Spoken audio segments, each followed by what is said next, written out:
All righty. Welcome in, everybody, to the chat here this evening. Welcome into the channel, everybody. Still working on an overlay for tomorrow's, for this Thursday, Friday, and Saturday, and Sunday stream. I forgot about that. And it's not as good as this one, I promise. It's actually pretty bad, but it kind of looks like this. Right now, it looks like this. For some odd reason, it looks like this. I'm still working on it, but let's transfer back to this one because that one is still ugly. Anyway, let's get into the lineups real quick. Simeon will lead it off, playing at second. Corey Seager batting second, playing at short. Josh Smith batting third, playing at third base. Adolis Garcia batting cleanup, doing the DHing. Nathaniel Lowe batting fifth, playing at first. Wyatt Langford batting sixth, playing in left. Carson Kelly batting seventh, doing the catching. Travis Jankowski batting eighth, playing in right. And Leody Taveras batting ninth, playing in center. And for the Red Sox, you got Duran leading it off, playing in left. Wilyer Abreu batting second, playing in right. Masataka Yoshida batting third, doing the DHing. Rafi Devers batting cleanup, playing at third. Danny Jansen batting fifth, doing the catching. Dom Smith batting sixth, playing at first base. Nick Sogard batting seventh, doing the playing at second. Cedane Rafaela batting eighth, playing at center, and David Hamilton batting ninth, playing at short. So Duran is back from suspension. Cam Boozer is on the 15-day IL with, I believe they said it was elbow inflammation. So that's got to be something we're going to look out for. Let me change this. But still working on that stupid overlay. But right now, I don't have the logos up, and I don't have the graphics up as well. But I want to figure out, there's one thing. I'm trying to kind of replicate it like this, but for some reason, the lettering's not right, and I don't have the right colors. So I just got to work on that some more. I am actually terrible with the graphics and stuff. I'm not the greatest with it. I'm still learning, by the way. I am a very noob. I am a noob with it. So please give me time, and I will hopefully try to bring something up for tomorrow. I'm still very bad at it. I will try hardest. I promise. It won't be good as this one, but I will try. Okay? Yeah. I'll try to make the borders better, but right now, like I keep showing this one on screen, this one does not have borders on it. And for some reason, this happened, and it wasn't like that when I put it on StreamYard. So I'll have to look into that. Oh, because there's a gap. That's why. Jeez. I screenshotted it, and the screenshot accidentally had the non-gap in there. So I'm still working on it. But Hauk will be starting here today for our Boston Red Sox. Game should be getting underway shortly. I almost forgot. I thought the game was at 6:30, and I was like, "Oh shoot, I gotta get ready." I was almost late. Hauk had a no decision in the game against Houston. Gave up six innings, four hits, 1 earned run, 3 walks, and only 1 strikeout on that game. And Hauk this year, 8-8 record, a 3.02 ERA. This is his 24th start. Has 140 innings pitched. Has given up 122 hits, 124 strikeouts to 38 walks, and only has given up 8 home runs, second most in his career. But this is one of the more. Oh, I got to lower this. One of the more. Evaldi was supposed to start for the Rangers, but they did not. First pitch, inside, ball 1. Chat. I am also going to do this instead of two Rafi Devers graphics at the bottom of the screen. Once again, shout out to Pure. Pure made this one for me, but I'm working on another one. I'm going to try to update the next one. Fouled off 101. So I'm trying to tinker with it because I'm not the biggest fan with the background color, but I'll probably change the background color. But other than that, I think it will be still the same. As that one's ripped into left, and that's going to be a fair ball all the way into the corner. Duran has to field it, fires it back in quickly, and Simeon's safe at second base. So a leadoff double for Marcus Semien to lead off the ball game. And the Rangers already have a runner in scoring position. Like how Cutter Crawford had a no-hitter heading into the sixth last night. Actually had a perfect game going into the sixth last night. So here comes Corey Seager. As that pitch is down low, 1-0. I want to figure out with Canva as well. Like, I like the lettering like this, but for some reason it's all black. So I got to figure that out. As swung on and missed by Seager, 1-1. Nope. Connor Wong is not starting tonight. He did not get the start, which very depressing. 1 ball, 1 strike here on Corey Seager. Had the game-tying home run in Game 1 last night, or not last night, on Monday. And that one is lifted out to right center. Looks like Rafaela. He'll make the catch. Semien's going to tag. Rafaela's got a strong arm. Throw to third. Bounces in, but it's not in time. So Semien just gets in there. Just beats the throw. And here comes Josh Smith. I forgot to put this up. Aha, there we go. I got to change my Discord username. One of these days, I got to put in the Discord so people can join. All right, here comes Josh Smith. Takes strike 1, 0-1. Smith batting .270 on the year, playing at third base. Yesterday was the DH. 12 home runs, 50 runs batted in here for the Texas third baseman. Inside, ball 1, 1-1. But yeah, the Baltimore one I currently am making does not have the logos and it does not have the graphics. It has everything else, but it does not have the 2 Rafi Devers things. But I think I don't think I'm going to edit it. I don't know if I'm going to use 2 Rafi Devers ones. I think I might add another one down low, 2-1. I'm thinking I might take out this one and put out a different player. I think I might put Rafaela in there doing this thing. Yeah, what Devers is doing. I think I might put that because Rafaela is the one who initially started that. Outside, 3-1. So I think I might put a Rafaela and Rafi Devers picture on there. But let me know what you guys think, chat. Let me know what the chat thinks. Hauk is at 11 pitches here with 1 out here in the first inning. 8 people in the chat. What's up, everybody? Hauk's going to check Semien at third. The 3-1, and that one's hit on the infield. I'll throw over to home. Got him at home. Nice throw by Smith. Great pitch from Hauk. And Smith threw a dart to home plate. And Jansen slapped the tag down on Semien to cut down the runner. That is going to be a fielder's choice. So Smith is aboard, but the run doesn't score. 2 outs now, runner on first, and here comes Adolis Garcia. Garcia drew a bases-loaded walk against Cam Boozer last night, as there's a strike down low, 0-1. I vote for Wong. I think a lot of people might vote for Connor Wong. I think I might have Connor Wong, like, swinging the bat down low. Inside, 1-1. Because we got to have Rafi Devers on there, chat. We got to have Rafi Devers on there. Like, no matter what. Rafi Devers is staying. Devers is going to be on this thing no matter what. Inside, 2-1. Because Devers is the best player on the team. So we got to have Devers on this graphic. Like, bottom corner or in the bottom left or bottom right. Devers is on the graphic. Swung on and missed. Garcia can't hold a swing, 2-2. As he's going to call timeout. Charles is here saying Tom Fitzpatrick, CEO host. Good afternoon. Good afternoon, Charles. How are you doing today? Garcia back in the box. Hauk is at 15 pitches.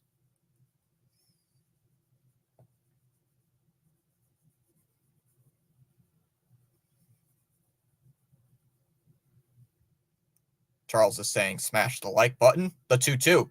And that one's on the ground toward up the middle. Nice play by Hamilton. Spins over, fires it over to first.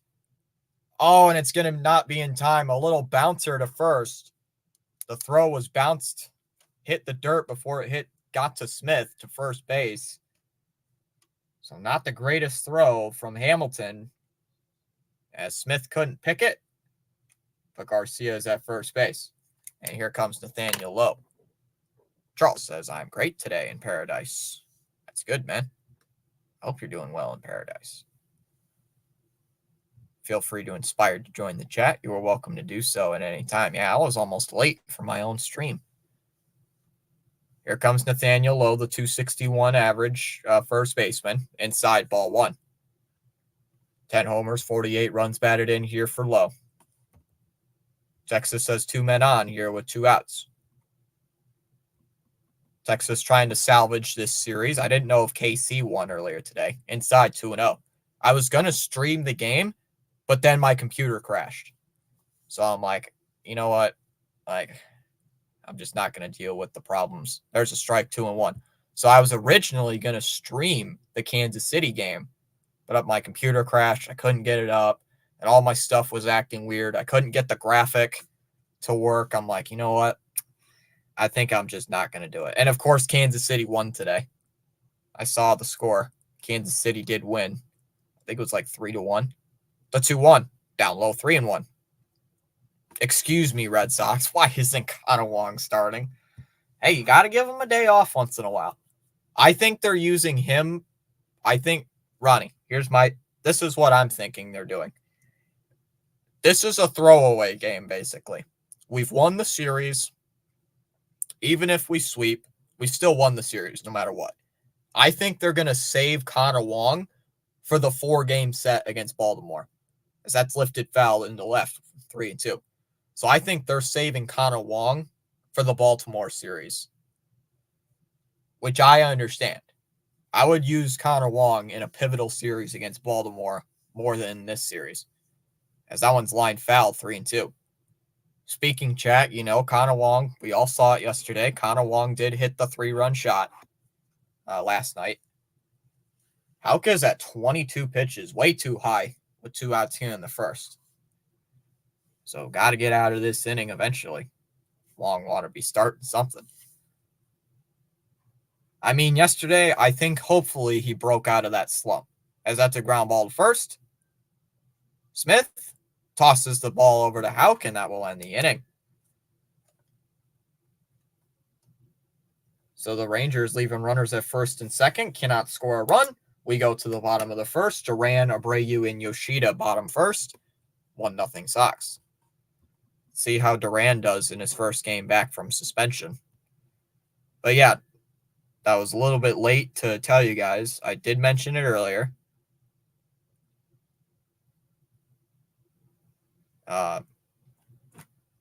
Duran is back from suspension.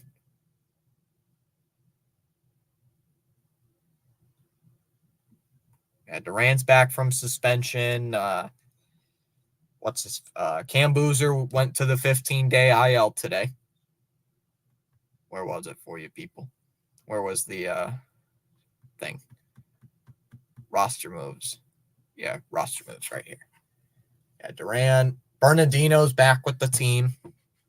Boozer's on the IL, and Valdez got sent back down. So those are the really only big roster moves that both teams, or that the Red Sox have made. But let's check the poll. 8 votes in the poll. 2 of you guys are here for the Rangers to win. 5 of you guys are here for the Sox to win, and 1 of you guys is here for extra innings. It's probably Cam. Royals won 4-1. We need to win to keep from 2 games of the wild card. Yep. Yeah, I'd like to win this game.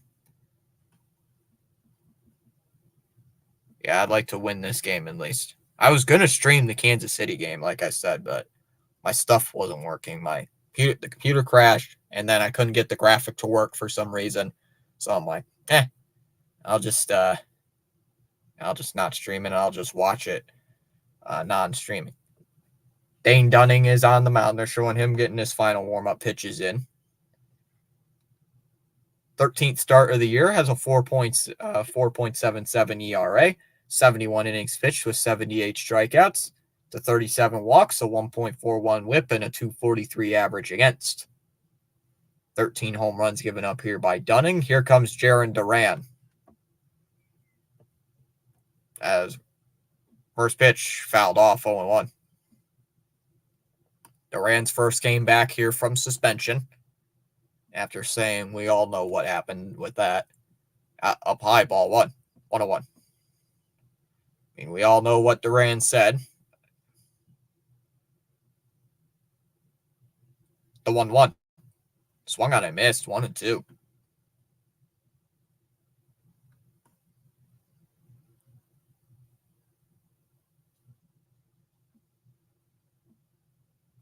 Durant using his timeout. Liked how the Fenway people, like how the people in the crowd liked cheering at Durant for some reason. That was weird. Down low in the dirt, 2-2. Duran batting .291 on the year. Let's see how well he can do here against Dane Dunning. Duran, Abreu, and Yoshida due up here in the bottom of the first. Up high, 3-2. I'll check the other scores here in just a moment. There was only one game that went on earlier today. The 3-2. Dunning deals. Swung on and missed at a pitch in the dirt for strike 3. One away here in the bottom of the first. As Duran is down on strikes in his first at-bat from suspension. One away for Wilyer Abreu. What about the Orioles? Oh, that was huge. I believe the Orioles do play today as well. And the Yankees currently hold the top spot in the division. So this is why this is a huge series. Well, this is not a huge series, but the series in Baltimore is going to be huge as there's a strike going 1. Because think, chat, if we get a sweep, if we sweep Baltimore, we're only 2 games back of them. Outside 1-1. If we sweep the Orioles, we're only 2 games back of second place. So if that we sweep, we're not going to sweep Baltimore in Baltimore. That's not happening, as that's fouled off 1-2. I don't see us sweeping Baltimore at Camden Yards. I don't see it happening. But do I see us winning a game in Baltimore? Hopefully a split. I can see it happening. But we're not I don't know if we're going to win the series. Inside 2-2.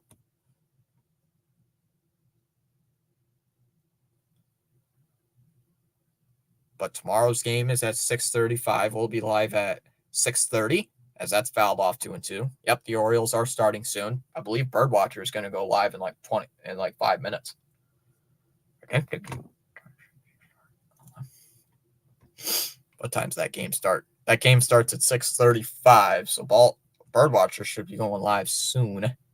I did text him about something, so I know he's up. What's going on there? Yeah, the D-backs and Rockies don't impact us. Yep, D-backs and Rockies. Allen's lined out to right. Jankowski in their right field makes the catch. 2 up, 2 down here for Dane Dunning.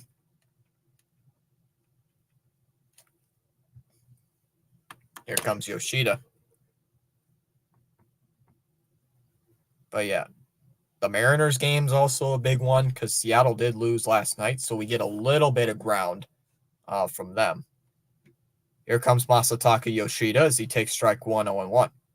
So currently we're a game and a half back of the wild card, and Seattle's 2.5 back. So let's hope Detroit wins tonight.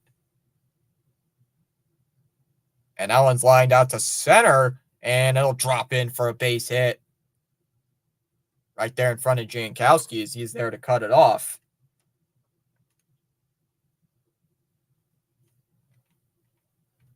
So here comes Devers.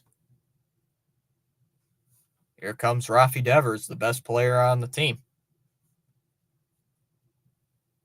So the wild card, the standings currently look right now. Cleveland, the top seed. Yankees are the number 2 seed. Astros, number 3. As that's up high 1-0 on Devers. Baltimore holds the top wild card spot. The Twins have the second, and Kansas City currently holds the number 3 wild card spot. And Boston is just ahead, 1.5 games back. As swung on and missed, 101. Wins. They're about to win 17 out of their last 19 games. Jeez. Devers calling timeout. The Padres have been hot, but I don't care about the National League. I don't want not a huge fan of the National League. Let's go Sox. Man, that overlay is looking sharp. Yeah, it is looking good. I can say that.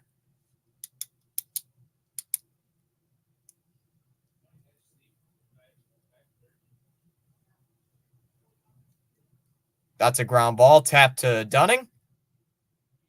That one's over to first, and that'll end the inning. So the Sox leaving a 2-out base runner. Nothing comes of that. We go top second. Langford, Kelly, and Jankowski in the top of the second. Scoreless after an inning.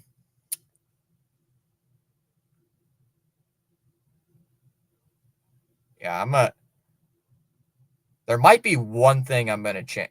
The one thing I'm going to change, definitely, I got to change, is the top of the screen for tomorrow's game. I got to change the words up top. I got to change that to the Orioles for tomorrow's game. I got to change that for tomorrow. And I also have to change the logos. But other than that, I think that's really it. I mean, I could change the... I don't know. I could change the background if I like the colors in the background. But I don't know. Probably not. We'll see. We'll see what happens. Dean Kramer's pitching for the O's tonight. How good is he? Oh, Birdwatcher just went live. Ah, jeez. Leave my hand on my touchpad for like a second, and the screen just minimized. Like, what? Oh, let's see what tomorrow's game's on. Mariners, blah, blah, blah, blah. Saturday's game's early. Oh, Saturday's game's 7:05 start. The Marlins and Mets is at 12:05. Red Sox Orioles is at 1:30. Okay.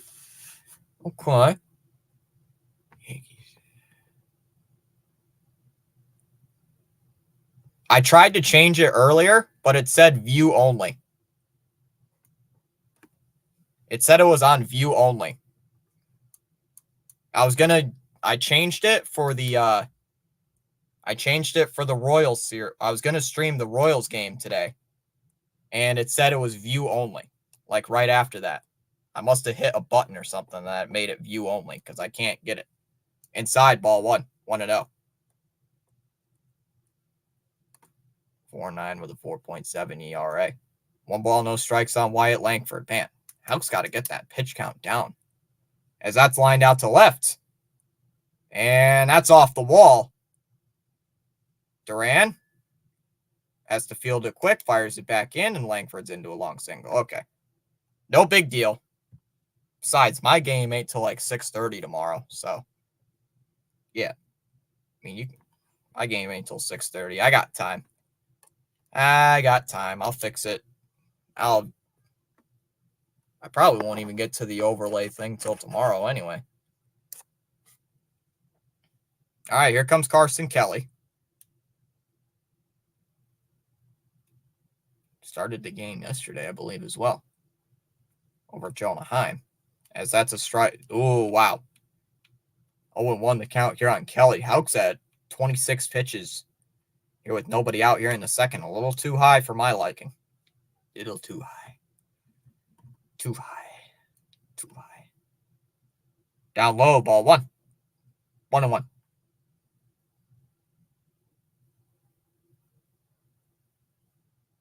Let's go, Kelly. Ground into a double play. The 1-1. Rip foul, 1-2. Yeah, the Monday's got the Astros. Tuesday's the Astros. Wednesday, we won't be able to cover the game. Thursday is an off day. Down low, 2-2. Think after Tuesday.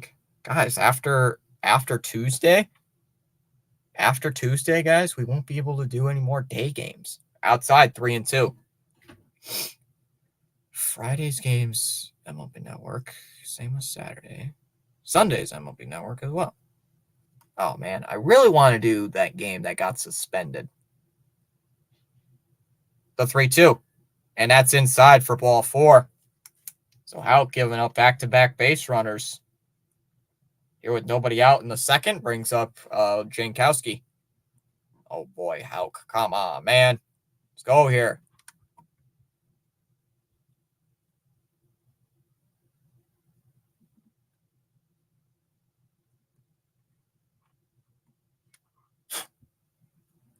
Got something on my hand. Oh, it's a piece of dirt. Oh, why? That's not dirt.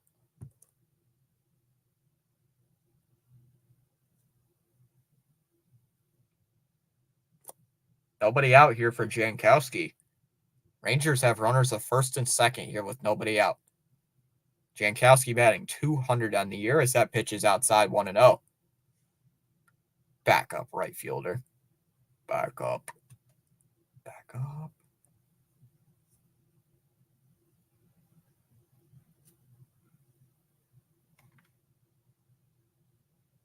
The 1-0. That's tapped on the ground right back to Houck. Only play is at first. One away. Both the other runners move up a base. Here comes Tavares. Here comes the 9-hitter Tavares. Ah, hurt my knee.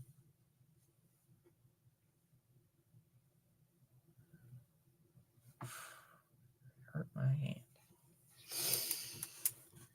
All right, here comes Tavares with only one out. Runner still at second and third as he takes strike 1 0-1. Tavares batting 229 on the year. 9 home runs, 34 runs batted in for Tavares. Does have 13 stolen bases. Outside, ball 1, 1-1.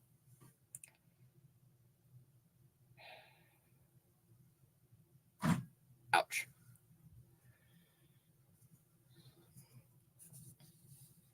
The 1-1. And that one is tapped foul at the plate, 1-2. Chat, I don't know. Houck's pitch count's getting a little high. He's currently at 36 with only one out in the second. After this stream, probably just going to listen to that podcast I need to finish. Because I have not finished it, as Tavares calls timeout. Not finished my podcast I need to finish. Have not changed yet. Have not changed. I have not finished that podcast I need to finish. And I need to finish that. A 1-2. Outside, 2-2. Infield's in, just like it was earlier in the first inning.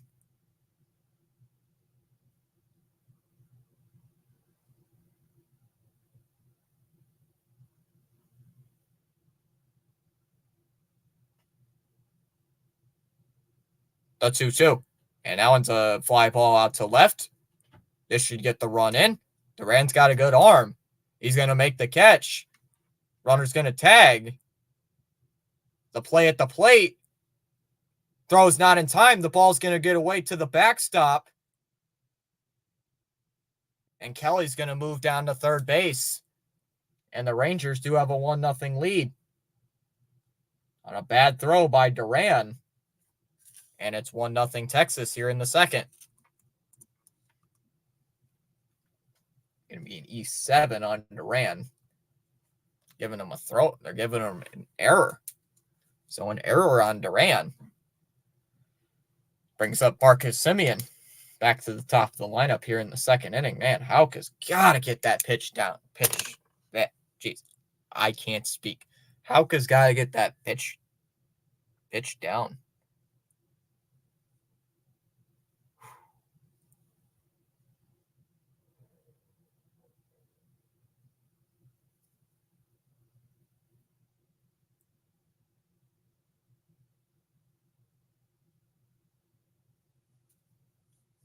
Simeon's 1 for 1. He had a double to start the game. as that one's lifted out to center. Rafaela makes the catch, and that'll end the inning. But the Rangers do get on the board on a sacrifice fly by Tavares. We go to the bottom of the second. It'll be Jansen, Smith, and Sogard, bottom second. 1-0 Rangers. Can't move my chair. Chair wheel. I gotta fix that wheel. Wheel's not working. We got 11 people in the chat tonight. What's up? I'm surprised Monday's game had a lot of people. I think Monday was like the best game of the series, even though that was a nationally televised game. Like everybody in the country got it, but fix this chair here. But for some reason, everybody wanted to tune into the channel. What the heck is wrong with this wheel? Hello. What's wrong with you? Oh. Yep.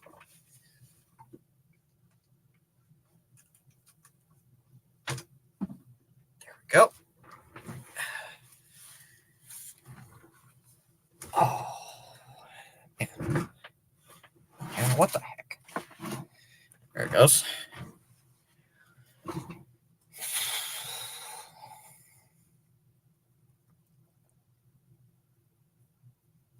Got to get Dunning to work more. I think he was at under 20 pitches in the last inning. Charles says, whether you are actively chatting or enjoying the stream quietly, you make Thomas Fitzpatrick Sports Channel what it is. Feel free inspired to join the chat. Outside 1-0 on Jansen. Jansen's got a power threat. He already has 2 home runs as a Sock. What's up, Fitzy in chat? Let's go. There's a strike, 1-1.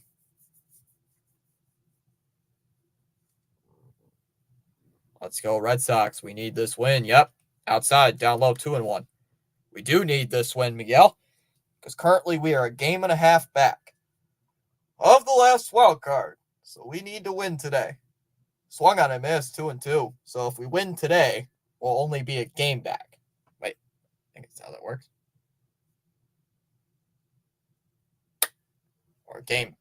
Either a game or a half a game back. I'd have to, my brain's not working. Down low in the dirt, 3-2. Charles, your lunch is ready. Charles, your lunch is ready. How's it going? How's it doing, RC? Fouled off, 3-2. Did I say how's it doing? One game. Yeah.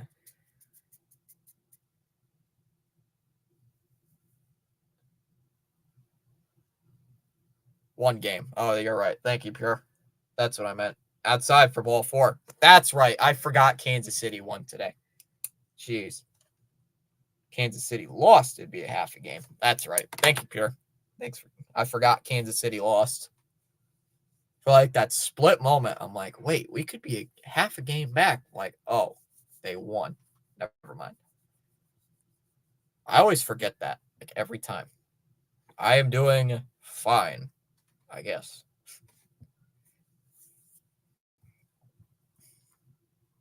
Feel more tired, though, today for some reason. As Smith swings and misses 0-1.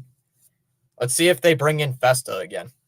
I'm surprised they didn't let Festa pitch to start the game. God, that's still funny. Oh, that was hilarious on Monday. Swung on and missed 0-2. Charles, grilled poker chops. Poker chops? Wait, poker chips? Ew. Grilled poker chips. I don't want that. Down low, 1-2. Hey, bada. What's up, Dallas? Dallas, they scored a goal without you. Grilled pork chops. Yeah, grilled poker chips. That sounds terrible, actually. That's fouled off 1-2. The autocorrect seems to screw you over more than it does save you on things. Ask James. Ask James that. Birdwatchers game, I believe, just got underway, and we're in the second inning. 1 goal. That's it. Poker chops. No thanks. Down low, 2-2. Ew, yeah, that sounds terrible. There's just meat, but on the inside, it's poker chips. It's just made of poker chips, but it looks like meat. That sounds terrible. Who would want to eat that? I would not want to eat that. I'd rather have chicken Alfredo than that. The 2-2. And that one is... Oh, that's a base hit into right field. Come on, make the turn. Jansen's already past second. He's on his way to third. And he's going to stop there. There we go. Runners at the corners. Runners at the corners here in the second. Here comes Sogard. Chicken fajitas. Oh, that's what you had yesterday. And what did Cam have yesterday? Didn't Cam have chicken quesadillas? I got sausage dog and onion rings in that. From the food truck. Dallas has a food truck? Excuse me? Sogard already used his timeout. See what's going to go on here with Nick. Let's go, Nick. At least drive the run home from third. Sounds like a trip to ER. Yeah, it does. That really does. Sogard batting 278 on the year. Haven't even made him in the microwave. And that's a ground ball hit to second. Flip to Seager. Seager for one. Over to first. Not in time. And the run will score. It's 1-1. Got to run home. I'll take it. I will take it. Why does Nesson keep freezing? I think that's a Nesson issue. Blue Jays don't play again till late. Ugh.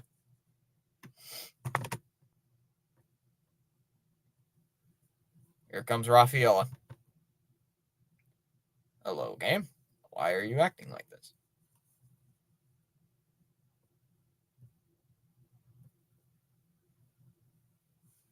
I'm still upset that there's no Connor Wong. Oh, are they looking at it? Yep, they're checking. Did he get him at second?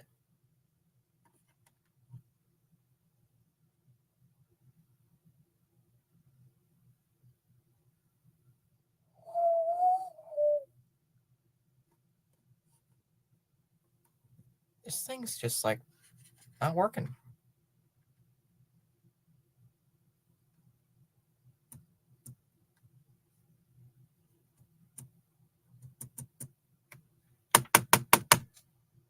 Come on, Nesson. Let me try it again. Folks, a little bit of technical difficulty. Ah, there it goes. Pickoff throw over to first. Not in time. There it goes. What was that? Like, it just showed Sogard, like, at first base, like, for a solid minute.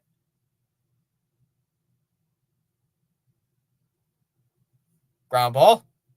Bounce hit to third. Rafael's out at first, 2 away. That was so weird.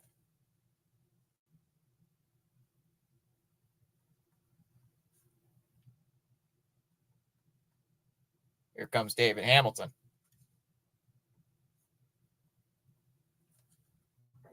Nah, big pork chops fan. I prefer pig in the bacon farm. Inside 1-0 on Hamilton. 25 people in the chat. What's up, everybody? Welcome into the stream today. Outside 2-0.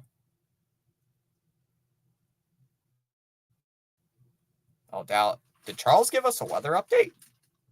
Up high 3-0.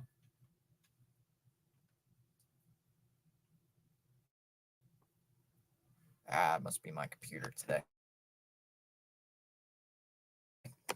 There's a strike, 3-1. Don't know if completely behind. The 3-1. And that one is ripped. That's a base hit into right field. Sogard already rounding third. He's going to come home. Play at the plate is cut off, and a run's going to score. Sogard will score. RBI single for David Hamilton, and the Sox take a 2-1 lead here in the second. Getting to Dunning. I like it. Charles is saying stay tuned. It's like a cliffhanger. Stay tuned for an update. Stay tuned for your updates. As that's inside 1-0 on Duran. Duran struck out his first time up. This is his first game back from being suspended. So let's see how well he plays here in his second AB. That's fouled back 1-1. I don't understand why people don't want to get off Nassau from the cruise ship. Looks so nice.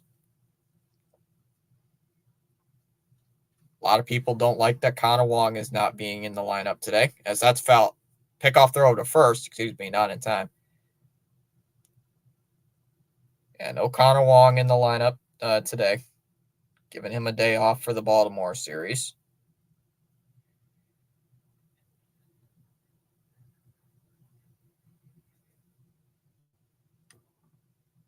Cookies, yeah, 2 of them. Let's go.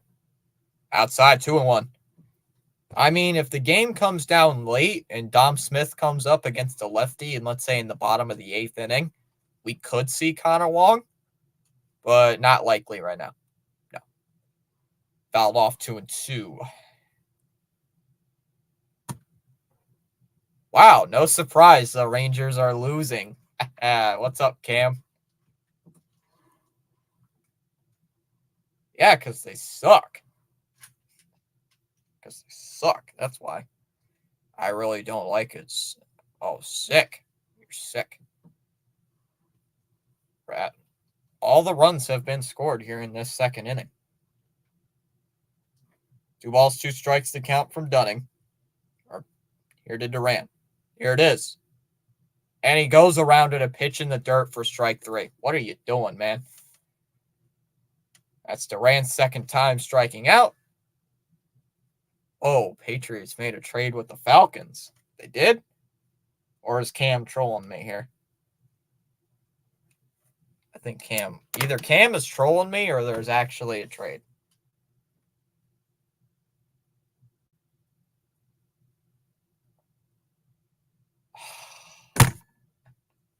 Wow. I just saw it, Cam. They traded. Wow. Yeah, that means we're rebuilding. That's dumb. I don't like it.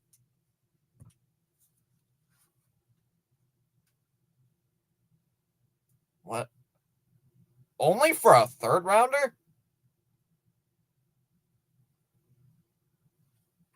That's a terrible trade.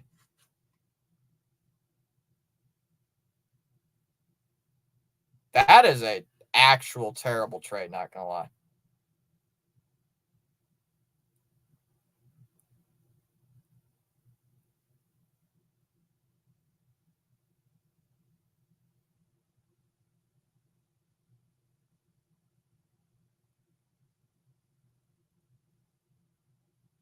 Only for a 3rd rounder. That is actually terrible. That is actually a terrible trade. Only for a 3rd rounder.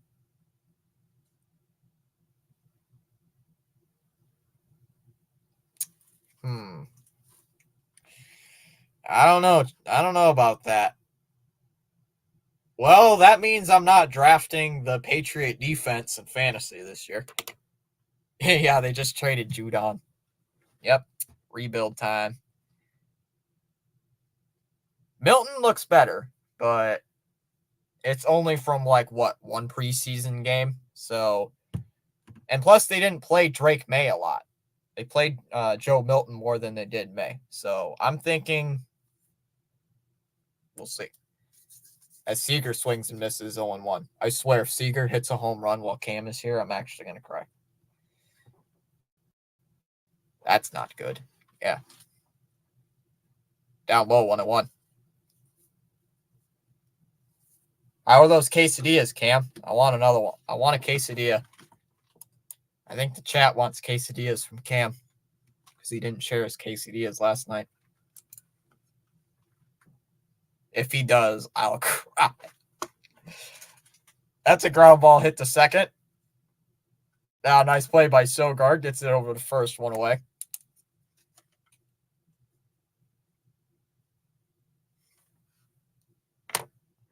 I literally just got done eating the rest of them. Boo! Boo. Suck. Man, that's terrible. I'm drafting Chase Brown this year in the fantasy league. I'll draft Chase Brown ahead of you. Smith goes around 0-1. I'll just copy your strategy in fantasy this year. Charles giving us a weather update. Let's go. Outside ball 1. Weather update. 91 degrees. Feels like 102. Whoa. I'm not leaking the script. I'm just saying I'm just going to copy your draft strategy. I ain't going to say what it is, but I am not. I'll totally copy it. Me and PAS will copy it. And that's lined out to left. Duran looking up at it, and it's off the monster. Smith is going to jog into second base, and he'll be in there with a double. Ooh. Chad, this is not looking good. Stop giving up doubles. Second double for the Rangers already. Free cookies for the chat. Yeah, free cookies for the chat. Let's go. But there's one thing I've learned. I'm not getting last in fantasy this year. Garcia goes around 0-1. I mean, if Garcia does something here, that'll be, as long as it's like a base hit or something that doesn't score a run, because I have Garcia in fantasy, as he's going to use his timeout. Let Crawford pitch. No, we're not letting him pitch inside 101. We should make side bets. What's the side bet? I'm not a huge betting guy. Maybe. Down low, 2-1. Garcia, you better not do anything. I'll just sit back in the chair and watch if Garcia even does anything.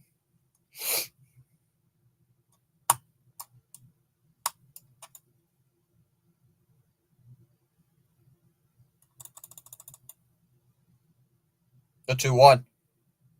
And it comes in and it hits him. I want to make money in fantasy this year.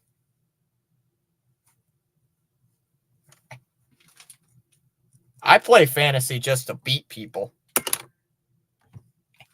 Cam wants to make money doing it. Get a job. That's what I tell people a lot. Like, I want to make money playing video games. Get a job. Why is everybody going out there to talk with Houck? How is he already at almost 50 pitches? What was that? I have a job, silly. Ah, well.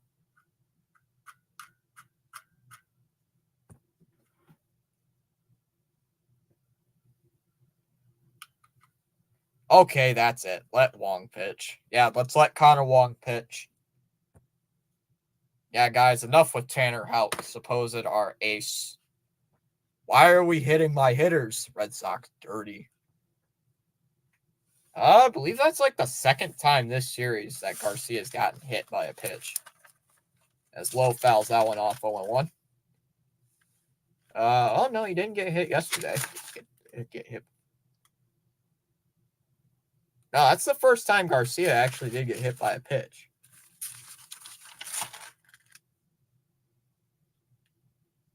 I thought there was another hit by pitch.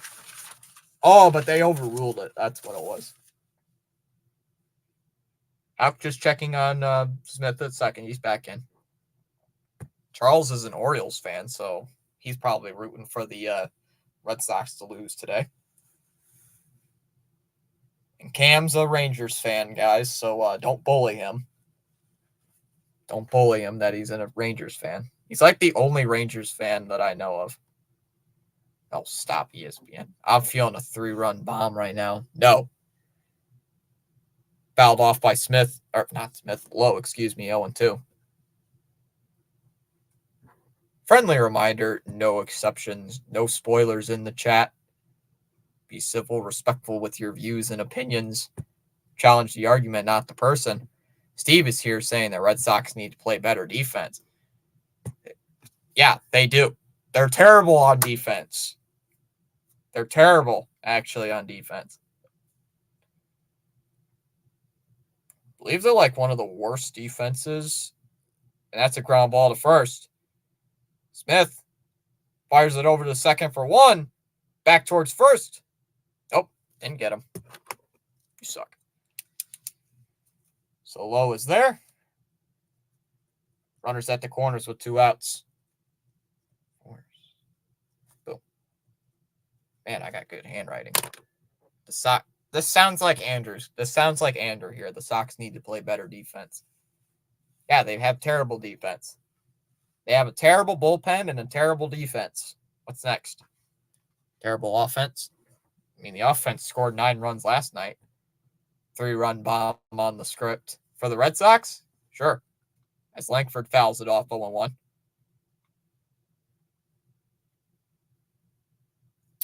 Langford with a single earlier in the second. They're already... Oh, wait, Cam, you might be looking at the script from yesterday. Yeah, you are. I don't know. Down low 101. Maybe we should ban this guy. Yeah, we might need to ban this guy. Ban this Overlord CK. Swung on and missed 1 and 2. No, we ain't banning this guy. It's okay, Overlord. You read the he read the script from yesterday. Because there was a 3-run homer yesterday. But it wasn't by a Rangers player. Oh, inside 2 and 2. It was actually from Connor Wong. Connor Wong hit the 2-run or 3-run shot yesterday. Wow, I was about to hop in your chat. I'm gonna go take a nap. Nah, he's gonna practice for more mock drafts. Cam's got like a mock draft up on his screen or something, or he's playing Rocket League. I'm guessing he's playing Rocket League at the moment while watching this stream. Got his lights off and his... Cam's probably playing Rocket League right now. Like, you know what? I'm going to play Rocket League instead of going into John's stream. Swung on and missed. He goes around, struck him out. I'll take that. So Langford strikes out. You be incorrect about everything. We go to the bottom of the third. Abreu, Yoshida, and Devers in the bottom of the third. 2-1. I need to get back to playing Rocket League. I deleted that game like a long time ago. It's better than playing Lego Fortnite. Friends of mine wanted me to get back to playing Fortnite. I'm like, heck no. I hate that game. Terrible game. Fortnite.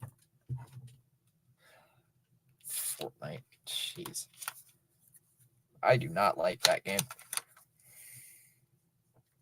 So I'm not getting beat up by 10-year-olds who sit in their room all day, only playing Fortnite.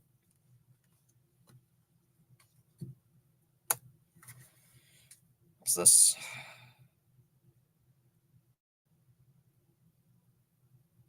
The screen is filthy. Charles says 15 likes and climbing. Let's go.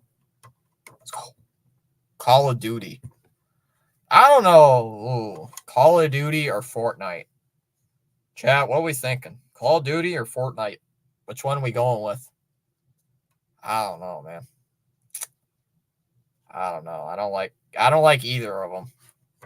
Are we talking about Call of Duty Warzone or like the story mode Call of Duty games? The story mode games are really good. I like the story mode games, but I do not like the Call of Duty Warzone, Modern Warfare, or, the online Battle Royale ones. I don't like those. I suck at Warzone. I am actually like trash at Warzone. I played with a friend like during COVID, and we were like decent.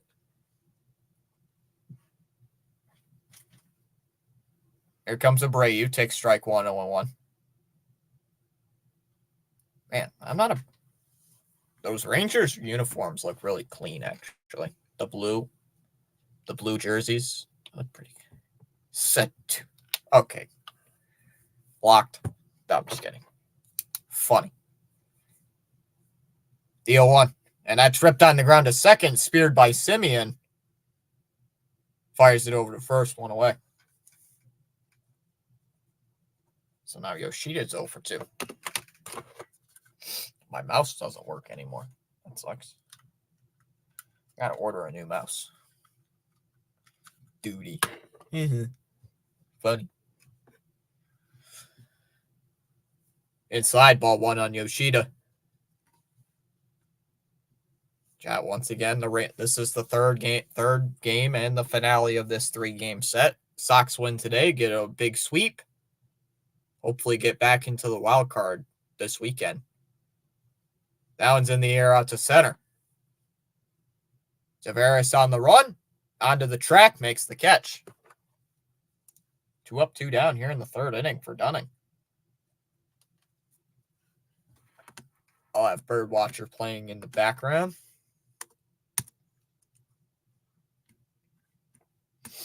Have Birdwatcher in the background, see what he does. 2 away for Devers as that pitch is inside 1-0.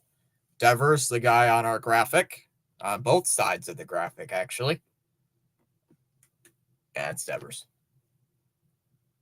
Both sides of the graphic. There's a strike, 1-1.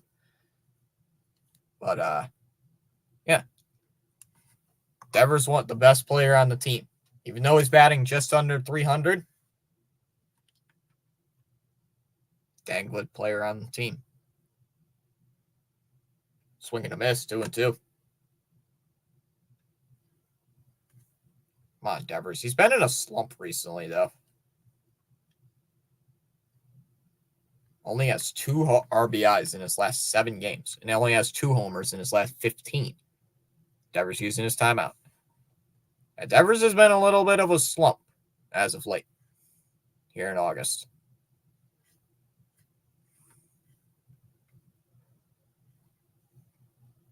Only has 1 home run in the month of August.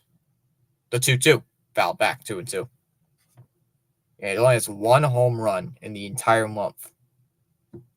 1 homer and 3 runs batted in. It's been a terrible month for Rafi Devers as of late. The 2-2. And now it's lifted out to left. Langford will make the catch, and that'll end the inning. So Dunning gets a clean 1-2-3 third. We go bottom 9 in the Ranger lineup. Kelly, Jankowski, and Tavares. 2-1 Boston. All right, let me get this screen up here. Saw a lot of weird things yesterday. PAS stopped in. Camden stopped in yesterday. My friend LeVar came in last night. Or was that 2 nights ago? I think it was 2 nights ago. LeVar and stuff came in here. He hasn't been on the channel in a while. But he doesn't do any sports stuff. He doesn't even watch any sports-related stuff. He does Lego stuff. Builds Legos and builds Lego things and all that. I think he uploaded something earlier.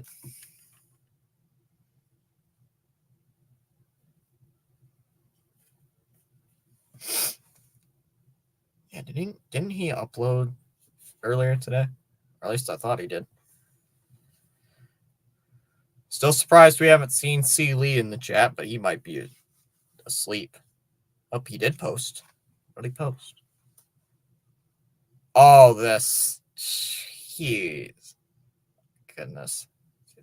Dumb. That's so dumb. Oh my God. I hope that's his least. I hope that video is actually his worst. Rangers are due to lose, says Heather Cutbirth. Shout out. What do you mean? Okay.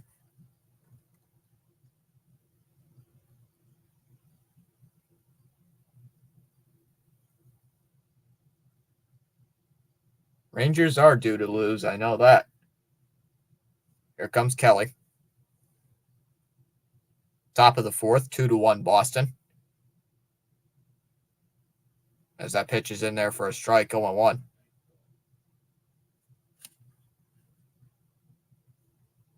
That pitch, that's very blurry. Down low, 1-1. Is that Chase? Who was that in the crowd they just showed earlier in the game? Who was that? Still want to know who that was. That's in there, 2-1. Hopefully there's no rain in the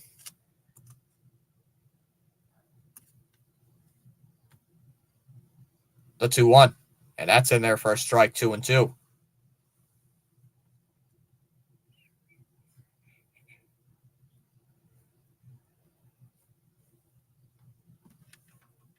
Kelly's using his timeout. Nobody on, nobody out here in the fourth inning. 2-ball, 2-strike count here on Carson Kelly. Houck's at 62 pitches. Inside 3-2. That's way too high here, only in the fourth inning. I mean, he did go 6 innings against the Astros. Didn't get many strikeouts. He only has 1 strikeout right now in the fourth inning. So he's just going for weak contact. That's what he's been doing over the last couple of games. The 3-2. And now it's lifted in the air out to center. Rafaela makes the catch. 1 away.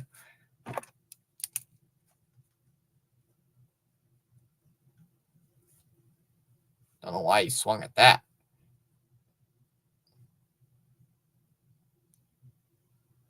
One down in the inning here for Jankowski.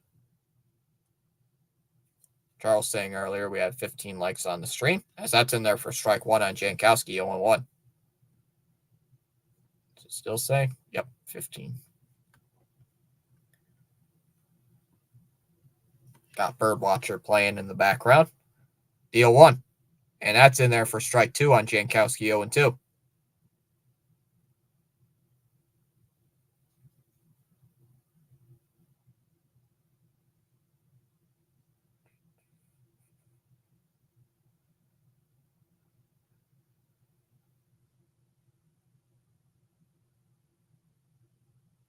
The 0-2. And it comes in and it hits Jankowski. That ball hit him.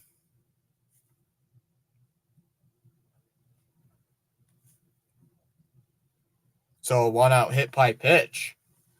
Second time Houck has hit a batter here today.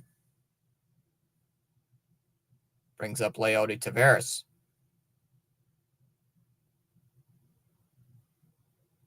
Man. Yeah, come in and hit him near the leg.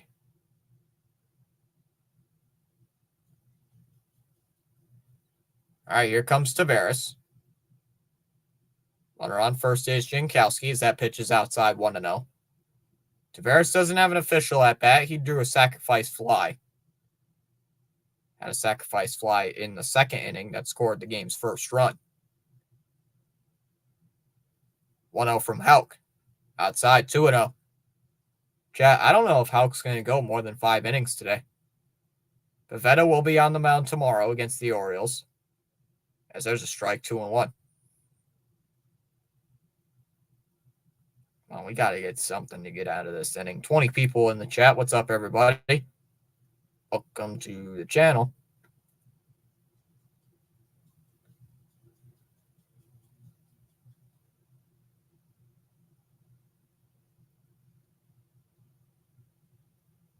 The 2-1. And that's a ground ball hit to third. Devers throws to second for 1, over to first. Got him for the double play. Houck gets the double play, and that will end the inning. 5-4-3 double play. As we go to the bottom of the fourth inning. It'll be Jansen, Smith, and Sogard in the bottom of the fourth. Still 2-1 Boston. Dodgers are winning. Ronnie says cookies. Dodgers are winning.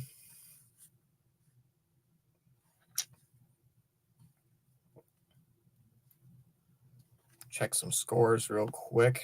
Oh, LeVar's only at 972 on the sub count. He's got to get that up. Oh, the Orioles lead 2-1 in the top of the third. Bottom of the third, Cubs and Guardians scoreless. Top of the third, Cardinals, Reds. Bottom second, Mariners and Tigers still scoreless. What is going on with the Phillies? Bottom of the second, Marlins lead 3-0 over the Phillies.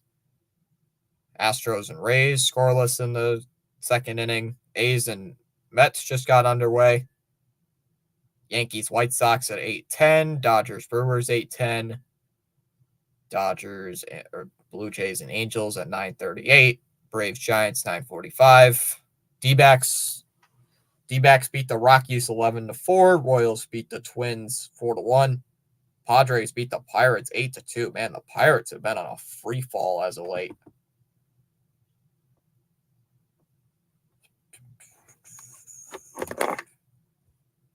Yeah, Dodgers and Brewers aren't on for another hour.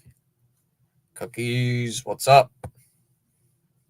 Let's go. Smash the like button. Subscribe to Thomas Fitzpatrick Sports Channel for outstanding content. Feel free, inspired to join the chat. You're welcome to do so at any time. Here comes Danny Jansen as he takes a strike 0-1. Jansen walked his first time up. 226 average there for Danny. See if the Orioles can lose this game, lose today as well. Lose the series against the Nationals.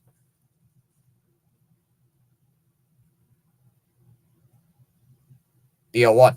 And that's a chopper. Hit on the ground to short. Seager over to first. One away.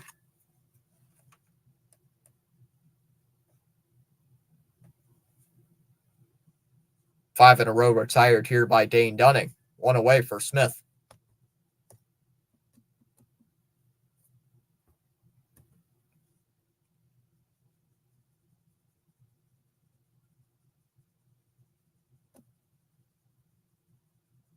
Smith had a base hit back in the second inning. As that pitch is inside, ball one. Yep, Charles is saying friendly reminder. Absolutely no spoilers. No exceptions. Spamming, be civil, respectful in the chat. Inside 2-0. Yeah, Charles is telling everyone, be respectful. As there's a strike, 2-1. Bottom of the fourth, still 2-1 Boston. As the Sox trying to sweep the Rangers here today to improve to 64-55. As that one's lifted out to center field. Tavares coming in. Will make the catch for the second out. 2 away here in the bottom of the fourth. Oh, man. We appreciate your outstanding contribution on the live stream broadcast tonight. All right, here we go. 2 down here for Nick Sogard. Swings and misses first pitch, 0-1. Sogard 0 for 1 today. He grounded into a force play. But he did drive home a run. That was his 6th RBI of the season. Swung on a miss, 0-2, and 6th of his career. Why is Verdugo I just opened Twitter. Why is Verdugo trending on Twitter?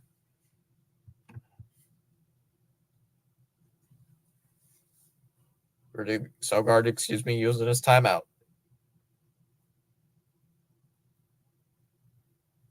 Sogard looks like he's just adjusting the gloves.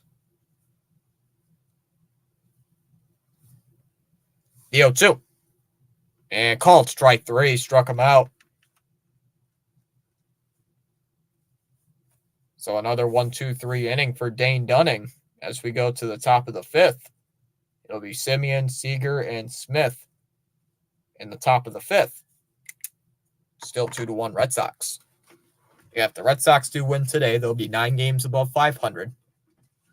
Heading into the Orioles series, get some momentum. And if they do win today, it'll be a 3-game win streak after our 4-game losing streak.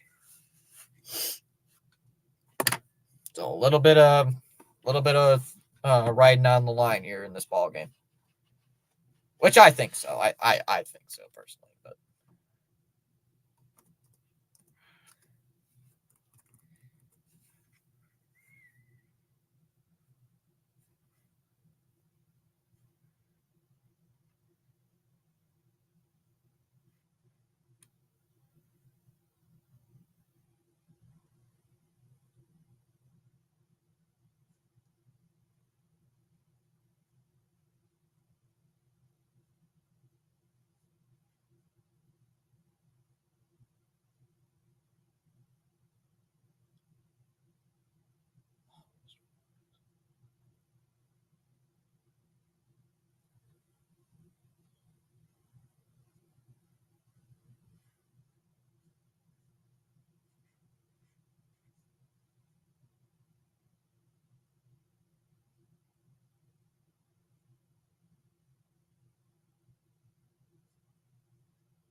All right, here comes Simeon. Takes a strike 0-1.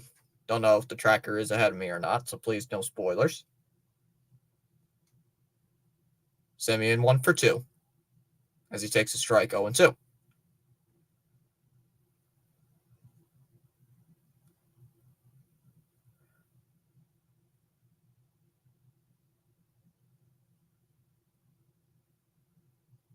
The 0-2. Swung on and missed. He struck him out. Houck's got his second strikeout of the day. One down here for Corey Seager. Ronnie says for some reason, I think New England finishes last in the year. Oh, I don't blame you for saying that. I totally agree. One away here for Corey Seager. One out here in the top of the fifth. Seager does represent the tying run. Too early to say that, though, as that's inside 1-0. Seager 0 for 2 with a fly out and a ground out, as that's down low 2-0.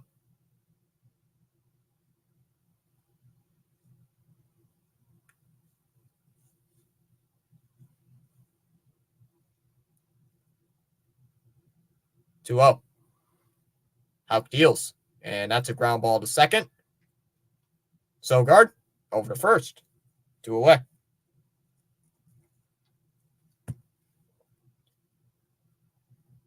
Brings up Smith. Yeah, I don't know if New England's going to be the worst in the NFL, but I think they're going to be the worst in the AFC. They're definitely going to be the worst in the AFC again. I don't know about the NFL. Smith, nobody on 2 outs. 1 for 2 so far with a double. As he attacks the first pitch on the ground to first. Smith has got it. Tosses over to Houck covering the bag, and that'll end the inning. So 1-2-3 inning there for Tanner Houck. As we go to the bottom of the fifth, it'll be Rafaela, Hamilton, and Duran. 8, 9, and 1 in the Sox lineup. Still 2-1. I mean, Houck could go another inning. He could get into the 6th inning today, go as far as he did last time. I think he might go into the 7th, but only get 1 batter out.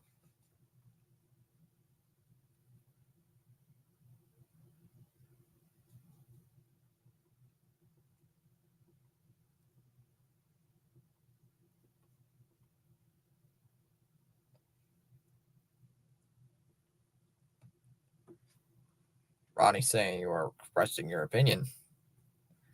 Now he's saying sorry to all New England fans. I still can't believe they traded him away for that 3rd rounder. I thought if they were going to trade him, they should have gotten a little more.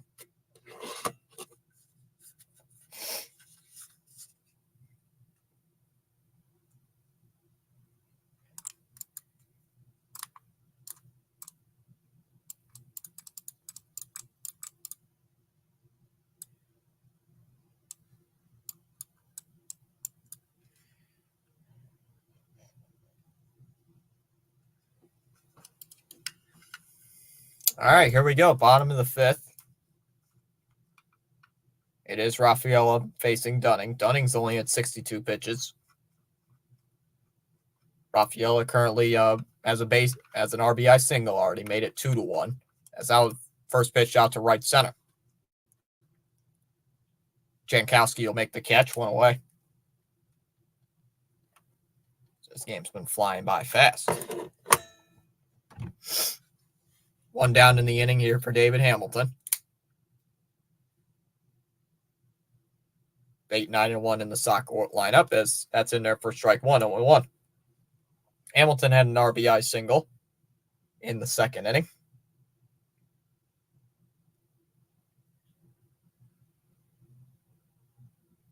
The 0-1. Up high, 1-1.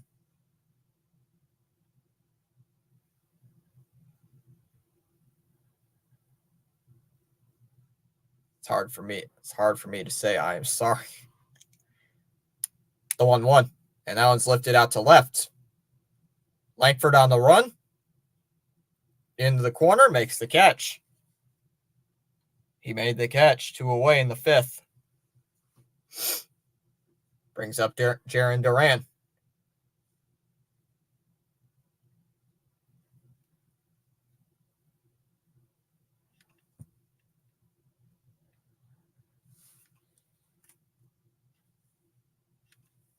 As he swings and misses first pitch 0-1. Why is he chasing that pitch in the dirt?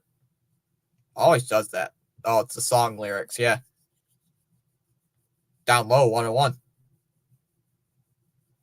I mean, these middle innings have been flying by fast. We're only in an hour and 15 minutes into the game today.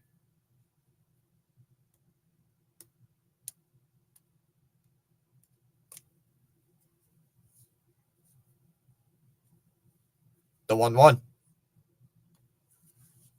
Dunning deals, and that swung on and popped up on the infield. Duran's just hustling, but he knows someone's going to make the catch. Smith does, and that'll end the inning.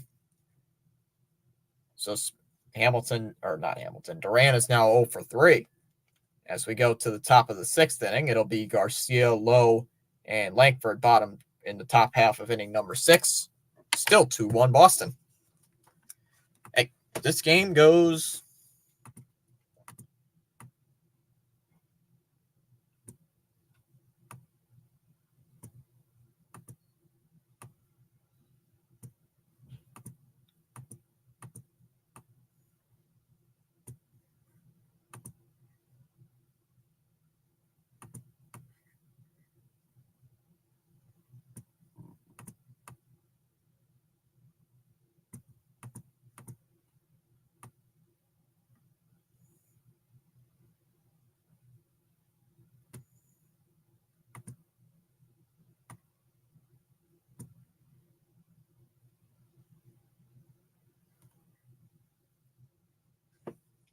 All right.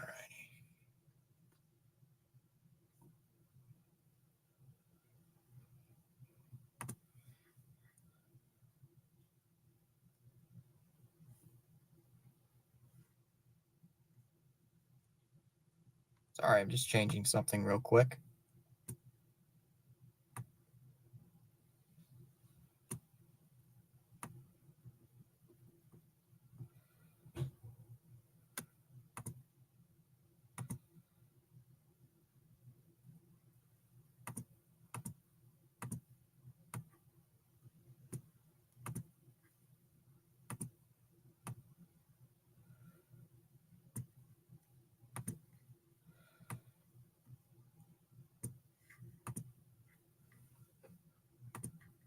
Just making quick changes to this thing real quick. All right, here we go. Top of the 6th inning here at Fenway. Once again, it will be Garcia, Lowe, and Langford, as that one is lifted foul, 0-1 by Garcia. Garcia's 1 for 1 so far, has reached base both times. He was hit by a pitch as he takes his time out.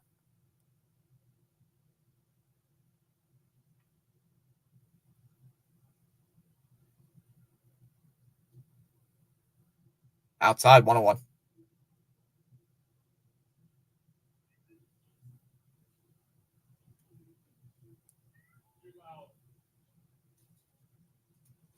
Outside, 2-1.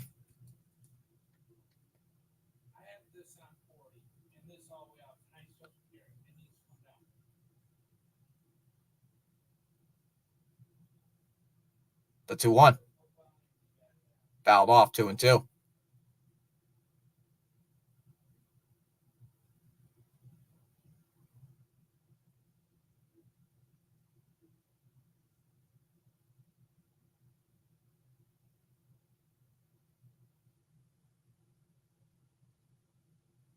Down low, 3-2. Come on, Garcia. Come on, Houck. Let's get it. Let's get this going here.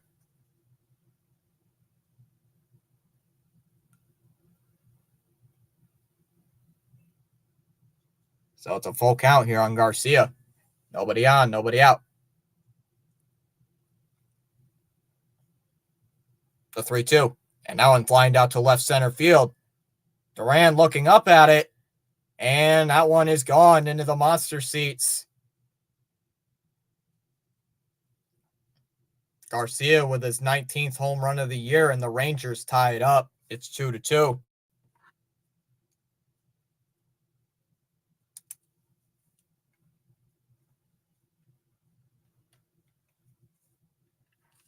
Nothing but a cookie there for Garcia.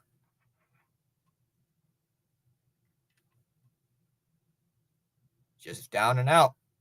Rangers tied the game. Still nobody out here in the sixth. On a solo home run by Adolis Garcia, as Lowe takes that one way outside, 413 feet. Now still 1-0 on Lowe. As that's tapped foul, 1-1. That Bernardino warming up in the pen? Like Bernardino and Garcia. The 1-1.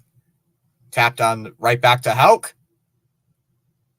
Tosses it over to first, and that'll be the second out, or the first out.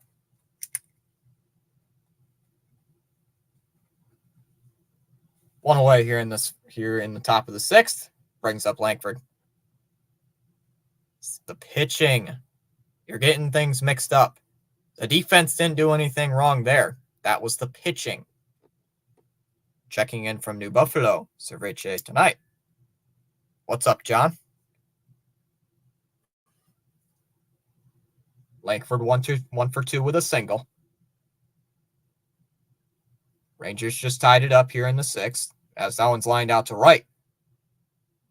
Abreu makes the catch. Quickly 2 away. Brings up Carson Kelly. Someone texted me.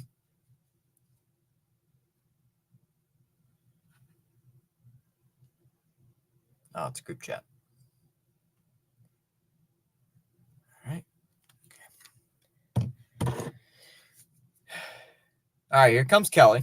0 for 1 today with a walk. Did fly out earlier in the third, as that's right down the middle, 0-1. Kelly recently acquired by the Rangers in a trade with Detroit. Taking over for Jonah Heim. Down low, ball 1. Tanner Houck is on the mound today, John. Tanner Houck. Houck got the start today. The 1-1. And that's a ground ball hit towards third base. Devers over to first, and that will end the inning. So that will end the top of the sixth as we go to the bottom half of inning number 6. Abreu, Yoshida, and Devers in the bottom half of inning number 6.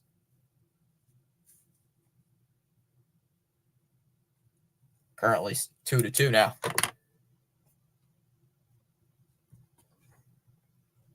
So Houck is on the mound. He just went through 6 innings. I think they're gonna go to a reliever here in the 7th. Coming up in the next inning. Oh, we gained a subscriber. Thank you to whoever subscribed. We're now at 1334 on the sub count.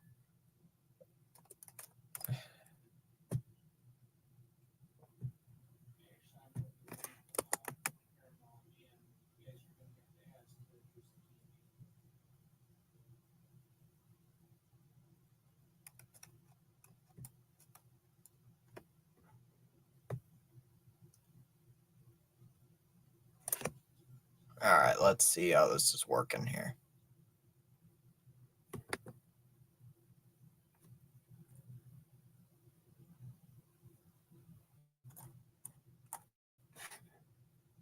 Why did this shut off? Oh, there it is. There it goes. Comments just went out. Comments went away there for just a moment. There we go. Yes, this is for the sweep. So if we win today, we sweep the series. If we lose today, we still win the series. So this is for the sweep today, John.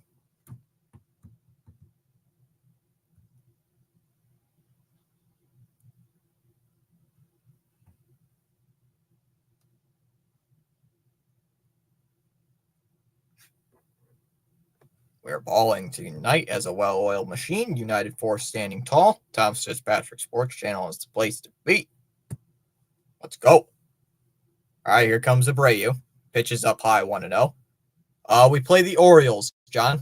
We play the Orioles at Camden Yards in Baltimore. So we're going to travel to Baltimore after this game. 1-0 from Dunning.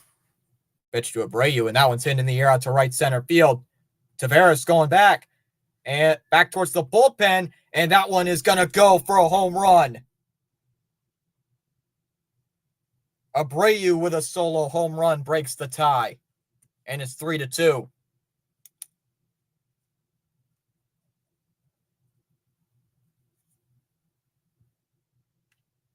Abreu with his 13th of the year, and it's now 3-2 Boston.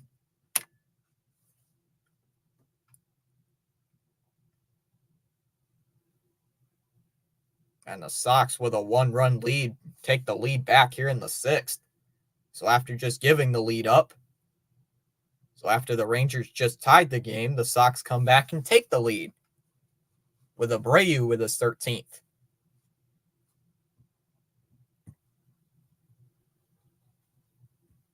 Abreu coming up. Put it on the board. Yeah. Okay, Hawk. Yeah, that's a huge series there in Baltimore. I was saying in the, well, geez, Kelly's still talking out there here with Dunning. Same with that pitching coach.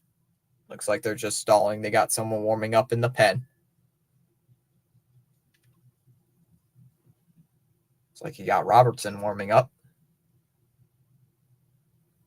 Got Robertson and Bradford warming up in there in the Texas bullpen.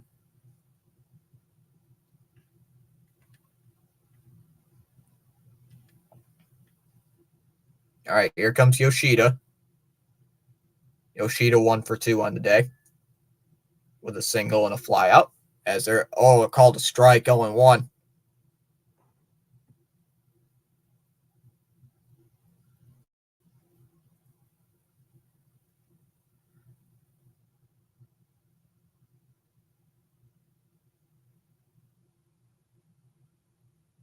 The 0-1. And that's popped up foul, 0-2.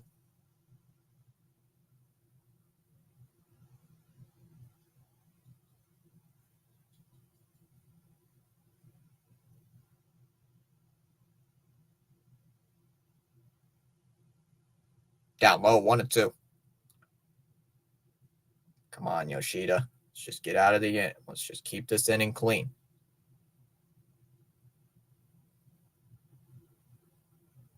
Inside, 2-2.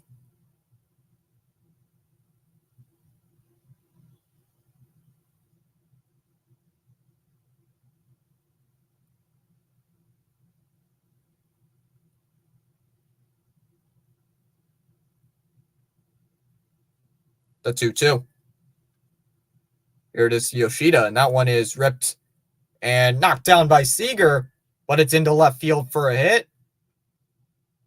Yoshida will be at first base. So back-to-back base runners here for the Sox as they take a 3-2 lead. I hope you become Hawk Harrelson, asked Vin Scully. I don't know if I'm going to be that good, John, but we'll see. I don't know if I'm going to be that good, but I'll take it.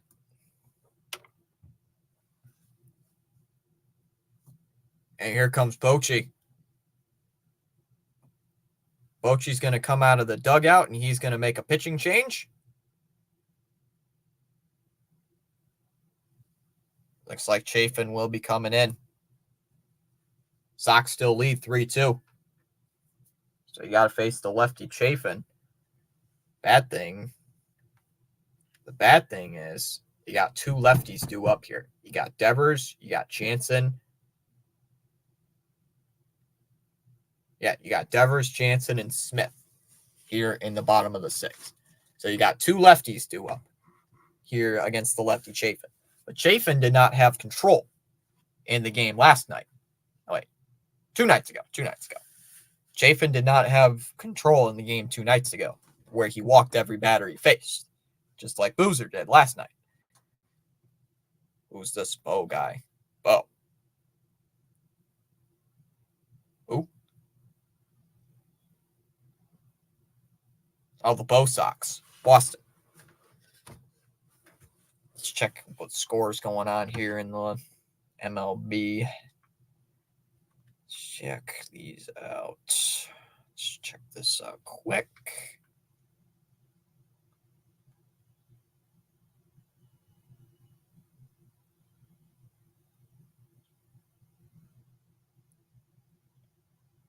There we go. All right. Top of the fifth, Orioles lead over the Nationals 2-1. Guardians lead over the Cubs 2-1. In the fifth, Astros and Rays tied up in the fourth, scoreless. Bottom fourth, Tigers and Mariners scoreless. Reds lead over the Cardinals 4-0. Marlins and Phillies are currently 3-2. Mets lead over the A's 1-0 in the third inning. All right, Chafin, the new pitcher on the mound. Devers currently 0-2 on the day as he rips that one foul, 0-1.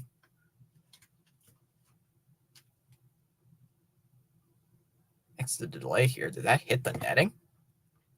Did that break off any pieces of net? No.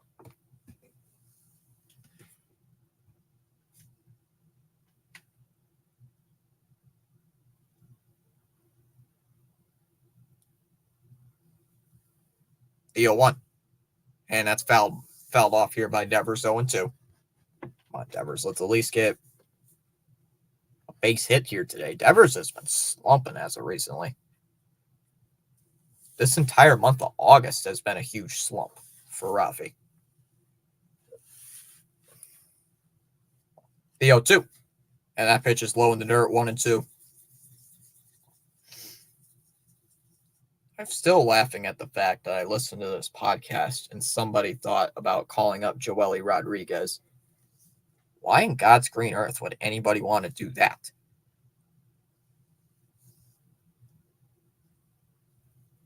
The 1-2. And that's a foul ball, 1-2.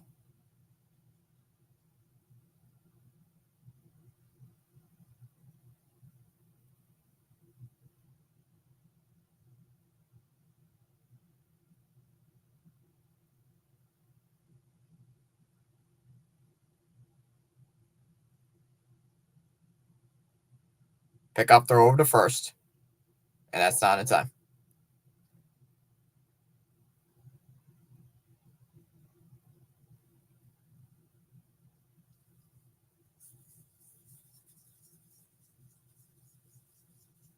Come on, Devers. Did I say Devers? Jeez, that's weird.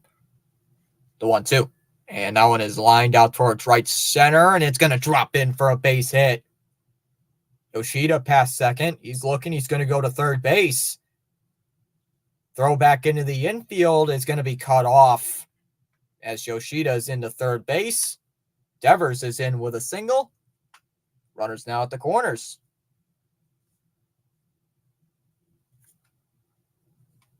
As Devers gets his first hit here of the ball game.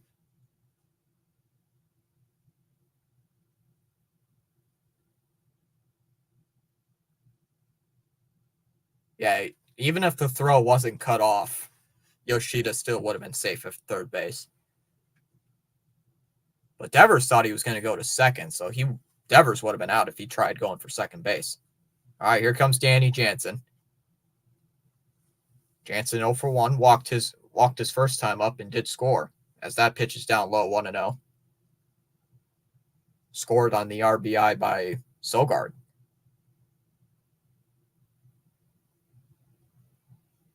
The 1-0. Swing and a miss, 1-1.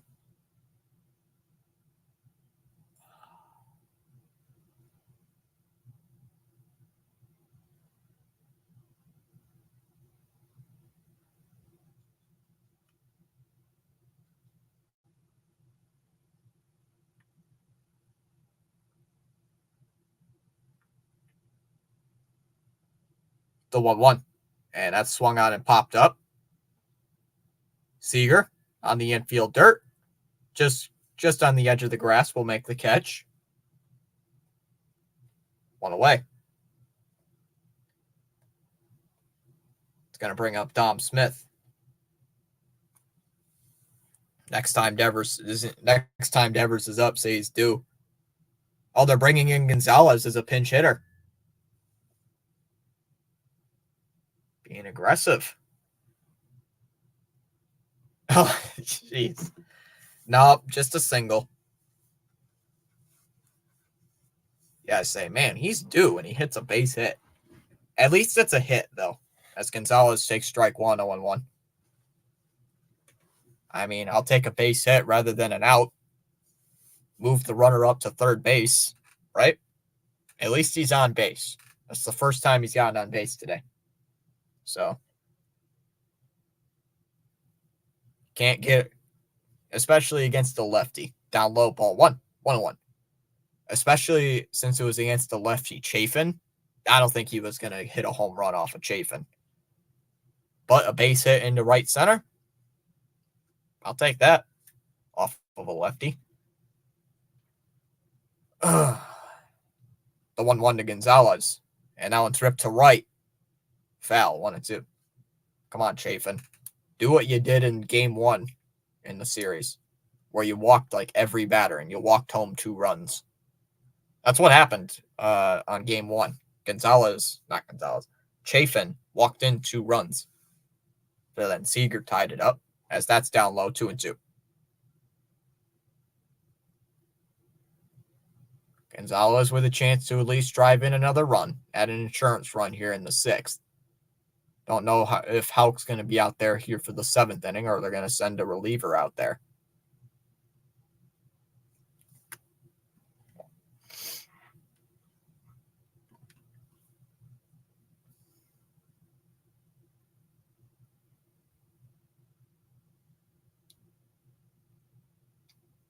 The 2-2. Pitch to Gonzalez, and that one's lifted in the air out to center. This should be deep enough to score a run. Tavares makes the catch. Yoshida's going to tag. Devers is still at second. He's running back to first. And they're going to double him up at first base.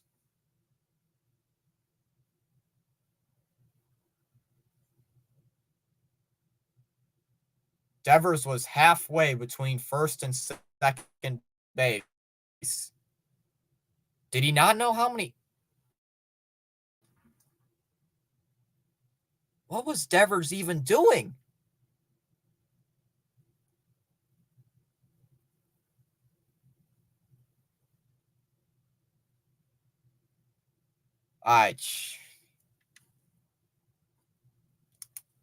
Wow. Well, the run does count. Well, the run does score.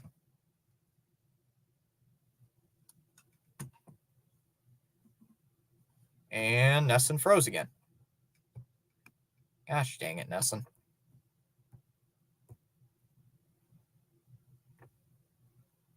Oh, now it cuts to a commercial. Man, Devers, I can't believe you did that.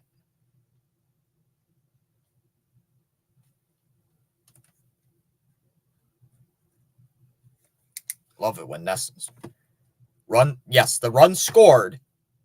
Yes, the run scored. If Yoshida did not hustle,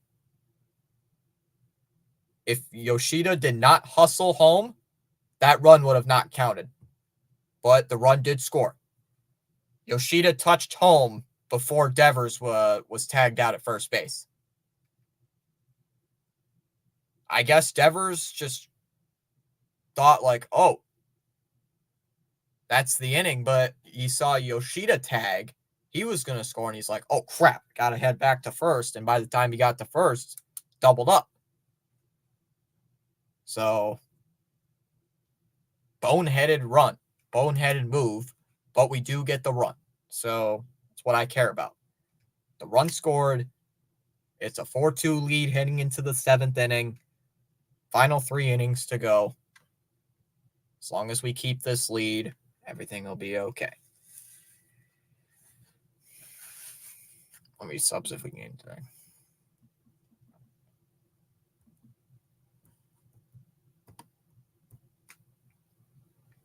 Gained 1 sub on the day. Thanks for subscribing, whoever that was. Ronnie adding the 4th cookie of the day. Gonzalez still in the game at first base. Houck is back on the mound here, currently sitting at 91 pitches with nobody out in the seventh. First pitch to Jankowski is fouled back 0-1. Jankowski's currently 0 for 1 in the day. Has a ground out, and he was also hit by a pitch. 8-9-1 in the lineup here for the Rangers, as that's swung on and missed, now 0-2.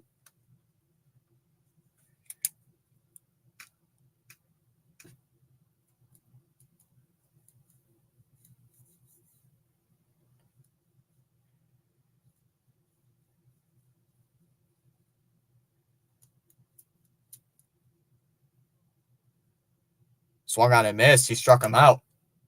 Houck's got his third strikeout here of the day, a 3-pitch strikeout. One away in the seventh. Yes, I'm doing the Orioles series, John. That is my plan, is to do the Orioles series. Yep, hoping we can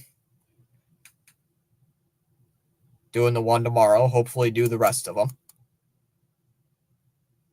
Here comes Leody Taveras.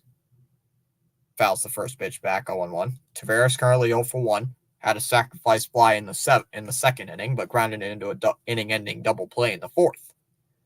Outside, 1-1. Taveras with a chance to at least get on base to set the tying run. If Taveras gets on, Simeon represents the tying run. Outside, 2-1. But yeah, tomorrow's game. Oh, jeez, the hedges. Yeah, those are all right. Swung on and missed, 2-2. It wasn't the hedges, it was the tree. But it looked pretty good. Taveras calls time. The hedges are up. The tree is all right. Did that like almost a couple of weeks ago. Fouled off, 2-2. 23 likes, 23 people watching. Welcome in, chat.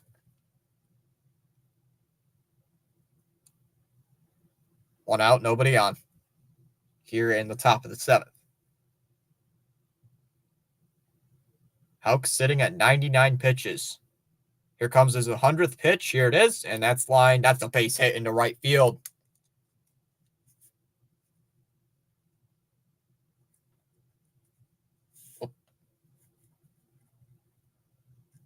Here comes Simeon, who represents the tying run. Sox do have 7, 8, and 9 in their lineup. I just looked at the scorebook. They would have 7, 8, and 9 in the lineup, hopefully to add another insurance run. Here we go. Simeon represents the tying run. Had a double in the first, flew out in the second, struck out in the fifth. 4-2 Boston here in the seventh, as that first pitch fouled away 0-1.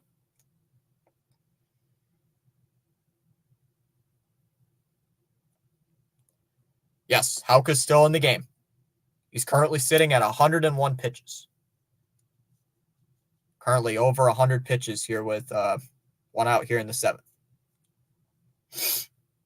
Yep, Houck is still in. That's a ground ball hit to short. Hamilton flips over to second for 1. And they're not going to have a shot at first base. So it's going to be a force play. Simeon safe at first. 2 away, and here comes Corey Seager. And I think they're going to make a move to the pen here. They got to make a move here facing Seager. Houck would be facing Seager for the 4th time. Comes Cora. No, that's not Cora. That's the pitching coach.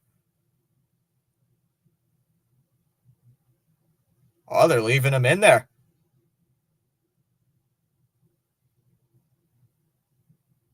By the way he's acting, looks like Houck's going to stay in. And he is. Houck is staying in the game to finish out the 7th inning. Boy, wouldn't this be a good start for Tanner. All right, so here comes Seager representing the tying run. Ronnie saying night, everyone. All right, good night, Ronnie. Hopefully see you tomorrow. So here we go. First pitch to Seager. Swung on and missed. 0-1 at a sweeper. As Seager could not lay off 0-1.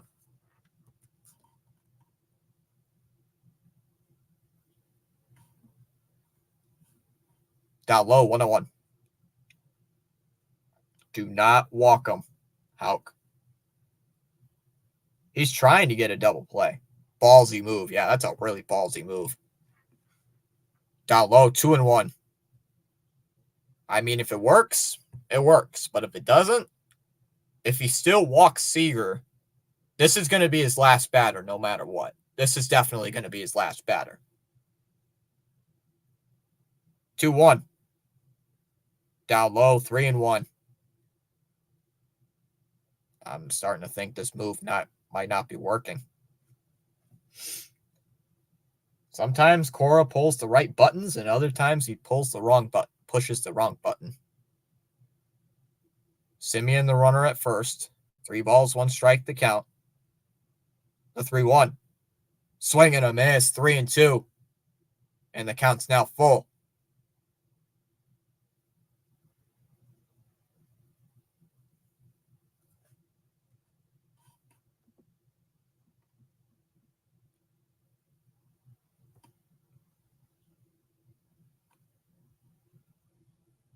The 3-2.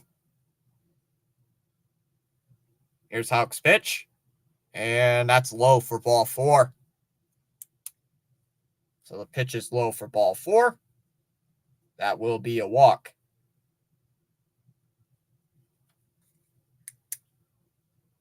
And here comes Cora making a move to the dugout. Yep, you see him sticking the hand up. He's making a pitching change. And Houck is done after 6 2/3. Is responsible for the runners at first and second.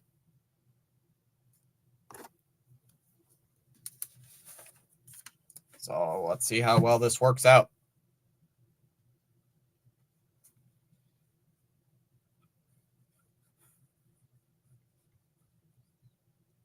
I'll write down Tanner's stat line here. Just give me 1 second.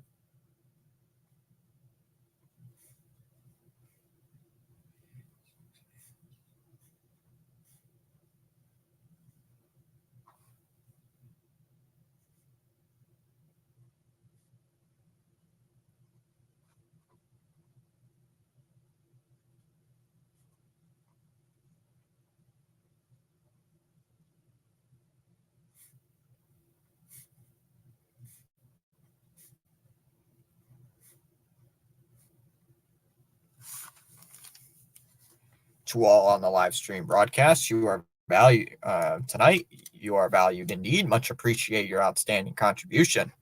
Charles says, once you carry your own bucket of water, then you can appreciate the value of every drop. Boy, isn't that a quote to live by? Seriously.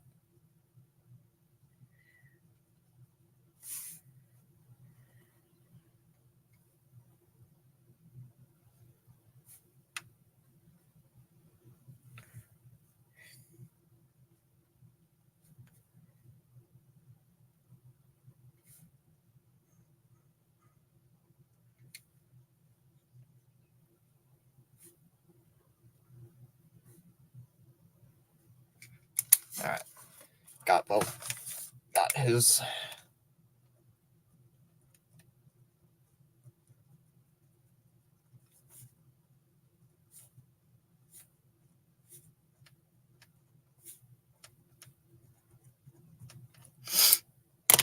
All right.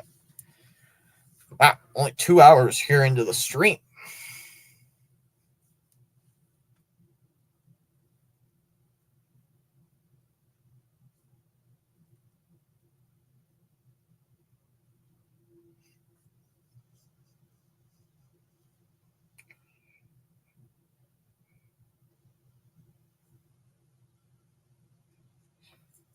Charles says 19 likes on the stream. Let's go. Smash the like button. Subscribe to Thomas Fitzpatrick Sports Channel for outstanding content. Great play-by-play.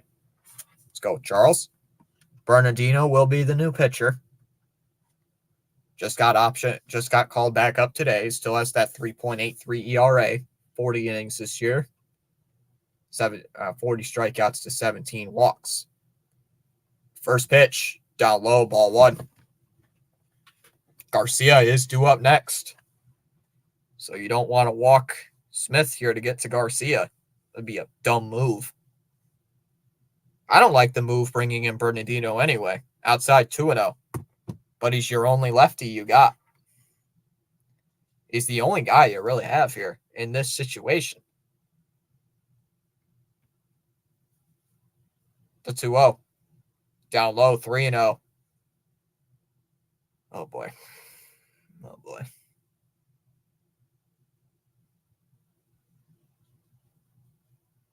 That's in there for a strike, 3-1.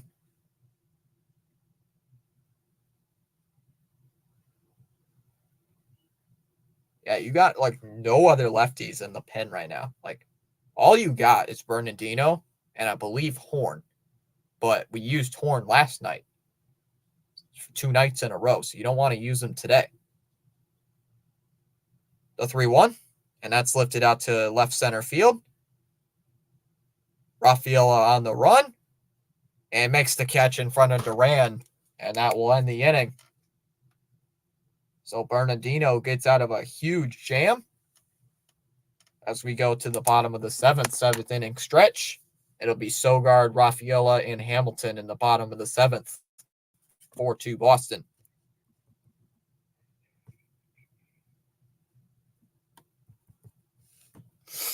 Now, let's check this out. I got something.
All right, Chafin's still on the mound here in the bottom of the seventh.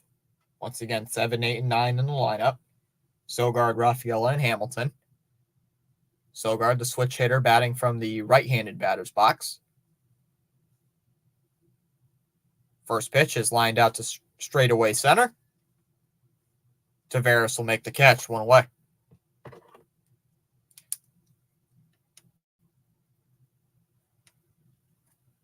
Don't like those cards they pull out of their pocket. Like, okay, where do we set up? Oh, we go back this way. 1 out here in the bottom of the seventh here for Rafaela. Texas, after this, has only 6 more outs to score 2 runs. But they do have 4, 5, and 6 in their lineup due up in the 8th. As Rafaela swings and fouls it off, 0-1.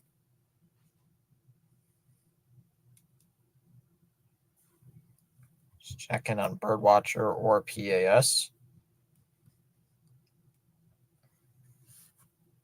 Is any one of them bottom of the 6th over there in Baltimore? As Rafaela swings, it's down the first base line near the chalk, foul ball, 0-2. Which one? Pure's in the bottom of the 4th, and Birdwatcher's bottom 6. 0-2 the count on Rafaela. Nobody on with 1 out. Chafin once again out here for his second inning of work. Did pitch 2 nights ago. The 0-2. And that pitch is low, 1-2. Oh man, chat. Bad news. The Mariners currently have a 1-0 lead. But we're still ahead of them in the wild card, even if we win tonight. 1-2 on Rafaela. Once again, nobody on, 1 out. Tomorrow's game will be at 6:35. We'll be live at 6:30 for that one. 1-2 coming to Rafaela. Swung on and missed. He struck him out.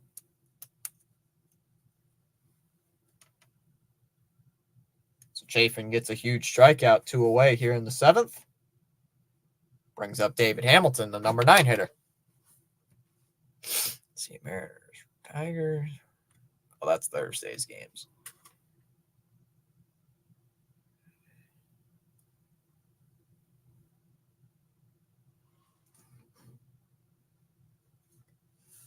I'd like to see the Sox at least score another run here in the 7th.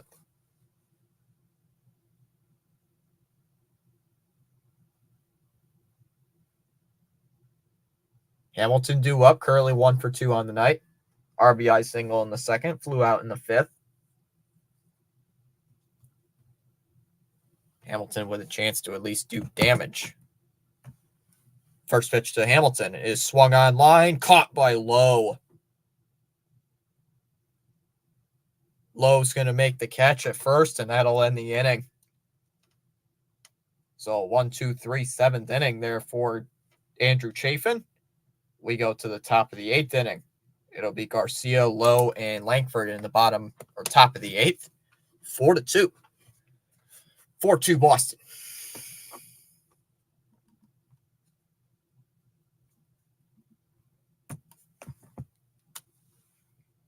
Checking on Birdie. Well, he's doing good tonight.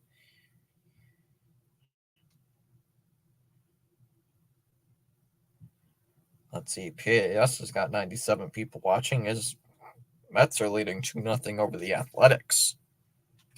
Gotta win that one. Oh, he's going to be live at 1 o'clock tomorrow. That's right. I forgot.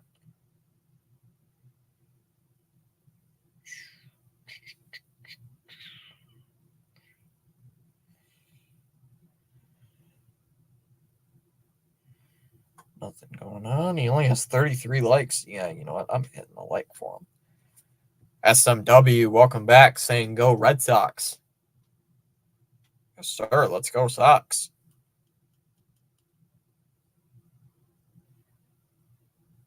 And Birdwatcher's got 198 people watching. I'll hit.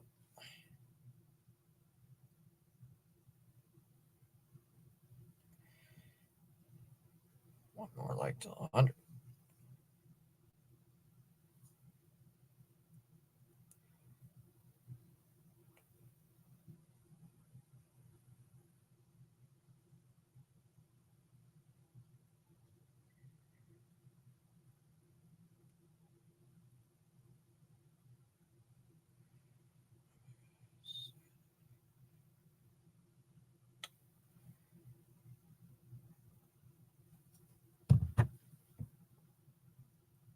SMW hitting the like. What's up?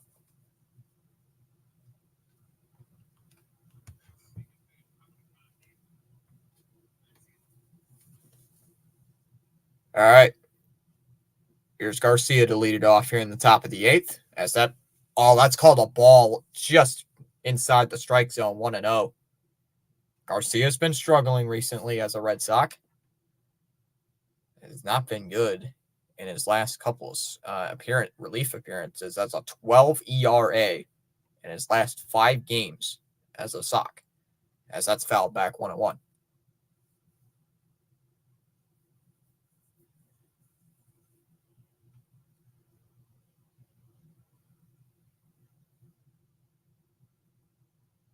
One ball, one strike to count here on Garcia. Currently 4-2 Texas. Here in the top of the 8th. The 1-1. And Garcia swings, hits it in the air out to left center field. Duran on his horse, he's going to look up at it, and that one's going to go. And that's into the seats for a home run.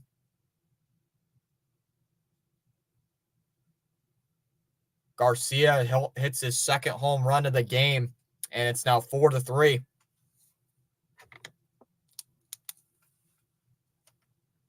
#20th of the season. And just like that, Texas trims the lead down to 1. Garcia has not been good ever since coming to the team. I think Garcia's been one of the worst relievers in baseball ever since coming to Boston. As low takes strike 1-0-1. Don't show me a replay of it. I don't want to see a home replay of that home run. I tried to watch it on Nesson, but that channel is off again tonight. Down low 1-1. Oh, that's weird.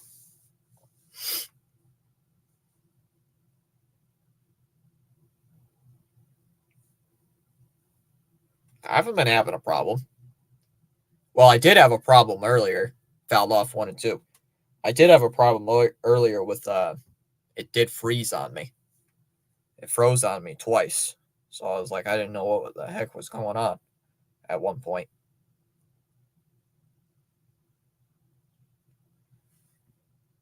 Wow, no doubt, John. Up high 2-2. Yeah, you almost called it.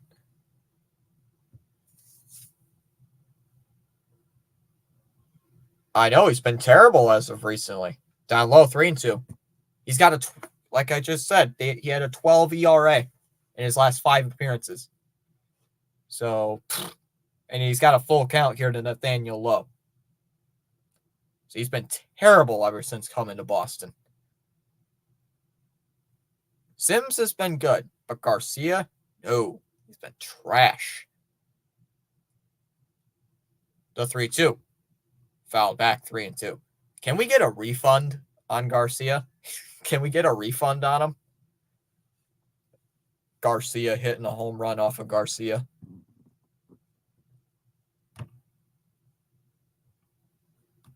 That's even worse. I have Adolis Garcia in my fantasy league this year. Swung on and missed. He struck him out. Oh, he didn't swing, but it's still a strike. He didn't swing at it, but it would have been a strike anyway. And here comes Langford. Let's get one more run here.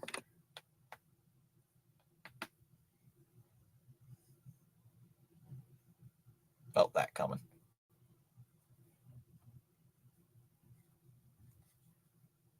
All right, here comes Wyatt Langford. As that pitch is inside, ball 1-0.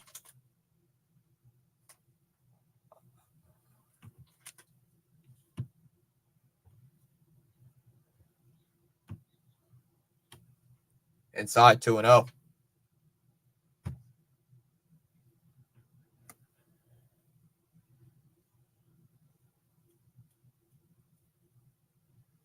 Come on.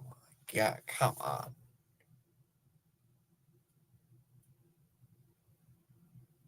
$30 people in the chat. What's up? It's 2-0. And that one's on the ground to third. Nice stop by Devers. Gets up. Fires it over to first. And not in time. Langford just beats out the throw, and the tying run is on base. I don't understand bringing in this guy.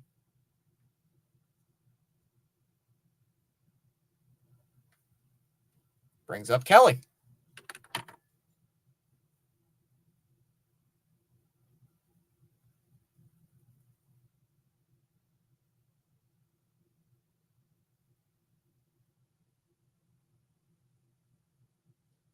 Here comes Kelly, who's currently 0 for 2 on the night.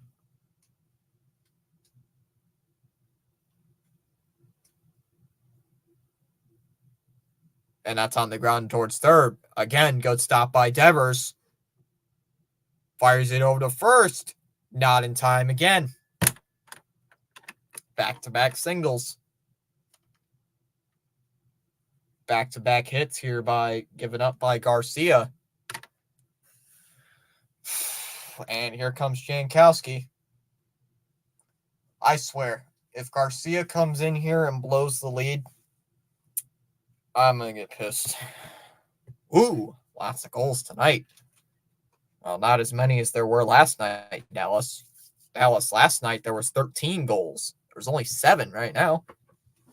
There was 13 yesterday. It was 9-4. And the Rangers were so pitied that they had to pull the goalie last night, Dallas, and it just kept backfiring. The heck is Team SOS streaming? Oh, he's playing some video game.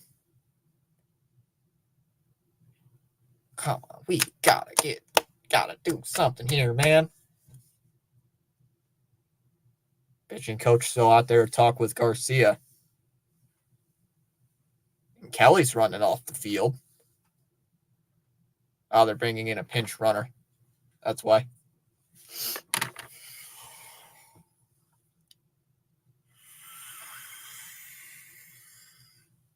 Yep. It's almost over, though. We're in the top of the 8th. Oh, Heim's coming in now as a pinch hitter here for Jankowski. I mean, you got runners here at first and second with one out. Double play would be great right about now. Double play would be awesome. Need it.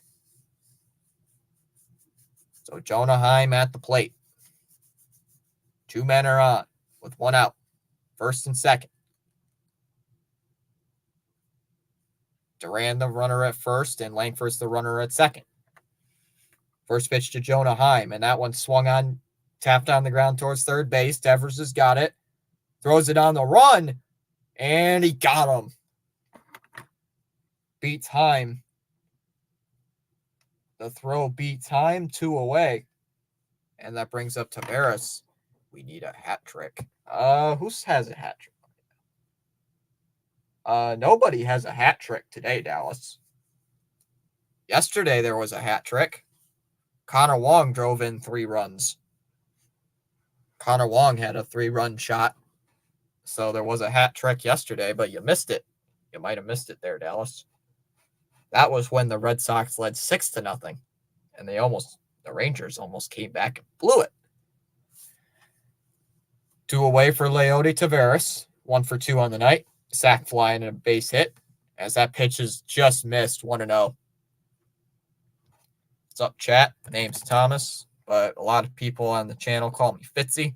That's why the nicknames at the top of the screen are at the top just above my head. But we do a bunch of Red Sox live games. Do some Bruins play-by-play coverage, as that's up high 2-0. And sometimes get very frustrated because Garcia cannot throw strikes. What did Dallas send me? Ooh, guacamole. Outside 3-0. Ooh, that guacamole looks pretty good, actually. Not going to lie. That guac looks pretty good. Outside 3-0.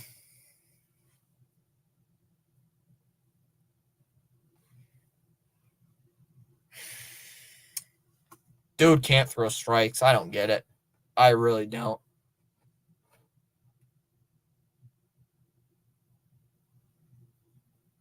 So 3 balls, no strikes to count here on Leody Taveras. Runners now at second and third.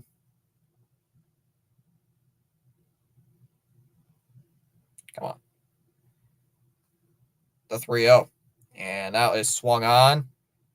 That's a little blooper, and it's going to drop in for a base hit, and the game's going to be tied. Langford's going to score. Duran being held up at third. Taveras into first, and the game's now tied at 4. Once again, the Sox bullpen just sucking it up. Every night, I swear, with this team. The bullpen implodes again.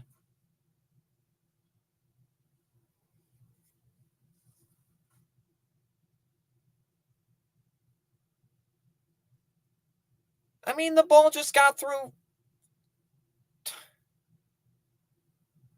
The ball got through Hamilton, and it scores a run. I mean, gee, this is ridiculous with this team, man.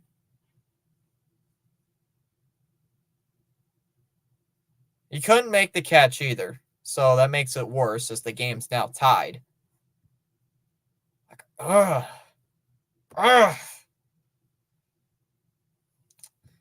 And here comes Cora. Get this bum off the team. Get Garcia off the team. Like Garcia, DFA him or something. I'm tired of him. He can't throw strikes, and when he does, he gets shelled. This guy does not deserve to be in Boston. Why did we trade 4 prospects for him? We traded 4 freaking prospects for this guy, and he sucks. Sucks with a capital S. It's ridiculous. It is getting ridiculous. And it's pissing me off.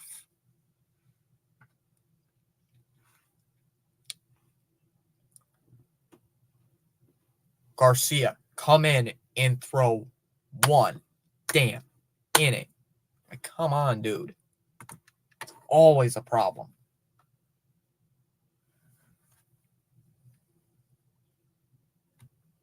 Crap, might as well bring in Festa. If any Met fans are here, might as well bring in Festa at this point. Bring in Matt Festa. Jeez, this is getting ridiculous. It's always a problem with Garcia. Every night. Can't throw strikes. All right, here we go. Runners at first and third here for Marcus Semien. Yeah, how about a strike? Chris Martin is coming into the game. Martin is coming in for relief. Shouldn't need to use Martin in this situation anyway, but we are. That would be sweet. Throwing a strike would be sweet right about now. But Martin throws strikes, so don't worry. We don't have to worry about him. Martin's ERA is a little high, but has been great ever since coming back from injury, as that's fouled off 0-1.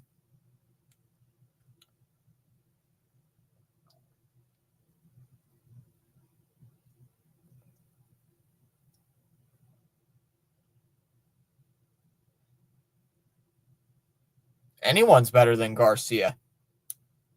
And that's the ball. How? 1-1. Orioles 2, Nationals 1, top of the 7th. Thank you, Jared.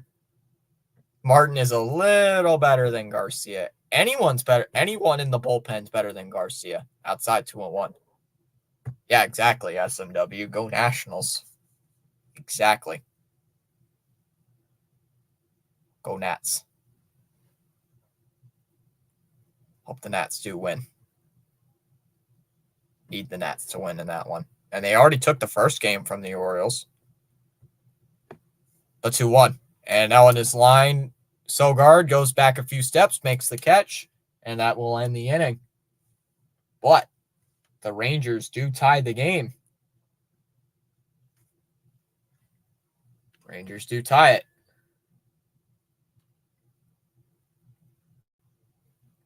As we go to the bottom of the 8th. Hold on. Forgot to write this in. We go bottom 8. It'll be 1, 2, and 3 in the stock lineup. Duran, Abreu, and Yoshida in the bottom of the 8th inning. It's 4-4.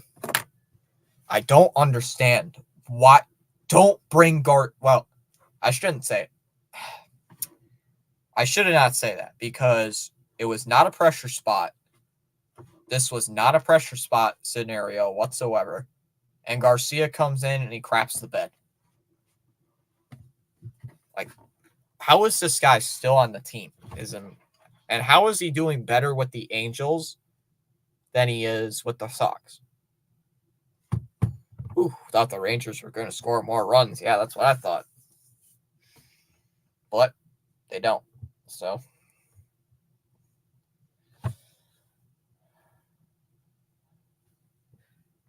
now it is.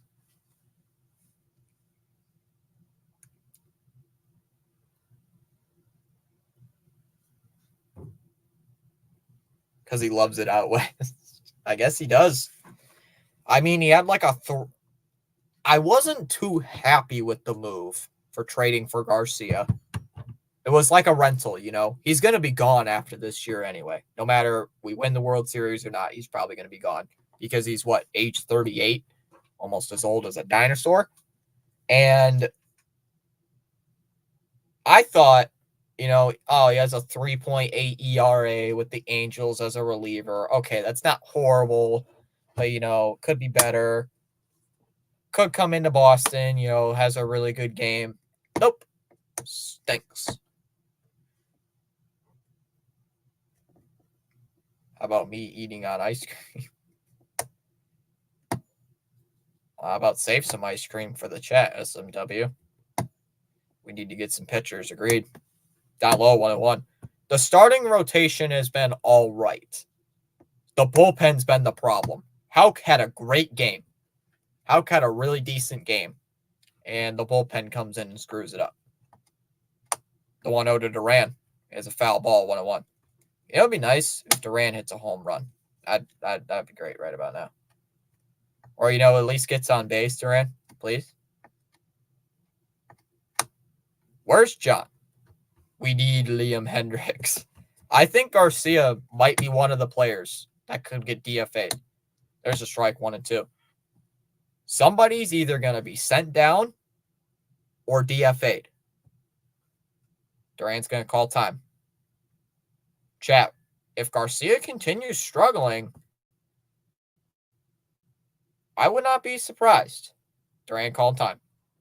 If Garcia continues to struggle, I would not be surprised right now if Garcia does get DFA'd.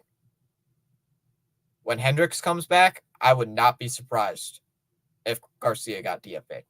Way outside, 2-2. My kid's at the game right now, and he's not happy. I'm not happy, and I'm not even at the game. I'm watching it on TV, and I'm not happy at the game. I'm not happy. I'm pissed, actually. The 2-2.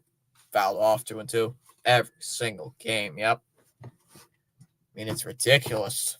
It's bullpen, man. Yep. Replacing it, Liam Hendricks is better. Hendricks should be coming back soon. Outside, 3-2. I think Hendricks is coming back towards the end of the month. Full count here on Jarren Duran. Nobody on, nobody out. Hey, if Rafi Devers comes up, I'm going to say the golden statement. The 3-2. And that one is lined, and that's going to be a base hit in front of... That's Duran. Sorry, chat. Froze there for a minute. I thought that was... I thought Jankowski was still out there and right. But Duran with his first hit since coming back from suspension. Crowd likes it. As Duran is on base for the first time today since coming back from the suspension. Tie game again. Yep, here we go. Can you imagine if this game goes to extra innings? Send that dude packing. Yeah. Send him packing. As here comes Wilyer Abreu with a chance to drive in a run. He's already hit a home run tonight. As that's lifted foul, 0-1. Abreu's 1 for 3. Had a solo home run already tonight. Solo home run back in the 6th inning to make it a 3-2 game. Up high, 1-1. Good to have Duran back. Yeah. Hopefully he doesn't say any more stupid things on TV. Hope he doesn't say anything. Keep Duran away from the hot mic. Keep Duran away from the mic. Swung on and missed. He goes around 1-2. Yeah, just keep Duran away from mics. Keep him away from microphones. That seems to be his weakness.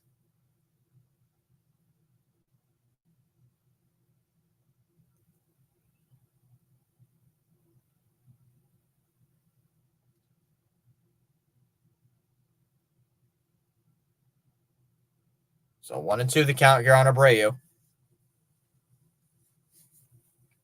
Come on. The 1-2. Oh, Duran's going to go. Abreu swings and misses. Heim's going to throw down to second. And they got him at second base.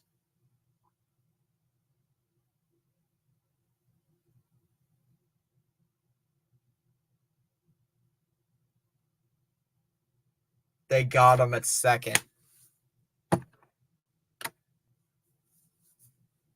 So Abreu strikes out, and they somehow get Duran.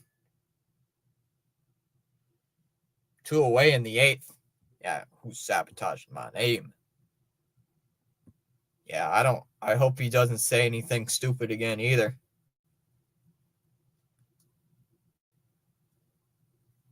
As here comes Masataka Yoshida with a chance to do some damage here. Come on, Yoshi. As that pitch is low, 1-0. Hendricks is targeting to make his return in August. Yeah, I knew he was coming back in August, but I just didn't know when. I think he's still throwing a bullpen session. Down low, 2-0. Not bullpen session. I think he's still doing his rehab assignment. OMG. I thought Duran EN. What? Down low, 3-0. Yoshida. Yoshida. Let's go, man. There's a strike, 3-1.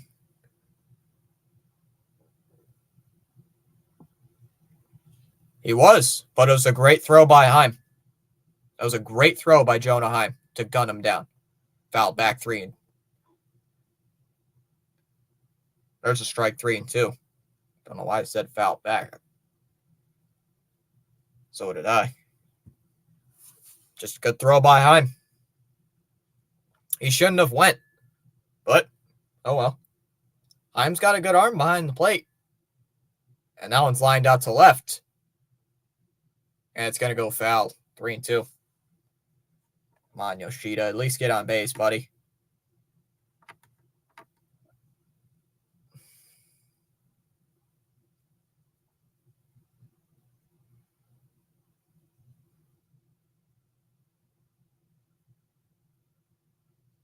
The 3-2. Robertson deals, and that one's hammered out to left center field. Tavares going back towards the wall, and it's going to be off the monster. Yoshida rounding first. He's on his way to second. And he'll stop into second base.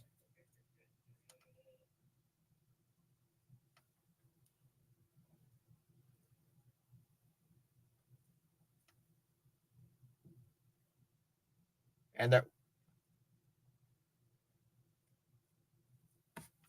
what is Cora doing? They're bringing in Connor Wong as a pinch hitter? I'm sorry, huh?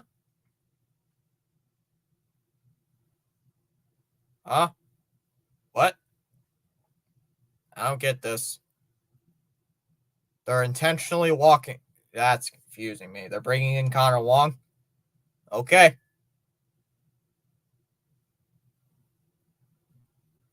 And they're going to intentionally walk him.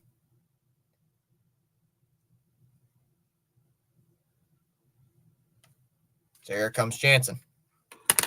And Nesson froze again for me. Great. Sorry, chat. Nesson froze again. Well, you're not going to get a home run because they pulled Devers. They walked him. Or they inside 1-0 on Jansen. Not going to get one because they pinch hit it for him. The 1-0 in there for a strike. 1-1. Come on, Danny.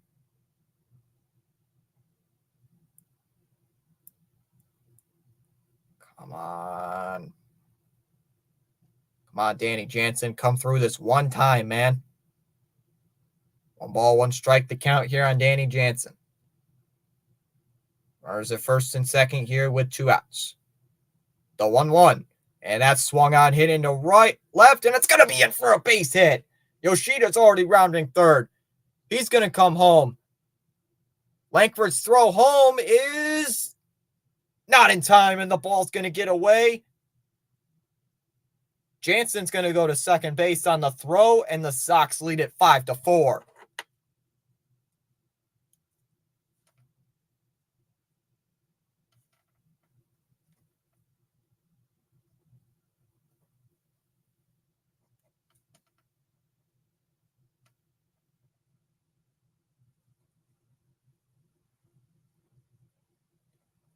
Danny Jansen coming through with an RBI base hit. As the Sox are going to take the lead with Gonzalez coming up. Can bats save bullpen? Hopefully. Thomas is going to throw the laptop if the Red Sox don't play better. Goal! Eugene, Devers is not going to be in the game. They pinch hit it for him. He's not coming back in the game. So even if this game goes extra innings, Devers is not going to be in it. Devers was pinch hitted for. So that means he's not coming back in the game. Period. Sorry.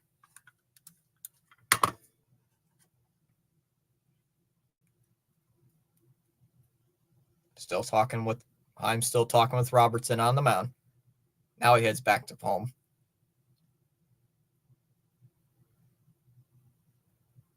Yep, that's how it works. As Gonzalez shoots the first pitch foul, 0-1.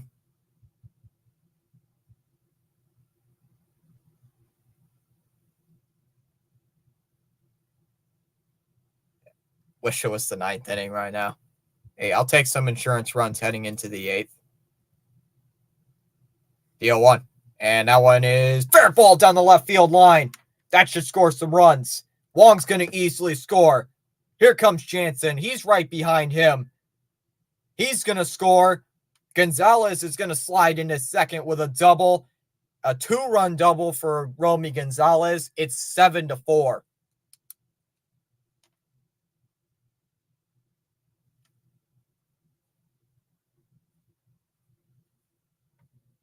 And the Sox have a 3-run lead here in the 8th. Let's go. And here comes Bochy out of the dugout. Yeah, what did I say? Another hit would be great. Bochy's going to make a move to the pen as the Rangers are now down 3 here in the bottom of the 8th. Dallas, this is not... Dallas always does that. Dallas always does that. Since Dallas is obsessed with hockey, every time we do a baseball live stream, whenever the Sox score, she puts in goal just as a joke. It's a joke, Jared. It's just a joke, Dallas pulls. It's always been like that. Sorry about that. I accidentally made my chair shrink. Yeah, Devers has got to hit a home run again eventually. I agree with that. He's got to hit one eventually.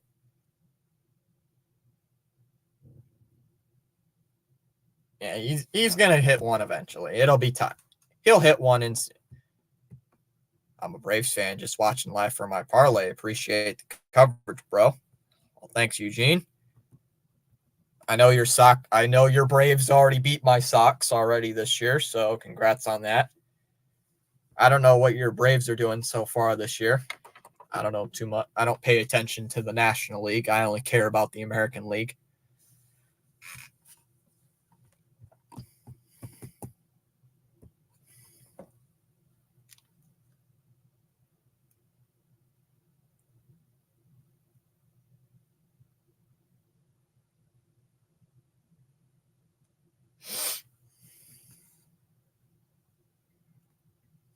Hold on, I gotta send this to somebody.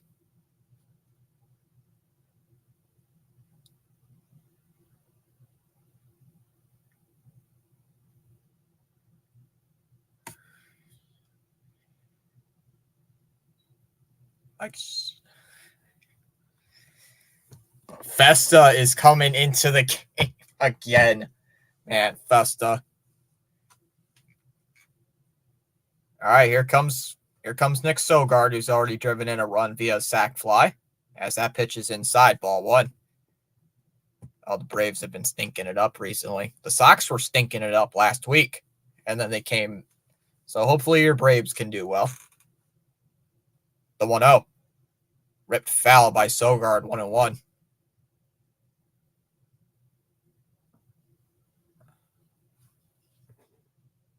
Sweep. Yeah, let's get a sweep. Bring in those brooms. 1-1 strike here on Nick Sogard. 2 outs. Runner at second is Gonzalez. the 1-1. And that swung on and popped up. Smith will make the catch on the infield dirt, and that will end the inning.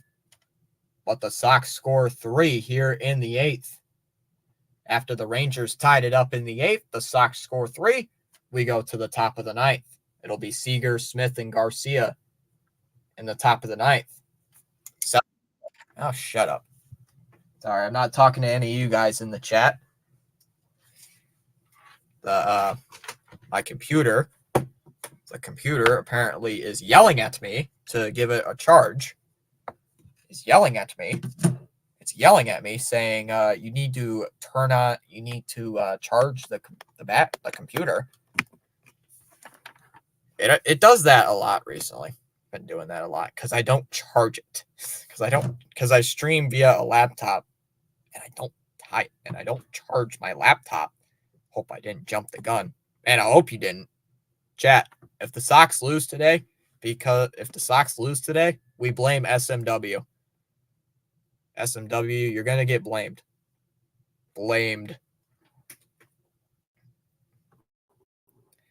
Yeah, my computer just like, charge. The computer sends like a really loud signal. Like it's like, doo-doo-doo. It's like, charge. Like, charge, put the charger in, you idiot. Like, okay. Like, it's very mean. It's like, you need to charge.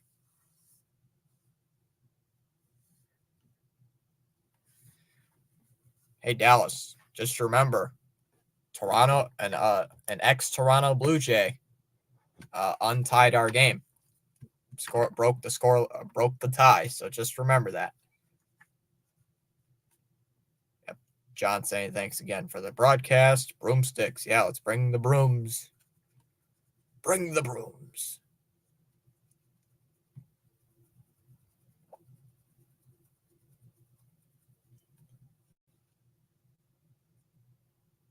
Oh, they're bringing in Winkowski? Oh, I don't know about this.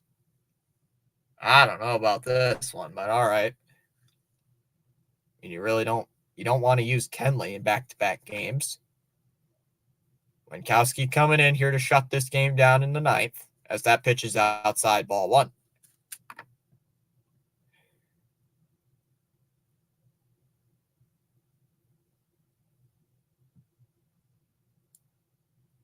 The 1-0 in there for a strike, 1-1.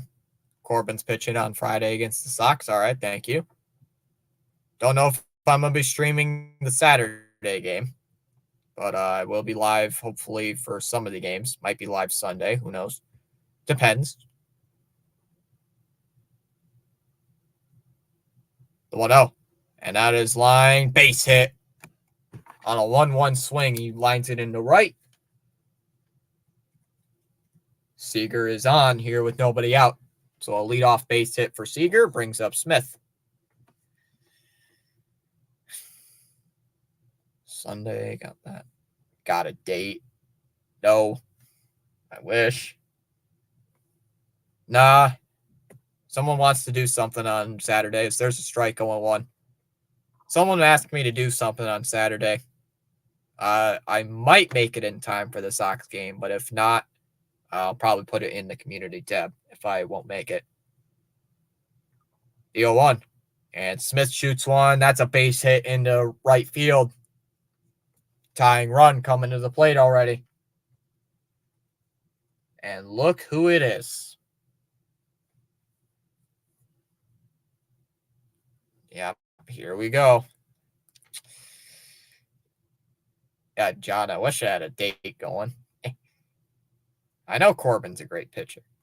I know Corbin Burns is a good pitcher.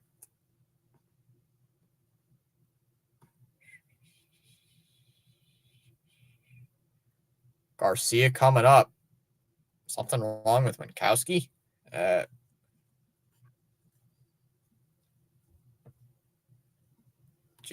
Jansen going out there to talk here with him.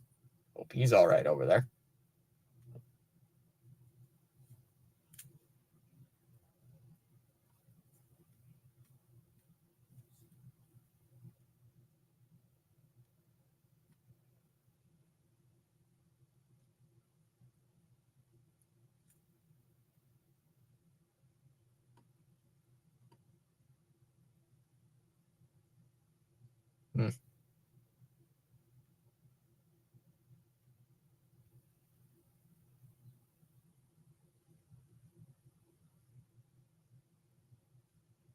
Oh, great.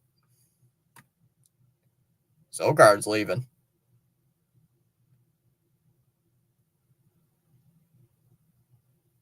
Sogard's exiting the game. Oh, hold on, chap.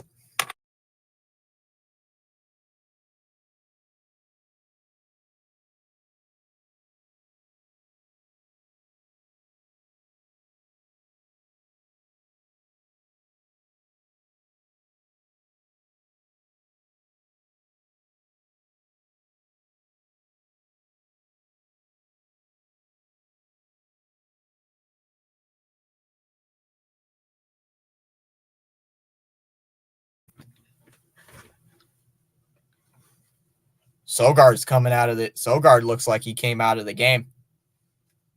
Great. Great. Don't know what Sogard got hurt for. As there's a strike 0-1. Oh, he tried to get the ball before it went into right field. So I have to check on that. Garcia calls his timeout. Garcia does represent the tying run. So Garcia is the tying run at the plate. Down low, ball 1.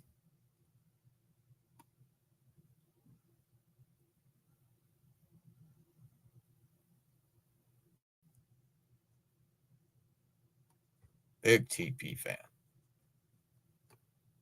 So here we go. 1 ball, 1 strike. Winkowski still on the mound. Got to get out of this inning. And that swung on and popped up here on the infield. Infield fly rule is called. Gonzalez makes the catch, though. 1 away.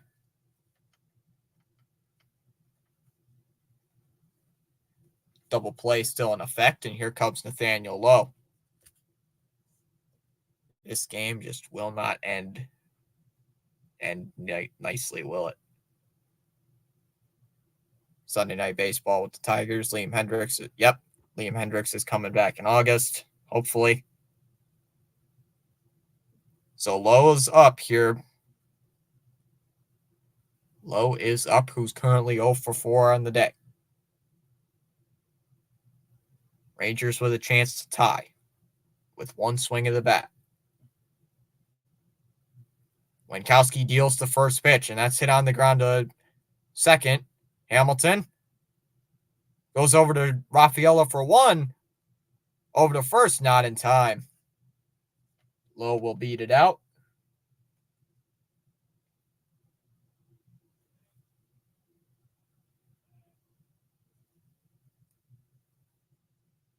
So here we go. Phew, that's a help. Yeah. Rangers are down to their last out tonight, and here it comes in Wyatt Langford. As he takes a strike, 0-1. Come on, let's get out of this inning, Winkowski. Please. 1 more out. All we need is a ground ball, and this game's over. Deal 1. And Langford hits one in the air out to deep left center field. Duran's looking up at it, and it's going to get into the seats for a home run.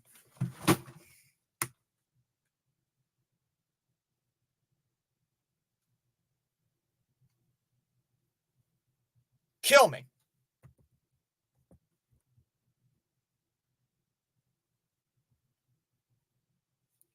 I hate this bullpen. I really do. I really hate this bullpen, chat. I really do.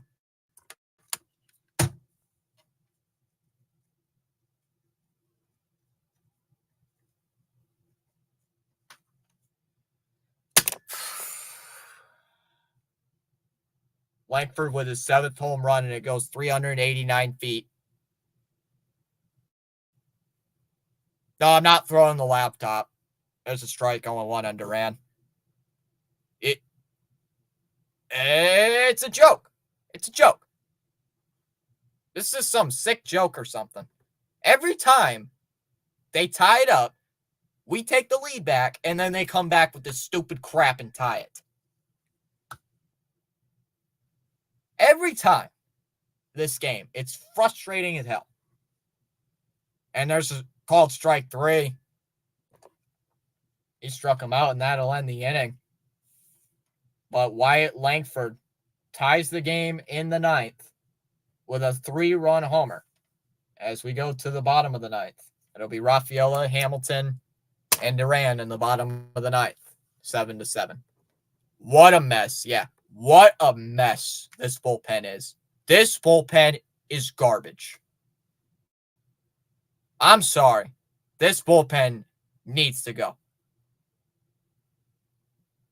Winkowski, clean the bullpen out. This is stupid.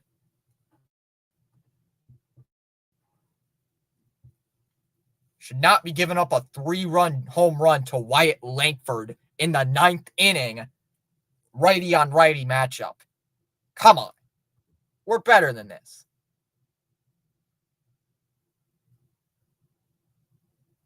On an 0-1 swing. This team is just pathetic. Pathetic when it comes to pitching. No, we got to give Liam Hendricks a chance. Should have just brought in Kenley. Jesus.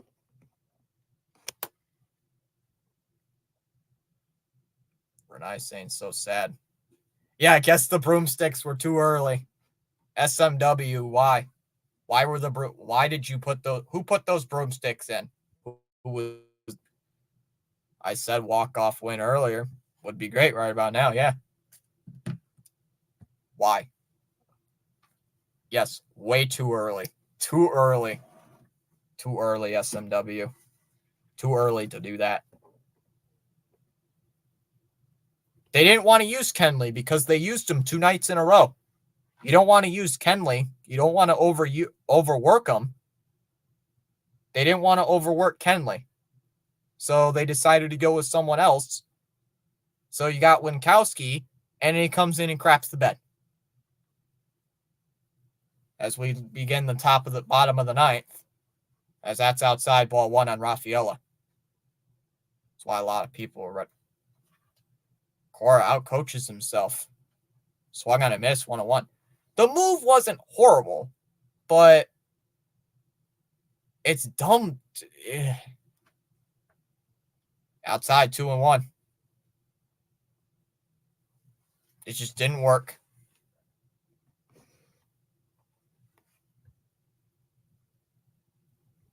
You don't want to use them 3 nights in a row. You don't want to use them 3 nights in a row. 2, you can, but I wouldn't want to have used them 3.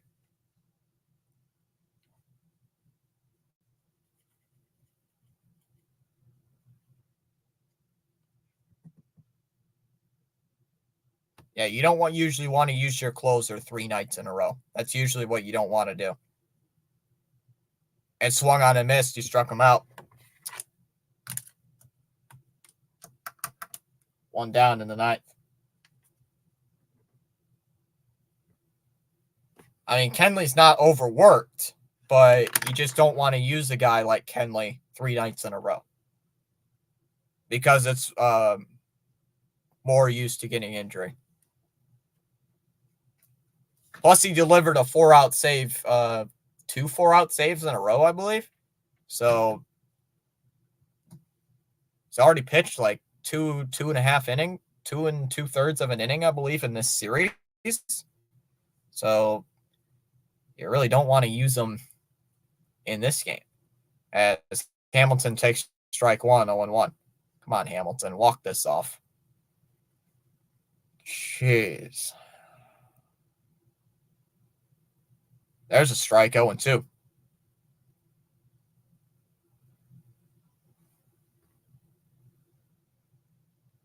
Red Sox are underrated. Their bullpen is overrated. As that swung on and popped up, Seager will make the catch just on the edge of the outfield dirt. 2 away, and here comes Jarren Duran. Kenley is a good pitcher, but give him the rest of the Orioles series. Yeah, I think that's what they're doing. That's why they didn't start Connor Wong today.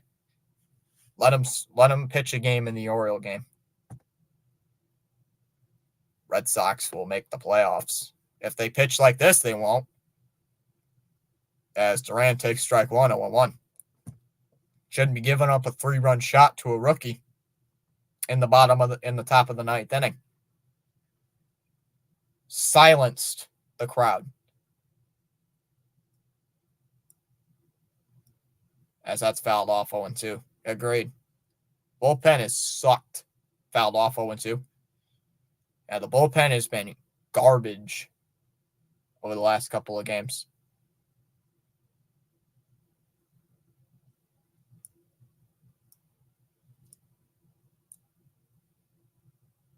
No balls, 2 strikes here on Jarren Duran. Man, wouldn't it be a great time for a walk-off, chat?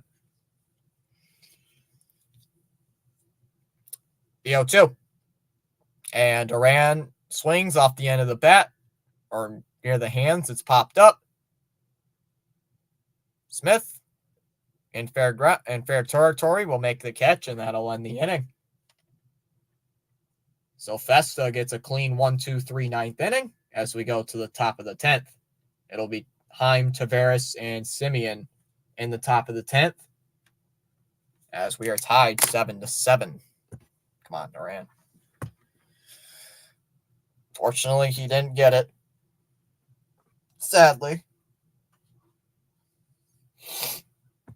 Hope not. I hope they don't blow it. Oh, man.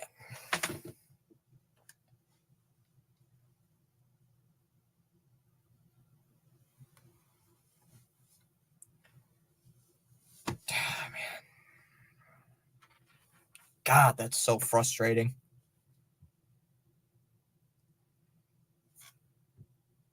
We need this win. It'll be two games down to the Royals. Exactly. If the Red Sox blow this, playoff hopes are gone. They're not gone, but they're going to get slowly out of reach. We need this win, though. That to keep in the wild card standings and to have momentum heading into the Orioles series. Because as of right now, the Sox are 1.5 games back.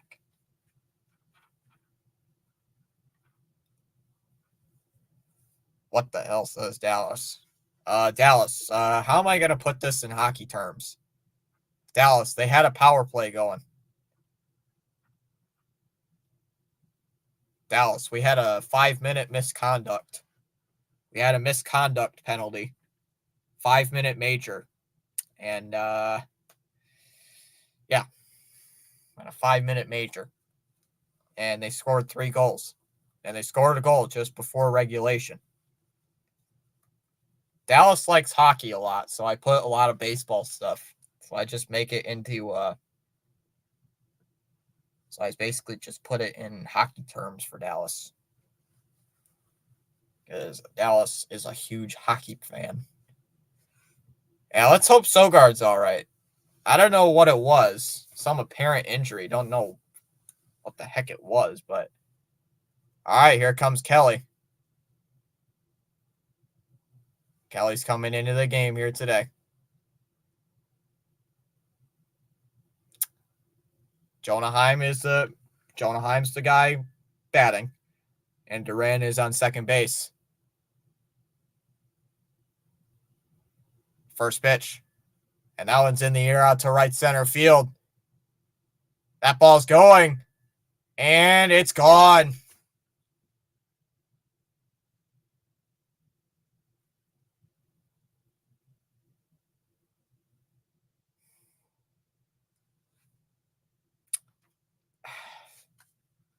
I got no words. I honestly have no words, chat. I got no words tonight.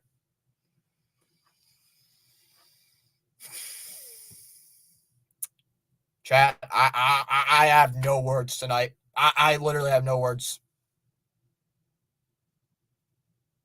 As there's a base hit in the left.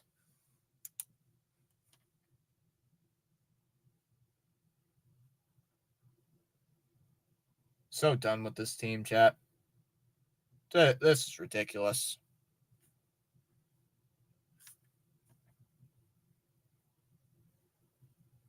God.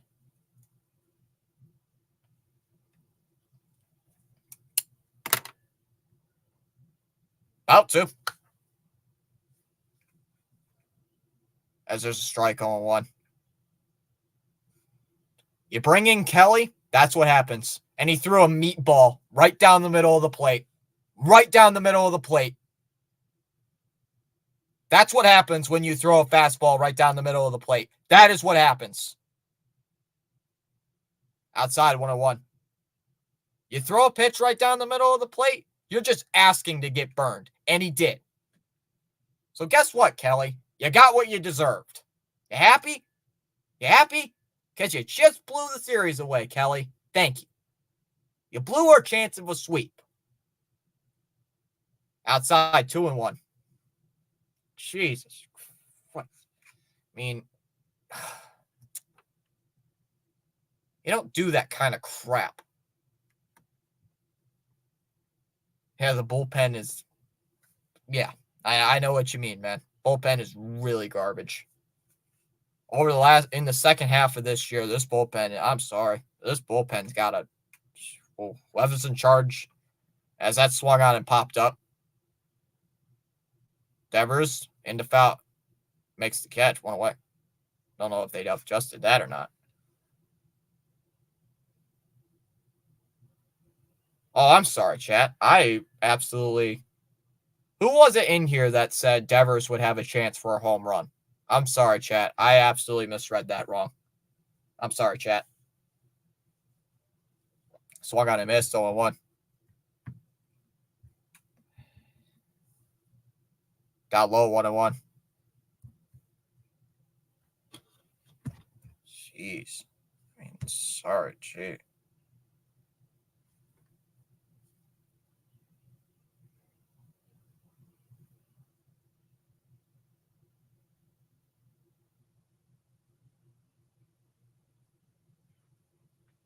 Down low, 2-1 on Seager.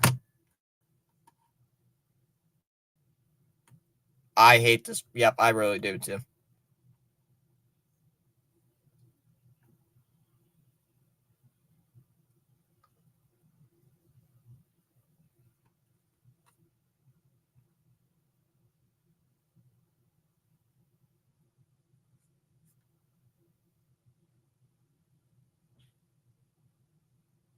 Allen's lined out to right.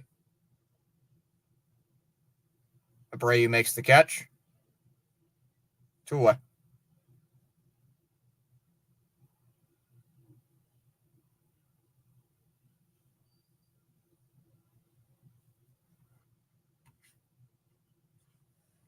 I hope they tie. Man. I really hope they do. All right, here comes Josh Smith with a chance. Josh Smith coming up. I mean, I'm sorry, chat, but this bullpen, man, I'm done with it. I'm done with this bullpen. As that one's lined into the left, and that's going to be a fair ball into the corner. Smith is going to stop into second. Tavares being held at third.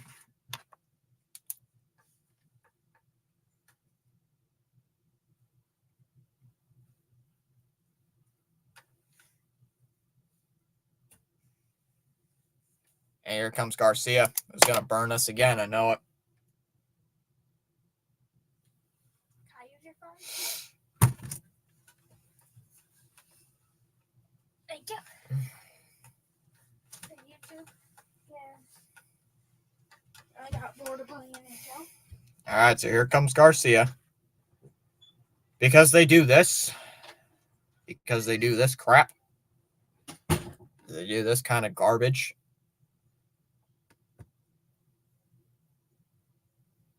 Down low, ball 1, 1-0. And chat, I'm sorry, but I accidentally goofed up. I thought Devers was coming in as a pin. I thought I accidentally goofed up earlier in my score sheet. I wrote down that Connor Wong was getting intentionally walked. Connor Wong came in as a pinch hitter for Devers, as there's a strike 1-1. But I accidentally wrote it down wrong, so Devers is still in the game. I wrote that down wrong earlier. I just forgot to tell you guys in the chat, so just letting you know that was my bad there. Garcia using his timeout, still 1-1.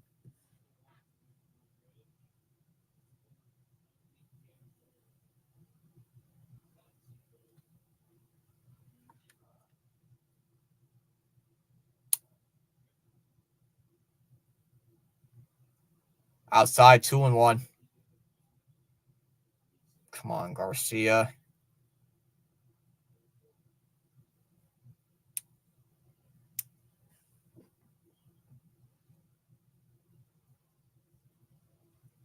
Two and a half games back. No, that only is if that's only if we lose today. The Orioles game doesn't impact our wild card standings, Jared. Only we control the wild card right now. Fouled off 3-2. Since Kansas City won today, if we lose today, we'll be 2.5 back. So if we lose right now, we'll be 2.5 back. But the Orioles game does not impact us. I don't know much about baseball, but they're for batters, you can have one timeout. You can call timeout, take a 10-second breather, and then you have to be right back in the box. So a batter only has one timeout he can call, and that's it. Only one timeout. Garcia steps off the mound. Or not Garcia. Jeez. Kelly. Got 50 people in the chat. What's up, everybody? Yeah, not like the old days. Yep, you can only have one timeout per at-bat.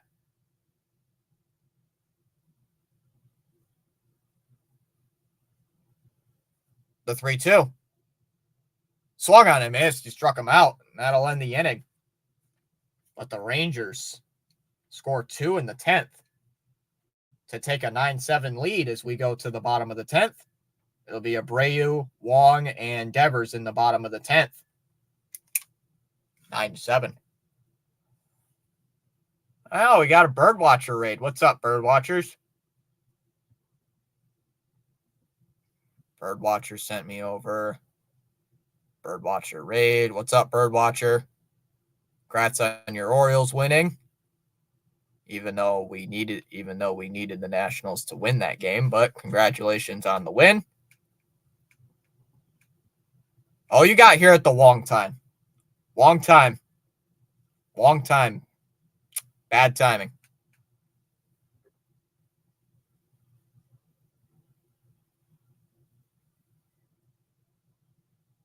Hello from CCC. No offense, but I hope you lose every game you have left. Much obliged. Mutual feelings. Feelings mutual, Slater. Feelings mutual. Just so you know. I'm going to run down for breakfast. Might be 10 minutes. Sure. I'll stall. I can stall for you. I'll just send you the link, and you can just hop in whenever you want. I'll send you the link when I'm done here. Yeah, Birdwatcher, bring us something. Yeah, Birdie, bring us something to eat. Hey, you never know. This game could go into the 11th inning. The only thing is I just have to get rid of the overlay here. I should make it like a two-person overlay, you know? Duran will start the inning at second base. Kirby Yates is coming on to close. Got 104 people watching it. Come on, Abreu. Let's get something going here in the 10th.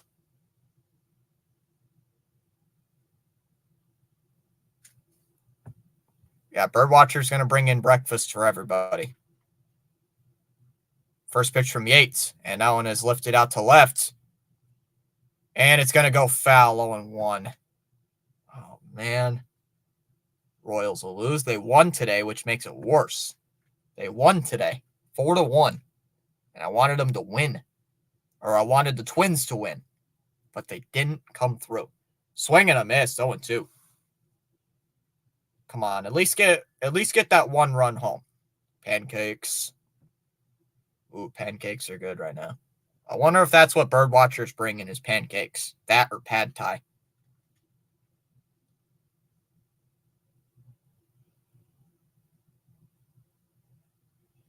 The 0-2.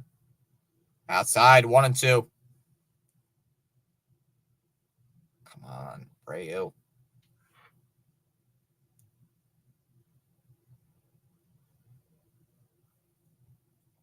I couldn't eat a fat stack of cakes. I could eat a fat stack of cakes if I wanted to. If I wanted to, I can eat an entire stack of pancakes right now. I don't want blueberries on mine. The 1-2. And that's a tap around the ground towards second base. Simeon has to hurry, flips it over to first. Got him, Abreu, by maybe a step. One down in the 10th. Gotta have syrup. Yeah, exactly. Shock is here saying 2-1 White Sox. All right, here comes Connor Wong. Chat, here he comes. Here he comes.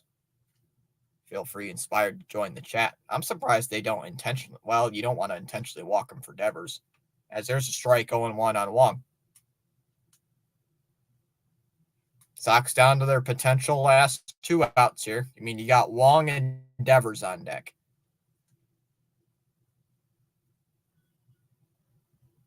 Inside, 1-1. I am a new member of your YouTube. Welcome, Josh. Chat's going too fast. I can't read it.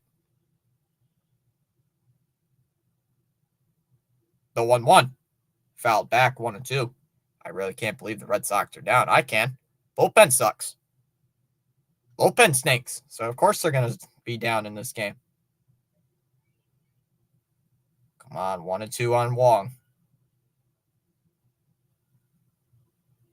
I can always count on the channel on this channel for Red Sox coverage. Yeah. Try to do as many as I can. The 1-2. Swung on and missed. He struck him out. 2 away. I'm going to break something here. Gee. Right. I'm going to think I'm going to break something. And now here comes Rafi Devers with a chance to tie. And you still got the runner on third. Don't swing for the fences, Devers. Please don't. If we win, we had a good bullpen, we'd be in a wild card spot. Yeah, we got to win this. I know, it's a really frustrating game. I do it. I'm going out there to talk with Kirby Yates. You got Jansen coming up, so you could pinch hit for Gasper if Devers gets on. Man, chat, I'm just so frustrated if we lose this game, not going to lie. 7-4 lead in the 9th inning, or 7-4 lead in the 9th, and we blow it. Oh, that'd be terrible. At least score the run, Devers. At least do that. Don't let me go sulking into the night. So Devers at the plate.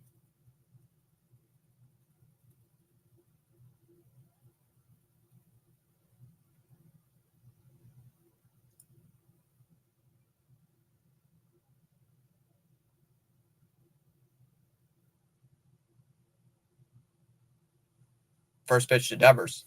And that one is lined out to center field. Tavares will make the catch, and the Rangers are going to win it.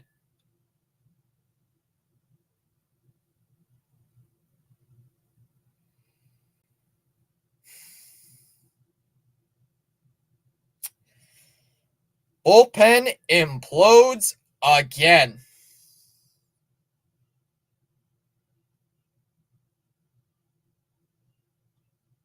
Two-run shot by Heim is the game winner as the Rangers come back, score 5 unanswered between the 9th and 10th innings, and win this game set 9-7.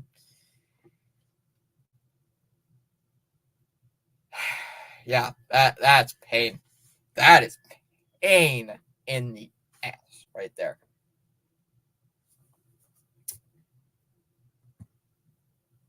No, I know that. But this bullpen, 2 days in a row. This bullpen, man. Bullpen comes in and implodes like it does on a regular basis. Yeah, I know how it feels as an A's fan, as an Orioles fan, to have a bullpen implode.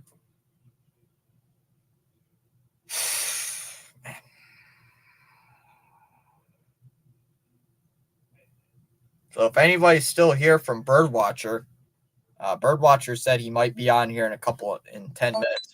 Shut it. Jeez. Oh man. I'm gonna have Birdwatcher on here hopefully soon. So I might just stall a little bit. I'll just try to stall and have Birdwatcher come on. Asked him earlier if he wants to come on and talk for a little. Preview the series between the Orioles and Sox. I mean, we can do a little. We're gonna do a little series preview. Quick, do a little bit of a. I don't want to present. Sorry, wrong button. But oh man, I'm chat. Not gonna lie, I'm a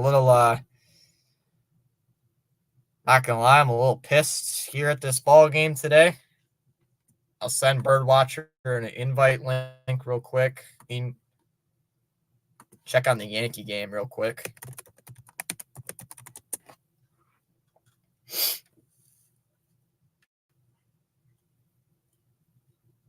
Oh, chat, this is a huge game for the Red Sox. There's one game going on for the Red Sox that'd be really important right about now. It is the Tigers and Mariners game going on, as that's heading to the bottom of the ninth. Where is this so I can all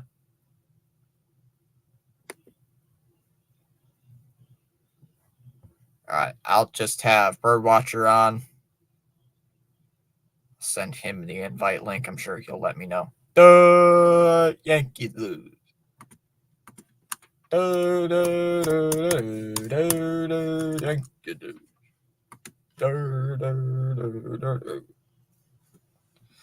right, I'll send this to Birdwatcher quick. You know what, chat? We'll just watch the rest of this game real quick.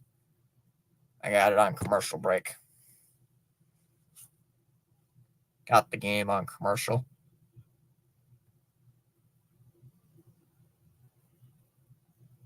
You know what? Not the Yankee. You know what? Let's check a little bit on the Yankees game, chat. Shall we? Oh, it's only the bottom of the fourth, though. So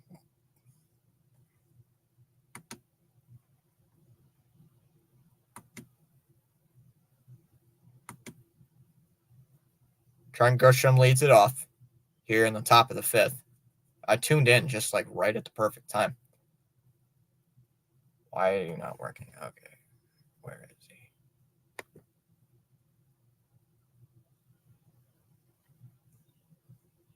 And that's a base hit into center field. Here comes Volpe. Send this to Mr. Birdwatcher whenever he.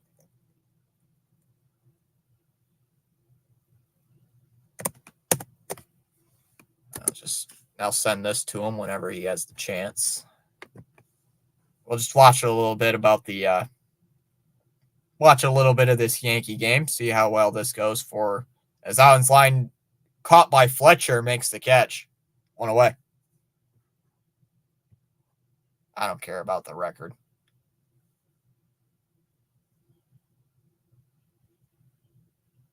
Do a little bit of a thing with Birdwatcher, at least, preview our series between the Red Sox and the Oakland, jeez.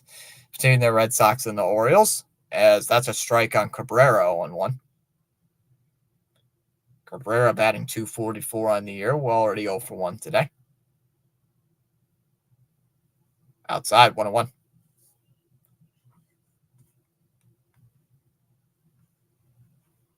Cabrera grounded out his first time up. I have a friend who's also a Sox fan. Really? And that's fouled off 1-1. Or 1-2, sorry. Let me put this on the Chante says he hit that like button. Go.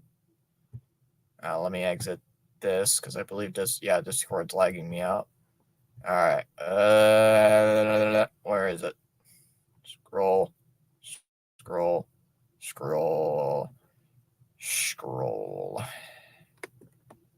1 ball, 2 strikes to count here on Cabrera. No, I don't want the Philly game. And that's a ground ball. Right back to Martin. Only plays at first. Stop. This touchpad is like so sensitive. This touchpad is like insanely sensitive. All right, 2 away, runner on second for DJ LeMahieu.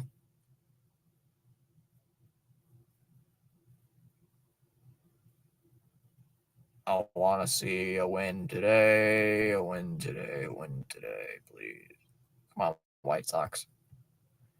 White Sox win. They get their 30th win on the year.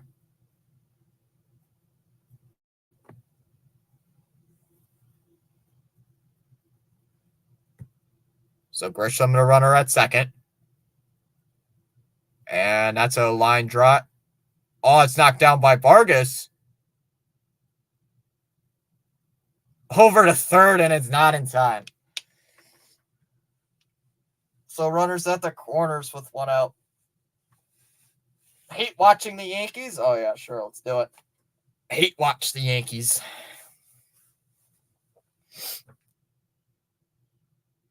Go hate watching the Yankees. That's baseball for you. I did send you the link, Birdwatcher, so if you do want to hop in, it is ready for you. God, I can't even show my face.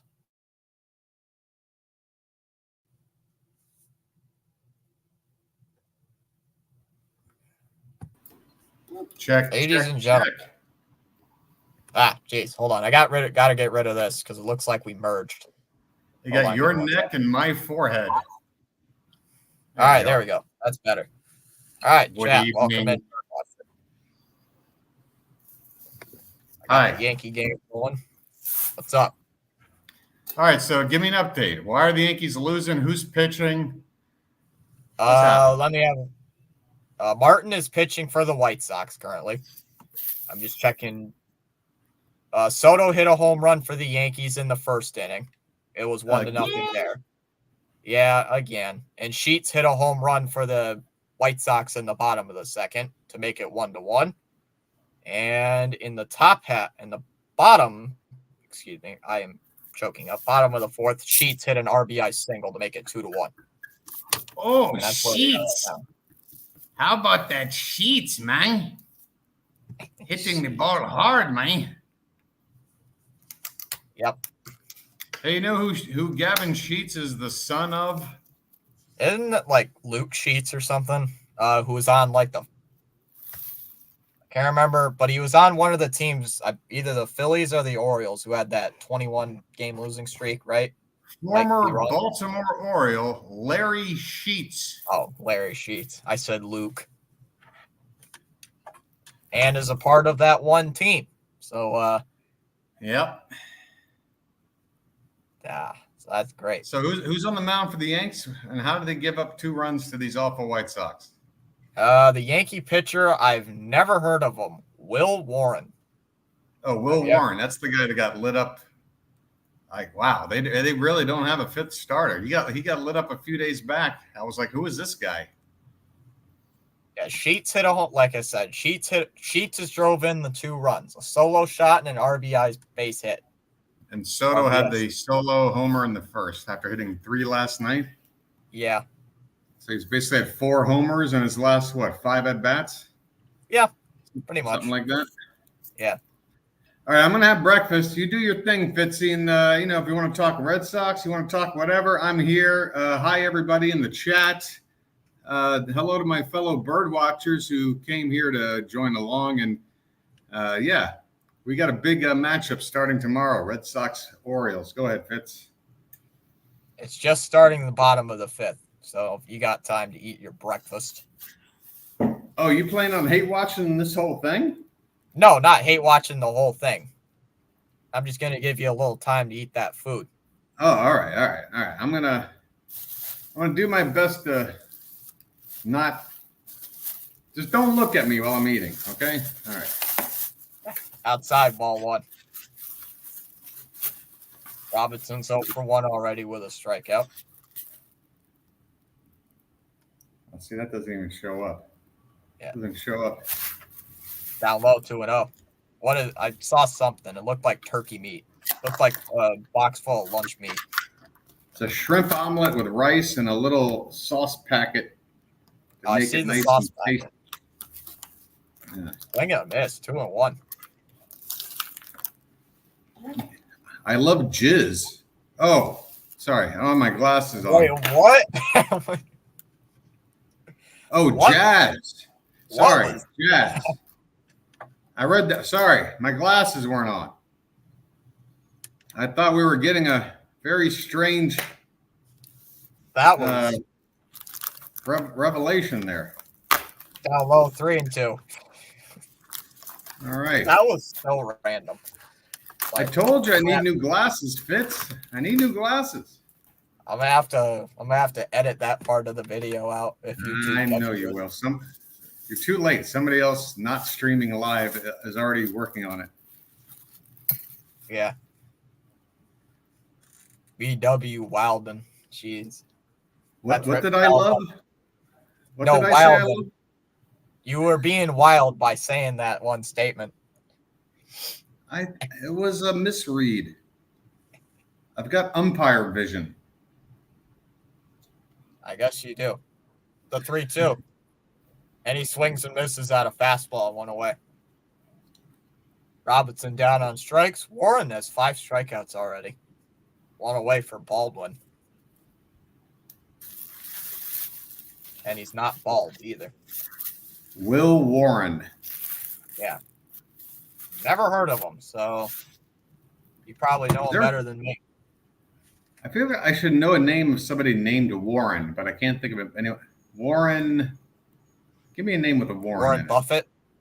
Oh, Warren Buffett. Okay, so will Warren Buffett ever pass away?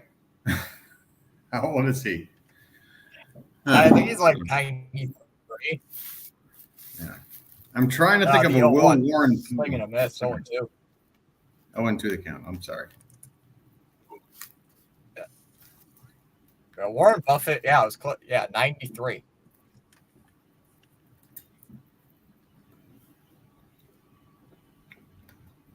Yeah, the Red Sox did choke Andrew, unfortunately, with our crappy bullpen. Was 9-7 the final? Yeah, we led 7-4 heading into the 9th inning. 2 outs. 0-1 pitch to Langford was crushed into the monster seats with 2 outs. I got to put emphasis on that. Right-handed pitcher against a right-handed batter, which makes it worse. But then in extras, they put 2 up, and you couldn't even get a ghost runner in or nothing? Couldn't get the ghost runner. Oh, boy. Not even get the ghost runner. Oh, boy. Yeah, Jonah Heim, first pitch in extra innings, crushes one into the bullpen. That's popped up. Cabrera makes the catch, 2 away. Back to the top of the lineup with Lopez. Yankees suck. Yankees suck. Sorry, go ahead. Makes it worse that Kansas City won today. So that sends us a little bit back in the wild card standings. Of course, the one game Kansas City had to win, we lose. So, yippee. As there's a strike 0-1 on Lopez. Well, at least it'll be an easy 4 games coming up after tonight, right? Right. If I'm being completely honest, I think it'll be a split series with the Orioles and Red Sox. I mean, it could happen. I wouldn't be shocked. I wouldn't be shocked at all. I mean, what are the starters? Let me have a look at the starters. Let me look at the Red Sox on ESPN. I broke this down already. I broke it down. That was like 2 days ago. I don't remember 2 days ago. Burns and Eflin are pitching the first 2 games. Sorry, go ahead and make the call. Go ahead. I think, what was it? I'm trying to remember the Sox pitchers. I know the Orioles pitchers, but not the Sox pitchers. That's a ground ball. Hit to short. Volpe over to first, and that'll end the inning. So the White Sox can't get anything going. We go to the top of the 6th. Soto, Judge, and Wells in the top of the 6th inning. So here's what's going to happen. Game 1 and 2, you guys are going to lose because we're going to have Burns and Eflin on the mound, and we're just going to be better. Game 3 is up in the air. Albert Suarez against Brian Bayo. I feel like it can go either way. And then Game 4, I think you're going to win. You were talking smack about Cutter Crawford. Did he not just win a ball game for you last night? He did, but he was not playing too good towards the end of his start. He won you a ball game last night. All right? And he's going to be up against our Trevor Rogers, who stinks on ice. That's the game you win for sure. Okay? So what I'm saying is a chance at a split if you win game 3. If we win game 3, we're taking 3 out of 4. Yeah, Pavetta's confirmed for Thursday. The Sox have not announced a starter for Friday, so that means that's going to be a bullpen day. I know it. So that would have, like I said, that would have been James Paxton's start if he didn't get hurt. And Crawford, Bale on Saturday, Crawford.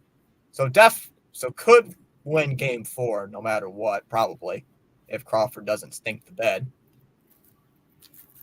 I mean, if Bayo goes 7 innings, I think we would have a chance. But I think it's a total toss-up. Suarez versus Bayo, total toss-up. It's really going to come down to how good those pitchers are that day. Bayo's rocky, though. Bayo is like 50-50 chance. You're either going to have Suarez is either give you 6 innings of 4 hit, 1-run ball, or he's gonna look like garbage right up. I mean, I shouldn't say garbage. I mean, Suarez, he's an unbelievable story, man. I've talked about him before. I'm sorry, is the game back on? Let me look. I'm looking at ESPN.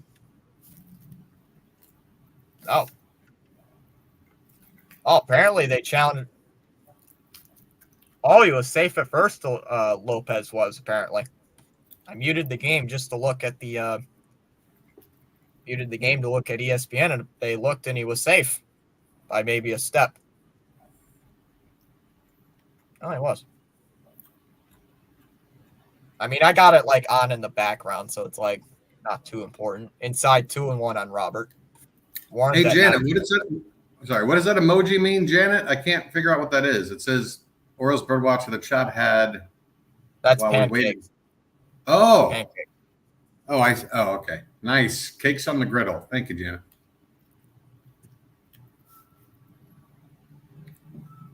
Oh, that's going to end the inning. Ground ball. So the inning's over. Yep, inning's over now. Official. All right. So here's what to do, Fitz. Since you're the guy doing 2 things at once. When inning's over, that's when we talk about our preview, right? And then the game's back on. Let me know. I'll shut up, and I'll know when to chime in between pitches. Okay? Yeah. Try to make this easy on you. It's okay. So this series coming up. All right, we're talking about the pitchers. Yeah. Who do you got right now that's a really important player that's on the shelf? You got any key injuries going on right now? The only big one is we got Boozer, who just got to the 15-day IL with elbow inflammation, and that's really hard on the bullpen because right now we only have 2 lefties in the entire pen. Yeah. And we just called up Bernardino. It's tough to lose an alcoholic, like Boozer. Boozer's a really good player, though. Boozer's been a really good player this year. And he's been a good story as well. So, I mean, but Bernardino. So he's a lefty. We're missing Danny Coulomb. Danny Coulomb's a good lefty for us, and he's been out for a while. So that evens out. I'm trying to think who else who's really important that we've lost. James Paxton, one of our starters. That's a huge loss. He's going to be out for the season. So I'm trying to think of another huge loss that we don't have Jordan Westberg. Oh. He probably won't be back till mid-September, maybe. Jordan Westberg, All-Star. Yeah, the one who came in for Devers. Gotcha. That guy. And then we've got a lot of injuries, man. We really do, especially in the pitching. Speaking of Devers, he's been struggling just as of late. Only has 1 home run and 3 runs batted in the entire month of August. So we're 2 weeks into August, and he only has 3 RBIs on the entire month. Wow. Like, he's been on it. Well, that's inside ball 1 on Soto.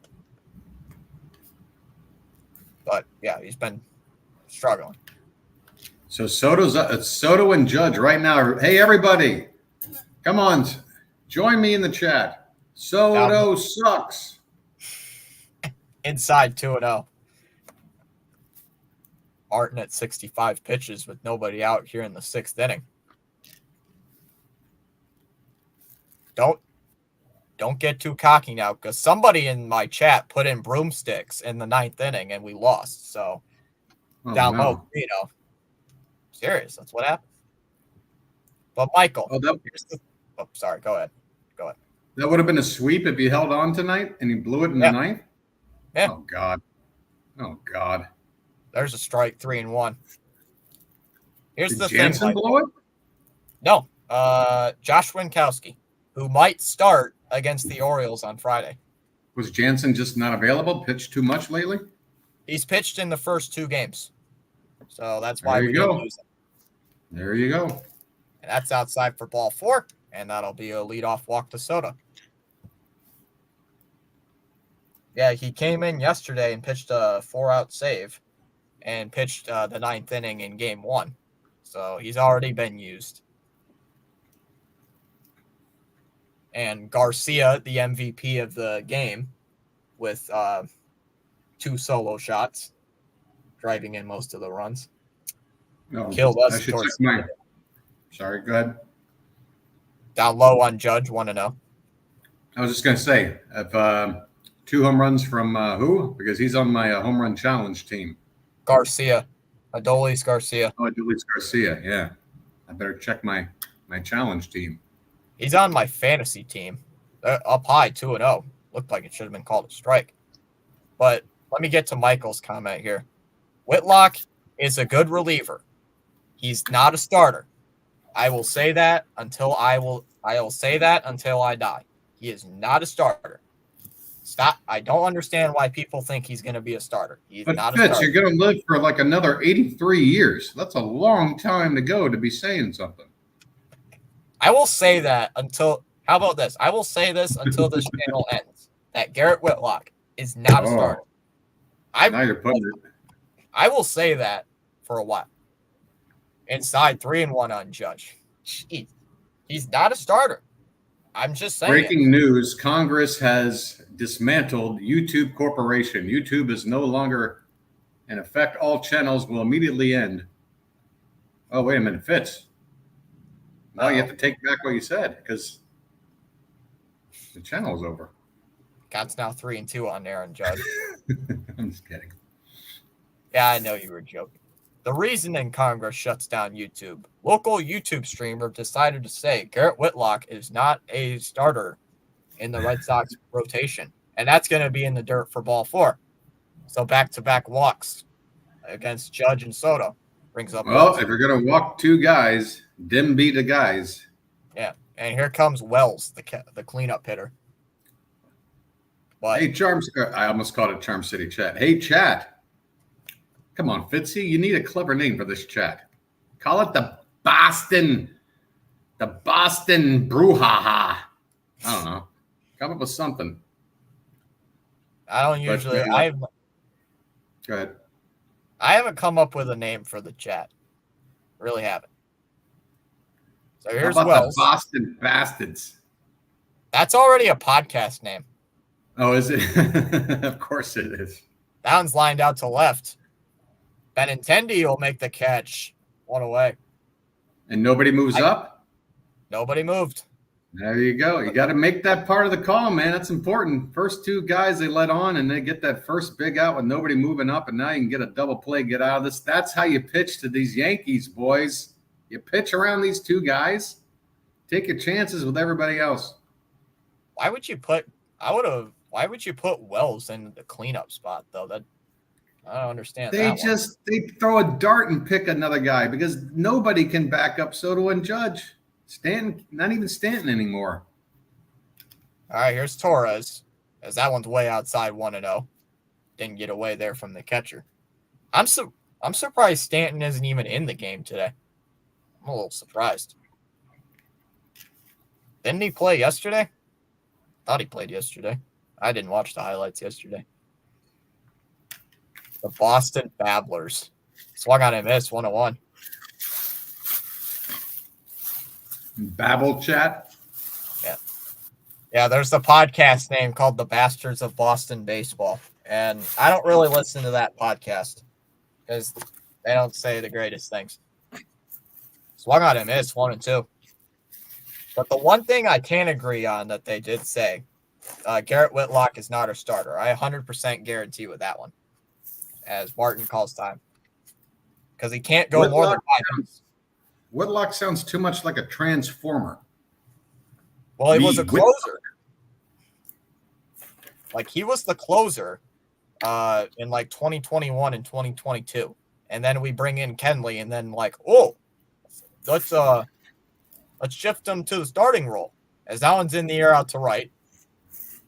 Fletcher lines it up, will make the catch, and both runners are going to hold. I love it. Walk, Soto, and Judge, and the outs come easy. Brings in Trent Grisham.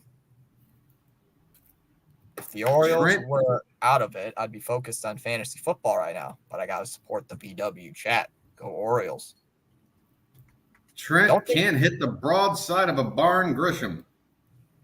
Don't the Yankees currently hold the division, right? Or prior to today's game, didn't the Yankees have the division, or at least had first place? Half a game, but it's only in the win column. We're tied in the loss column, and we have the tiebreaker head-to-head. So, in my view, we're the best, and we just won. So we're ahead right now.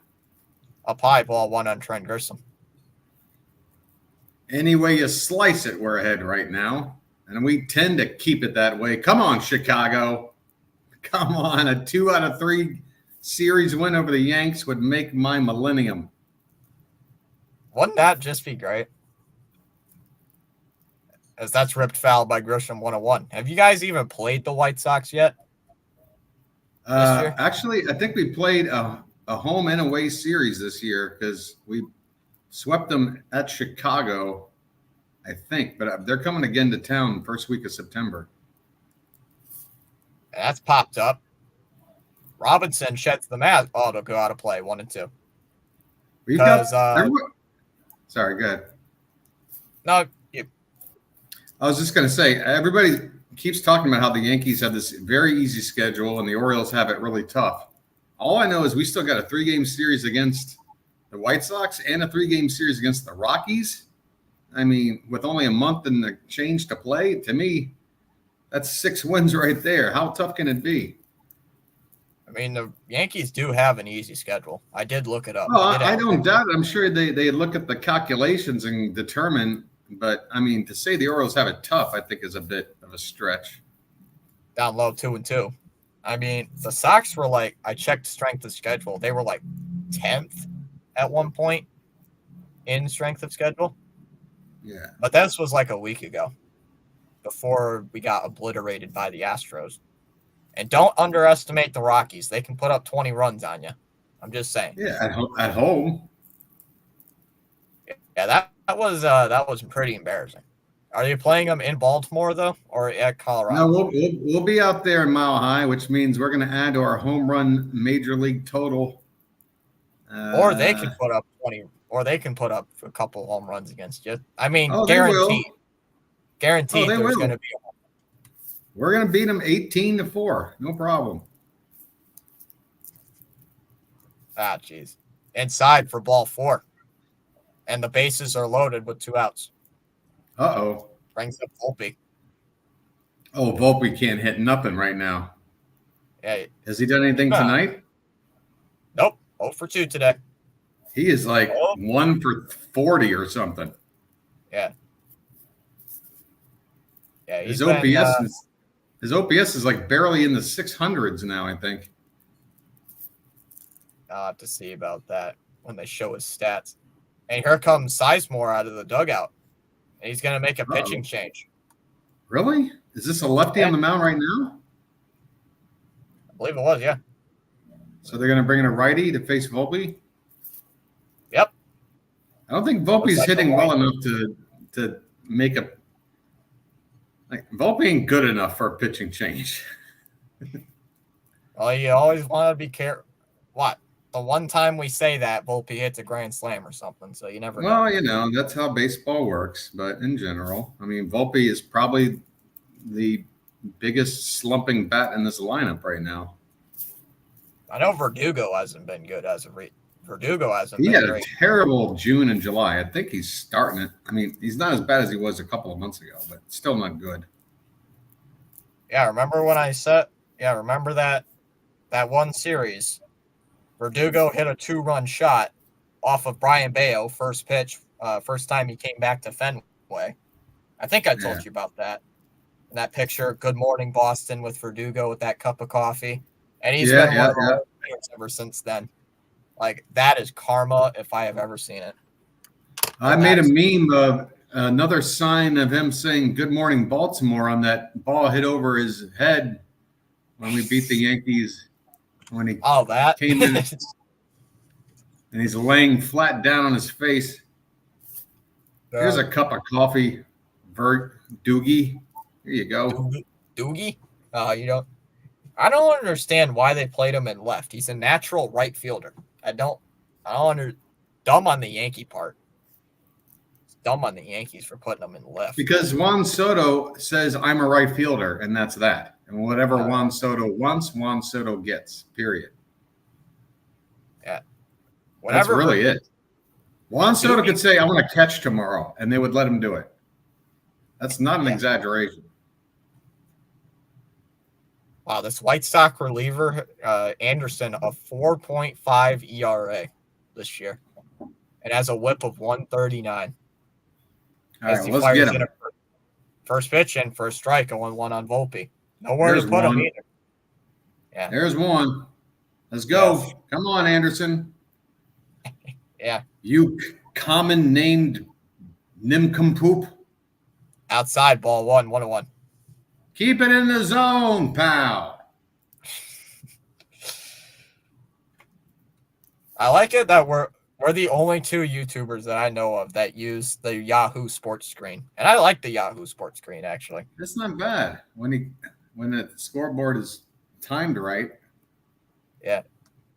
There's a strike, 1-2. Good slider. One more strike. Let's go.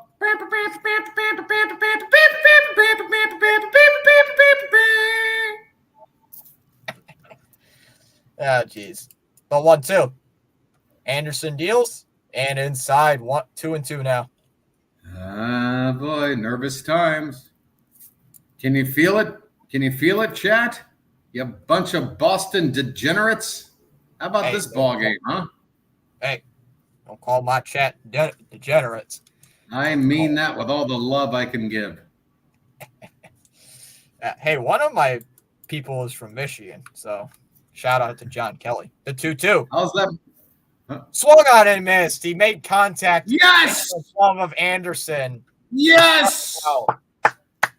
Sit down, you bum. And that's how you play the Yankees. You put their two guys on. You work around it. They got nothing. They are such a one-dimensional team. As we go to wonder why. They sit there hours and hours every day on these call-in shows. What's wrong with the team? Aaron Boone, Clay Holmes isn't the right club. Why can't we get? You're a two-hitter lineup. Period. You're top heavy. Okay. Yeah. It's like buying a car and putting all the money into like the radio and the hubcaps. Everything else in the car is trash. You're driving around a jalopy with really nice rims and a nice sound system. That's who you are, New York. Man. I'm sorry. Did I just take him down a peg? Nah. I don't even think there's only one Yankee fan that's even in my live streams, and it's Spaceman. And I think he's still on Spaceman. What? I was saying, hey there, Spaceman. I would be getting a first-class ticket into space if I were a Yankee fan. I'll tell you that. I think Spaceman's still having his vacation in the Dominican Republic. I've insulted Bruce's jalopy. Bruce, I meant no harm. I'm sure your jalopy has got some charisma to it. You know, it's got that riz. It's probably got some. Did you just say Riz? And how old are you? Jeez. I am 18 years old, and yes. Oh my God. I have one of those reverse Benjamin Button diseases. I'm not as old as I look. You sound like a person in my generation. Oh my God, that guy got riz. You know what I love? I love how people your age refer to my generation as boomers when it was my parents that were boomers. You understand what baby boomer is? It's from those having a bunch of sex during World War II because everybody was overseas and our population was thinned down. So everybody born like in the 40s, those are the baby boomers. My parents were baby boomers. I'm a Gen Xer. I don't call people boomers. All right, here's Benintendi as he takes strike 1, 0-1. All right, 0-1 on Benintendi. Let's go. Come on, Benintendi. I love Benintendi. I wish he was back with the team, to be honest, with the Red Sox, just for one more year. I love how Bruce is trying to get under my skin. Bruce, come hang out with me sometime. You might actually enjoy my personality. Oh, 1 away. As that's a grounder to second. You might be surprised. What is this nonsense? I'm the nonsense. How you doing, Pierre? We were talking about the previewing a little bit. We've got difficulties. Oh, what's this? You have difficulties? There was some audio video glitching, but I think we're okay now. Just trying to preview. Glitching again. Is it me or is it you? I think it might be me. Everything looks fine on mine except your video camera will cut out like it just did. I think it's pop me, right back on again. Outside I don't know what the actual stream is looking like because I'm on your StreamYard page. I think it might be me. What's going on, PAS? Originally just trying to do a preview of the Red Sox Yankees. What does downhill charisma even mean? I don't know. Downhill charisma. Never even heard of that. Ground ball. Right back to the pitcher covering. 2 away. Chat, what's shaking? Because right now I got my boy Fitz popping on and off. Hold on. Let me try something real quick. Yeah, I think it might be me. All right. Fitz is working on. I'm working on getting this J rolled, So. Oh, I'm Birdwatcher. Keep the channel company. All right. I'll be right back. I'm here. Trying to get my morning J ready. Well, it looks like Fitzy stepped away. How you doing, everybody? And welcome to the Thomas Fitzpatrick channel, where tonight, following a horrific loss to the Texas Rangers in extra innings, the Boston Red Sox dropping the final game. And we're now tuned in. Hi, and welcome to Thomas Fitzpatrick's channel. It's me, BW here, live at Camden Yards for some reason. Watching the Yankees play the White Sox in Chicago, where currently the White Sox have a 2-1 lead. How's everybody doing? Be sure to fire away at your questions in the chat while I continue to roll this J. Here's tonight's rolling paper. All right. Can somebody at least confirm that you can hear me right now? Is this even, am I being broadcast?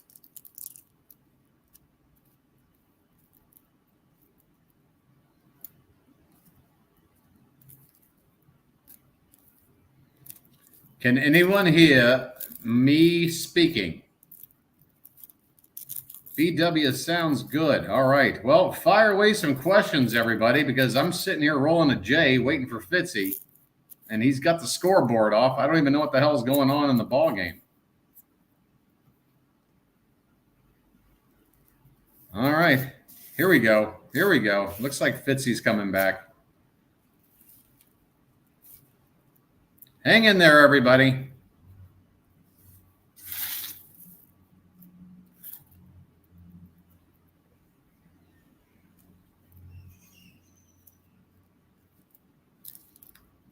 If you want my prediction, Orioles take 3 out of 4, but the Red Sox could get a split 2-2.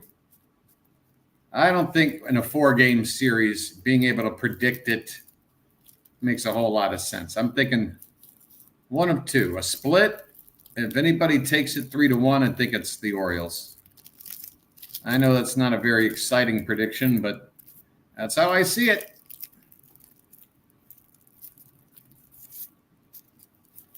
Let's see. Well, let me see. It looks like we're heading to the 7th inning now. We're getting into the 7th inning. The White Sox still lead at 2-1. The Rangers, Richard, looks like a World Series hangover to me. It was a nice comeback tonight to beat the Red Sox, but in terms of their season, I know they've had their share of injuries, but I'd still say even with the injuries considered, it's been a bit of a disappointing season there for Texas and probably not making the postseason, right? I mean, that whole AL West, probably looking like the weakest division of the bunch. Fitzy, you back? Is it fixed? I just heard you say is it fixed. So that means you're good. All right. That should work. I heard you say while I was muted that yes, there could be a split in this series. I do agree. We did go over those pictures. I mean, depends. Wait, who was on Friday's game? You got Burns. Oh, that's definitely an L. But who knows? Maybe Burns is going to have a stinker. Maybe Burns will have a bad game. He's not going to have a stinker against your patched up bullpen for no, dude. You got to look at that as the automatic. If any game is automatic, that's it. Hey, but like you said, it's an unpredictable sport. You never know what's going to happen. Which is why, if that's your argument, then why are we sitting here even breaking it down? I'm trying to break it down, putting out of the equation that yes, in any given game, any crazy scenario could come out. But if you're looking at this as an analytical, objective situation, Corbin Burns versus your bullpen, you got to give us that game. Come on, Fitz. Or at least last time I checked. I haven't checked in a Corbin Burns start in your channel in a while. Doesn't he usually give up his one solo home run in like the early innings? Doesn't he usually do that? Yeah, if not early, at some point, yeah. He gives up one solo home run pretty much every time he pitches, yeah. So he's probably gonna give up a solo home run to like maybe Duran, maybe Devers in like the 3rd or 4th inning at one point. Yeah, lefty that can go right field. Devers, Duran, good picks. Sure. Yeah. Hamilton could happen. I could see it happening with David Hamilton. But nope, Valdez is off the team. So trying to think. If you're saying Devers is struggling right now, who is your hottest hitter? Who do you want at the plate right now in a situation to win a ball game? The hottest hitter right now? Since Devers is struggling, it's either going to be like Danny Jansen, maybe Connor Wong as well. Those two have been hot as of recently. Yoshida's so even though Devers is struggling, if you had your choice of any batter up at the plate, down a run with 2nd and 3rd, 2 down in the 9th, you'd rather go Connor Wong or Danny Jansen over Rafi Devers? If it's a left-hander in, I definitely go like Connor Wong, Danny Jansen. If it's a right-hander in, right now, I'm going Yoshida since Devers has been struggling. So wow, Devers is struggling that much. All right, well, that's good news for us then, because I'm sitting here going, well, part of our philosophy should be pitch around the best hitter on the team, which in my mind is Rafi Devers. But if he's struggling, well, he's been in a funk ever since. Like I said, he's been in a funk since August has happened. Like if Pierre's still here, Rafi Devers needs to show me something moment. 1 home run and RBIs, like I said, in like 14 games. Like he has been terrible. He has have a good night, Janet. Just want to sneak that in. Good night, Janet. Go ahead. his one RBI, I believe, like one of the RBIs I know, came on a walk-off against the Mariners, like at the beginning of the month. And when did he hit his last? Can't remember when he last hit his last home run. Can't remember what game it was. I think it was against the Rangers, I believe, ironically, in Arlington.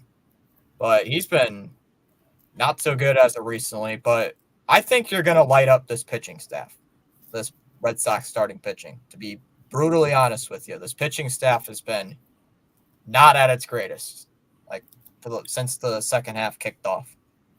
Well, I'll be honest with you. I mean, our hitting has been dropping off since the first few months of the season. So, if we were facing you back in April like we did, or May, or even half of June, I'd be super, super confident right now that we'd be able to handle your pitching.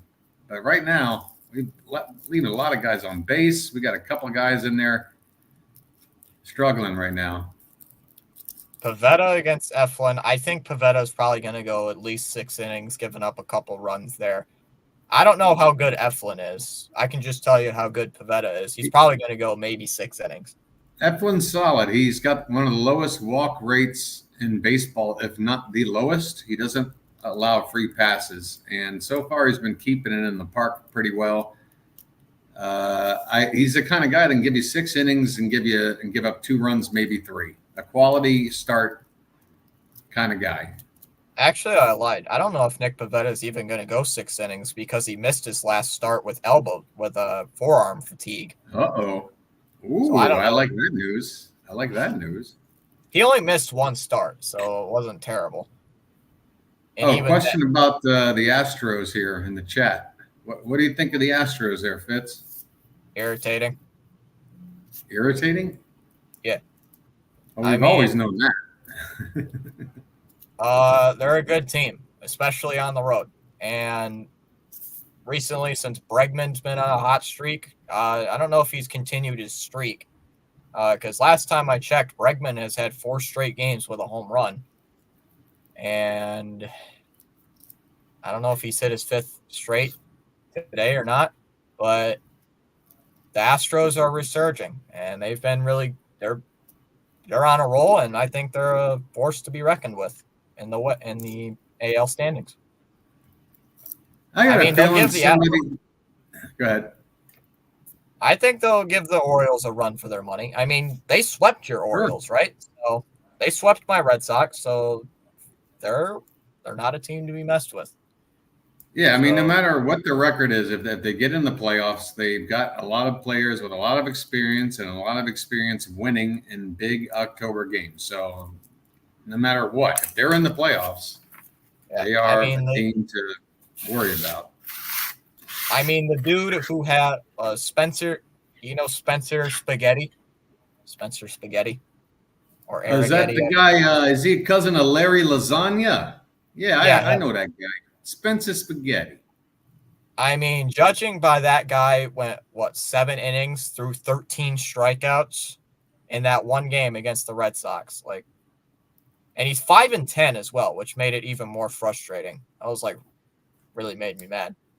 But I also checked, the Astros beat the Sox in that 3-game set, a run differential 23-10 in that. So the Red Sox couldn't even score a lot in the last game. It was just utter domination, but I don't know why I'm still talking about the Astros.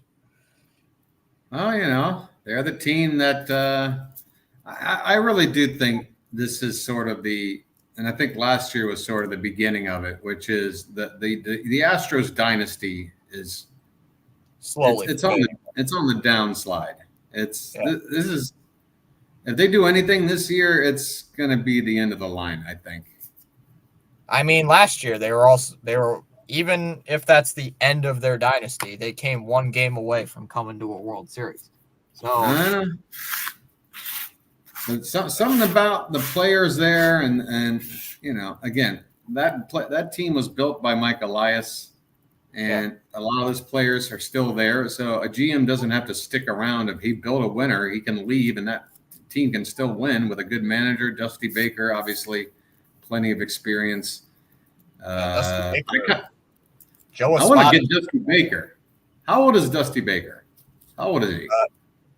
Like Mid-70s? 78.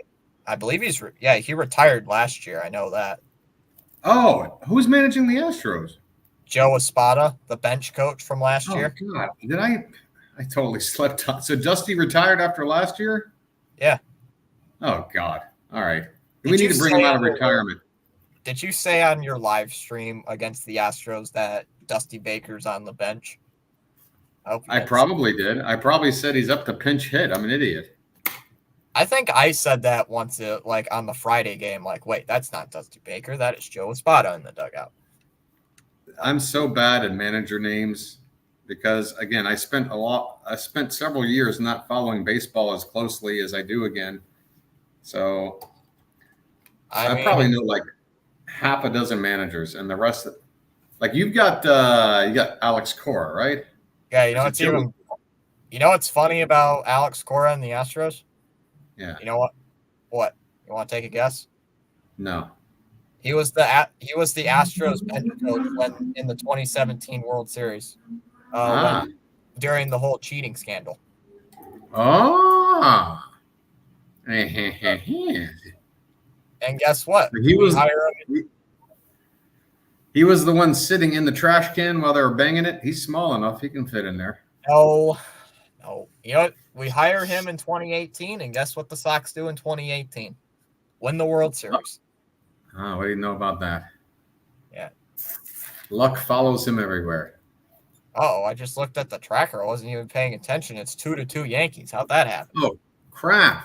No, Verdugo scored a sac fly of Cabrera. Uh-oh.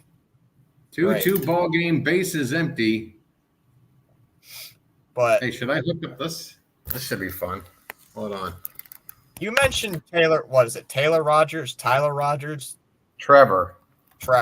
I got it wrong. Wrong T name. How bad is Rogers? I've never even heard of him until that trade. He's just not good. It's not about how bad he is. It's just he's just not good. He doesn't have any one pitch that's like an out pitch. He's got nothing nasty. He's just sort of a meh lefty that's, the peripherals say you probably belong in the bigs somewhere, but as a starting pitcher, probably not. I'm assuming the Orioles would regret that trade as a starting pitcher. I think I don't know. Of course. That's we regret it because we gave up two names that people actually know. People who aren't even Orioles fans know the name Kyle Stowers and Connor Norby. Yeah, that was a terrible trade. But we also gave up three guys you've never heard of and probably never will hear of in order to get Zach Eflin. So if you just switch the players around, if you look at it as getting Norby and Stowers for Eflin, it's not so bad. Is Gregory Soto still on the team? He's still there. If Gregory Soto pitches in one of those, if at least 2 out of those 4 games, like say if he comes in the Corbin Burns start, right? If Gregory Soto comes in the game where Corbin Burns is starting, yeah, there is a slim chance we could beat the Orioles that game. If Gregory Soto comes in. The only reason Soto would come into a Burns game is if the Orioles are up by 6 runs or more. Then you would see him. I would laugh if it's a 1-run game. You bring in Gregory Soto and we just dominate him. Kill him. Stop it all.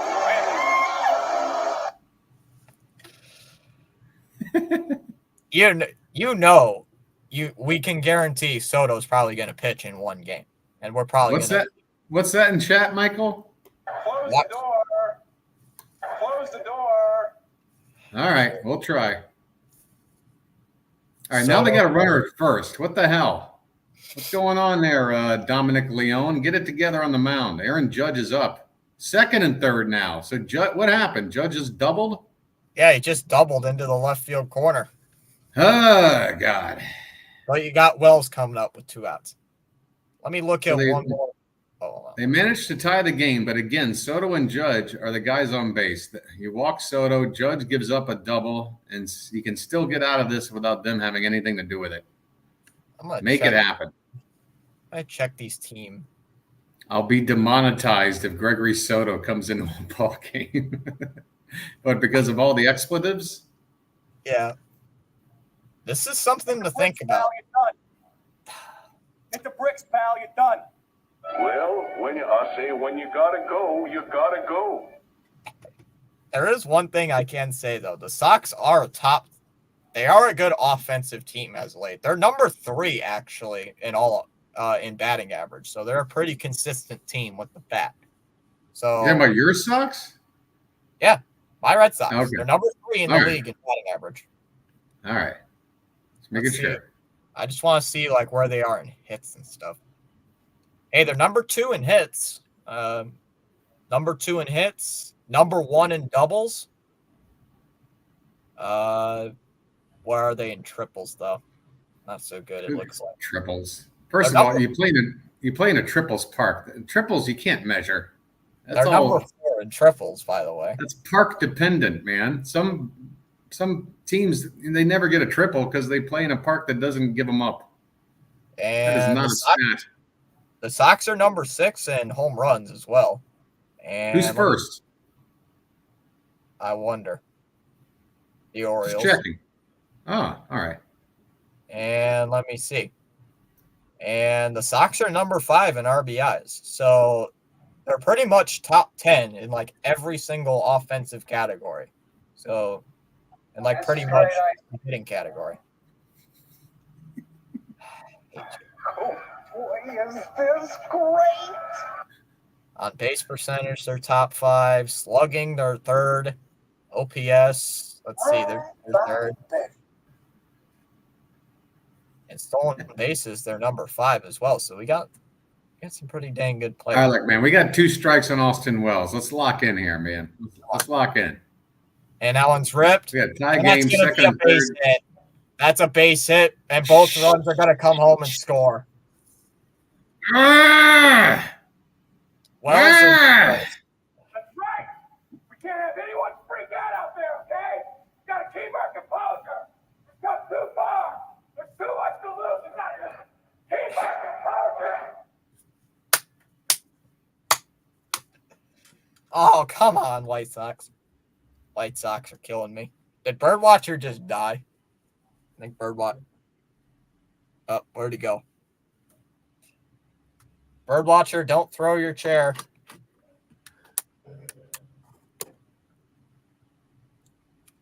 Oh, 2-run home run. That's gone.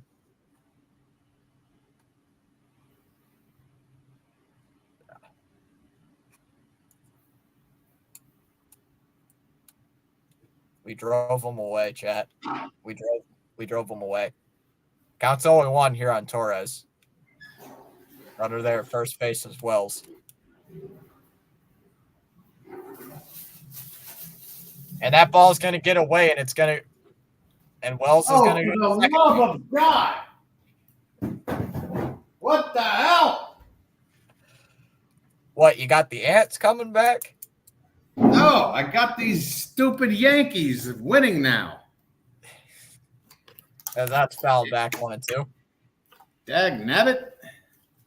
That's worse than the ant problem. Hey, folks, thanks for tuning in and watching me blow my nose. Yeah. Wait, how good are the Sox in the pitching? How good are both teams in pitching? Sox are, they're 17th. Orioles are 13th. It's not too bad. Oh, fielding. Oh, I know. Yep, the Sox are number 30. Game over.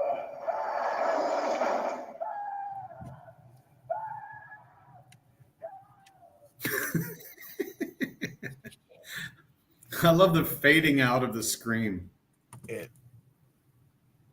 Sorry. Counts 2-2 now here on Torres. Runner at second base here for Wells. Top of the 7th inning as the Yankees have scored 3. Why? Dunk. I'm going to check. Let's see. The games for August 15th. Let's see like who is really favored in that game. I want to see who's favored. Down low for ball 3, 3-2. You're on Torres. I forgot to buy a lighter. Damn it. Ugh.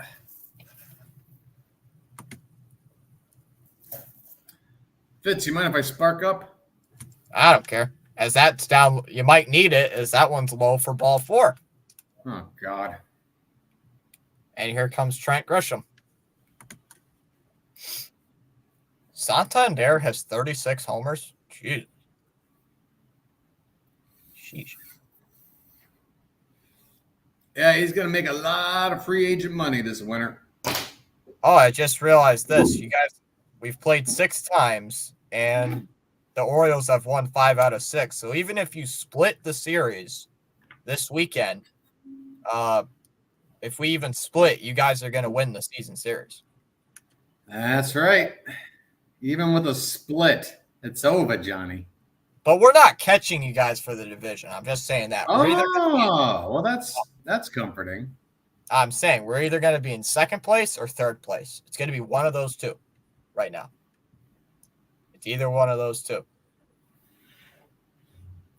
I mean, it could come if you do make a wild card, and if the Yankees win, because it's the worst winning division winner against the last wild card, and then first and second seed wild card head to head, right? Yes, that's correct. So you're probably going to have to consider the Yankees probably the number 1 wild card seed, or whoever doesn't make it, the Orioles, whatever.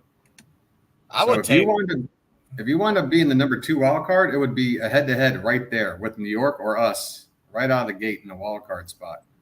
I would rather be a wild card team, not gonna lie. Like, I would not want to have like a top 2 seed in any league, just judging by last year and the last 2 years. I think it's just, there's pluses and minuses to both. I don't think last year's 3 out of 4 teams losing first round after a bye is going to be the norm. But I also think that not getting a bye isn't that big of a deal either. If you're a good team, you're going to win that wild card round. And if you can't get out of that wild card round, well, then you're not good enough to go all the way anyway. Yeah, currently right now, the Sox are 2 games back of the Royals for the last wild card spot in the American League. And of course, so this is why I would like to take at least 2 games against your But see, here's a situation where being the last wild card spot is better than being the next to last. Even though you have a worse record, what you wind up doing is facing probably the winner of the AL West, which I would much rather face than going on the road to play the Yankees. You're probably getting the Mariners versus the Yankees. Give me the Mariners. Right now, the Astros currently hold that division at 65. Or the Astros. Yeah, the Mariners are 3 games back of a wild card. And it's tough either way. But I'd rather face the Astros, not gonna lie. I'd rather face the Astros. Because the Astros pitching is like, So I'd rather take the Astros. And the Twins are still in the mix. They're probably going to make it. The Twins hold the second wild card. So the Yankees and right now. Yankees and Twins. Yeah, Yankees would host the Twins. And they have a history. I think the last time the Twins were in the playoffs, they played the Yankees. Or last time they won a playoff game or something like that. 2019. The Yankees swept the Twins. That must be it. All right, here we go. Count's already going 1 on Trent Grisham. Runners at first and second. I'm just checking the wild card right now. Outside 101. Wait, the Orioles won their 71st game today, right? Correct. So if the Yankees hold on to win today, they would take the division lead by half a game again. So sorry. Correct, but only in the win column. We're tied in the loss column, which counts more, and we have the tiebreaker. True. Swung on a miss, 1-2. You can't hurt us for not playing one game that they have. Grisham's calling timeout. I wonder who the Yankees play next. I'm gonna check real quick. Apparently they're playing all the easy guys. They must have the Rockies and the Marlins coming up. They play Ooh, the Detroit Tigers. Tigers. That's a 50-50 toss-up right there. Hopefully, Scooble's on the probables for that series. Let me check. Because that could be an auto win for Detroit. When it comes. When did he pitch? Let me see here. 1 ball, 2 strikes to count on Trent Grisham. 2 outs, runners at first and second. Volpe's the guy on deck. Outside, 2-2. Hey, you see Fitz when I tilt my head like this and it goes Yep. like this and then like just disappears partially? See that? Yeah. It's like having your face just cut off. Like, what if my head actually looked like that? That would, What if I was just missing like 1/8 of my head? and that's outside, 3-2. Cool comes in and he can't throw a strike. It's like, man, what kind of accident did you survive? It looks like, it looks like somewhat of your, like this side of your head is like gone. A third of my head. Yeah. Oh, it's going into my eyeball now. Ah! Sorry. Yeah, the 3-2. Swung on and missed. He struck him out. Yes. Sit down, punk. Yeah. Struck him out with runners at first and second. 7th inning stretch time. Yeah, Michael, we play Boston more than anybody else left in our division. We've got one more series against Tampa at home. We got one more series against who is it? Yeah, you guys play us the Yankees on the road, but we've still got 4 at home and 3 away with Boston. Yeah, you guys. Yeah, I knew you. Tomorrow. That is. Let me look at Friday's game. Wait, so how many games behind us are you in the division right now? I believe like 6. So there you go. You got 7 head-to-head games. Win them all, and you leapfrog us in the division. Easy peasy, lemon squeezy. We're 7 games back with the loss today. Perfect. 7 games head-to-head, 7 games back. You do the math, Fitz. You've got your destiny in your own hands. Hello. We'll see. Right now, I just want to take it over the Yankees. Sorry. I don't care really about the division. I just want to make a wild card spot. That's like my number 1 priority. Like, well, I mean, where you've been all year, that should be your priority. Just get into the damn playoffs. Don't worry about. I mean, 2 months ago, there wasn't even any. It would have been laughable to talk about winning the division. It would have been somewhat of a joke to even talk about the playoffs. But you guys found your way. You're a wild card contender. Be happy with it. If you get hot in October, you could do something.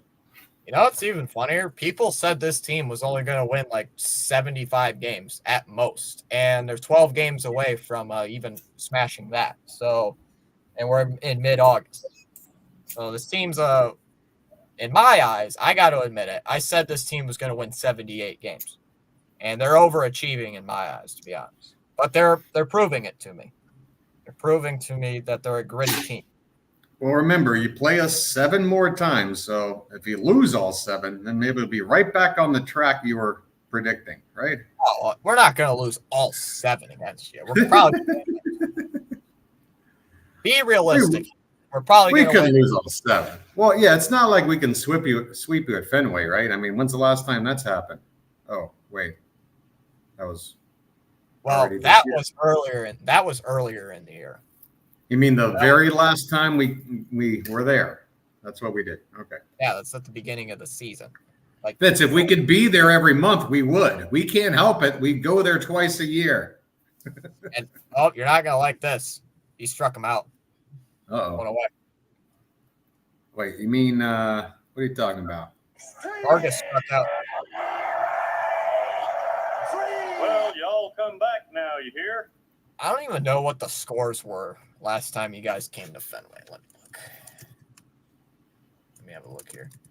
It was Colton Cowser 15, Red Sox 2. Yeah, that's pretty much. Yeah, I can pretty much say that's what it was. Red Sox versus Orioles 2024. Yeah, that one game. One of them I remember what Jackson Holiday was. I think. Yeah, that was a series he got his ML debut.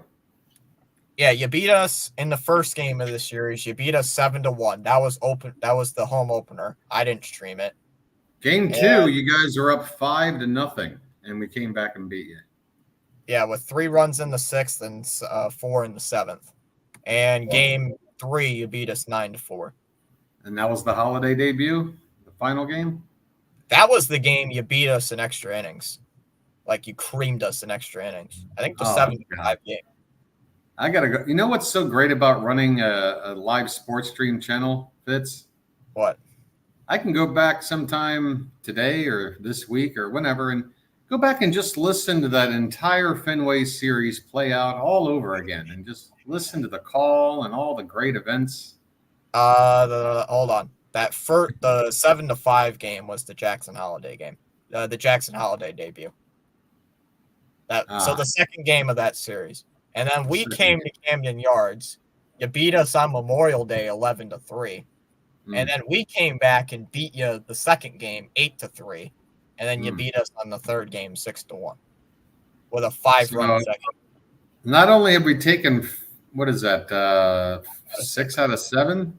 5 out of 6. 5 out of 6. But it sounds like all 5 were dominant. Pretty much, kicked your butt. Well, the one of them was a 2-run win, so it's like you didn't. That was the come from behind one. Yes, that was the one where you scored 7 unanswered. So there you go. I mean, either way you look at it, it's just a performance of a lifetime by my Baltimore Orioles. Mostly Cowser. Cowser though really carried though. To be honest with you, in one of those games, like, what was that, Fitz? even if you had sir, I'm being genuinely honest.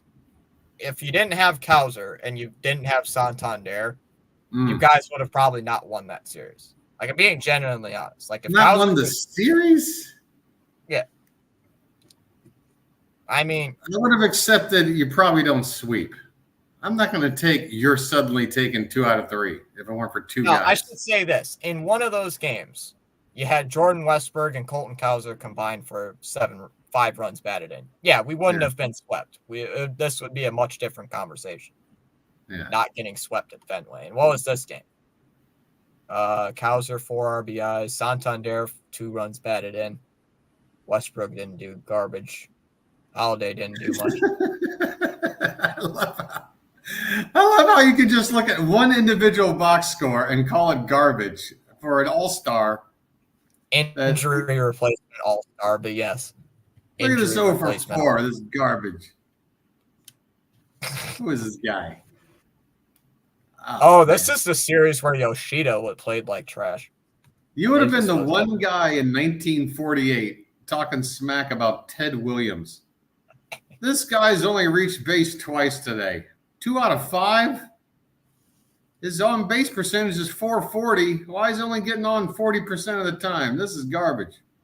Hold on, I'm gonna see. Oh man, wait, is Burns a righty? Burns is a right-hander, right? Yes, sir. Okay, so we're probably gonna come out with the same lineup we always do against righty. All right, let's hear it. I want to hear the lineup I'm facing. You're more than likely going to see like Duran leading off, Abreu batting second, Yoshida for some reason, Yoshida batting third. Devers hitting cleanup. Okay. Depending who's catching, it's probably going to be Connor Wong. And you got Dom Smith in the 6th hole. Switch hitting Sogard batting 7th, sorry. Smith batting 6th, Sogard batting 7th. Rafaela, right-hander, batting 8th. And David Hamilton batting 9th, who's a lefty. I mean, you have plenty of lefty bats, but they don't really scare me other than Duran. And if you're telling me Devers isn't really, I mean, I guess Yoshida's red hot if they're hitting him third these days. He kicks it up a notch in the second half. He did that last year, and he's done it this year. Like, he's batting like 280 something right now. I mean, and what's the slugging like? I mean, is he just hitting singles, or is he doing more than that? Let me check. I mean, Yoshida was 2 for 3 today with 2 singles, but they were like line. Well, that really doesn't count. They were line drives. He's hit a couple home runs as of late. Where's the lineup? I remember the one home run they had against the Yankees. That was like a month ago now, right, or whatever. But that was like when he first came back from injury. Yeah, that was right when he was starting to get back into the Sox thing. He's got 7 homers. Go ahead. 7 home runs, 39 runs batted in. As of what's his slugging? His slugging's 445 and his OPS is 783. And the average is up there at 289. So he's hitting just about 290. I mean, the average is fine, but the OPS tells me he probably should be batting like 2nd or like 5th. I mean, hitting 3rd in the lineup for a contender, that's not thick enough. You need an OPS over 800 at least. Lately, he's been doing pretty good in the 3rd hole. Lately, he's been doing pretty good at number 3. So that's what I was trying to figure out, like in this recent, because if you take that first part of the season where he was struggling and take it out of the equation, those numbers probably go up, and you can understand why he's hitting 3rd. So you got left, right, left, switch, right, left. Wait, are you trying to go the top? Are you trying to go from top to bottom in the lineup? Yeah, I'm just running it down in my head. Duran, Abreu, left, Yoshida, Devers. Yeah, left. So we got left heavy. 3 out of the first 4. 4 out of them. 4 out of 4. All 4 of them are lefties. All 4. Oh, Abreu? Yeah, Abreu's a lefty. Oh, I thought he was right-handed. My bad. Yep. Well, damn.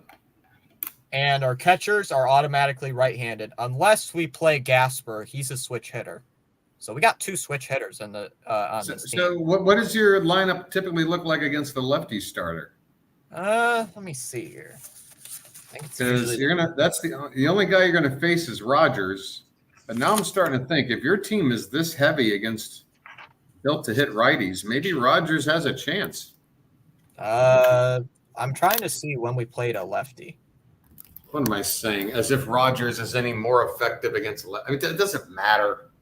Oh wait, I just unplugged my. What am I doing? I'm taking this outside. Is what I'm doing. I'm taking this outside. All right.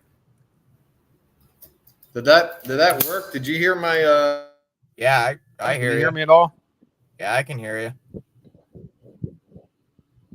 I think we played a lefty. Fitz, you hear me? Yeah, I hear you. I hear you. You're just darker. You hear me at all, Fitz? Yeah, I hear you. You're good. I don't hear you. What happened? What happened? Hold on. That's all righty. What the hell happened? I think you unplugged your mic. Hello. Fitz? Yeah? Can you hear me? Crap.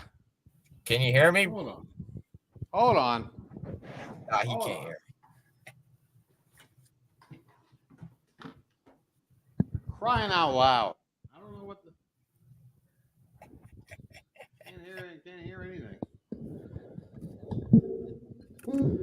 Hello? Can you hear me? Yeah, I can hear you. Let me bring you up over here. I can hear you perfectly. I'm just trying to find out. Where are you, Fitz? I'm right here, buddy. I'm right here. Ah, jeez. I tell you what, folks. Can It you ain't hear one me? thing, it's another. I don't think he can hear me, Chet. He can't hear me. I'm just trying to figure out when the last time. Is your mic off? And I hit the wrong button there. And what is this? See, there's no volume coming out of my computer at all. Hold on, man. All right, Fitz. I will be right back. If you can hear me, I will be right back. Give me 2 minutes, okay? 2 minutes. All right? All right. 2 minutes. All right. All right. God darn it. I don't know what happened. Okay, I'm All trying right. to. When in the heck was the last time lefty? Trying to. I'll find this out here for Birdwatcher here in just a moment. Wait. Right now, like I said, the Sox stink against, like I showed Birdwatcher. They've already played a lot of righties. Okay. Rodon's. That's when he was. Oh, that's the same lineup. That's the same lineup.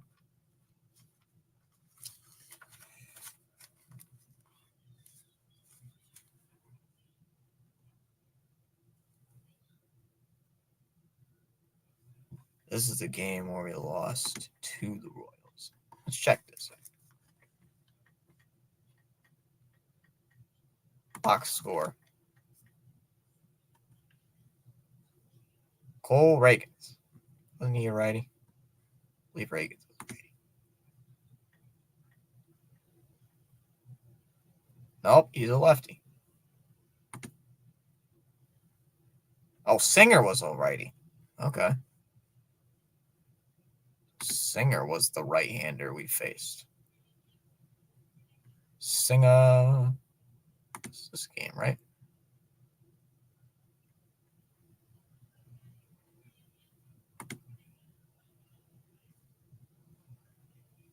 Or Lugo. Wasn't Lugo the right-hander? Yes, he was the right-hander. That was the next game. So let's see how we played against right-handers. Same damn lineup.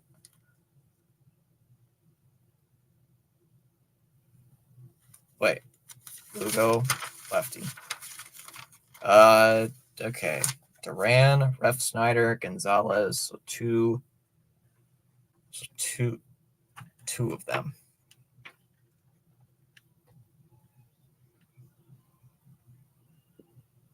Let's go. Is this thing working? Can you hear me? Can you hear me? I hear you. I hear you. You're good.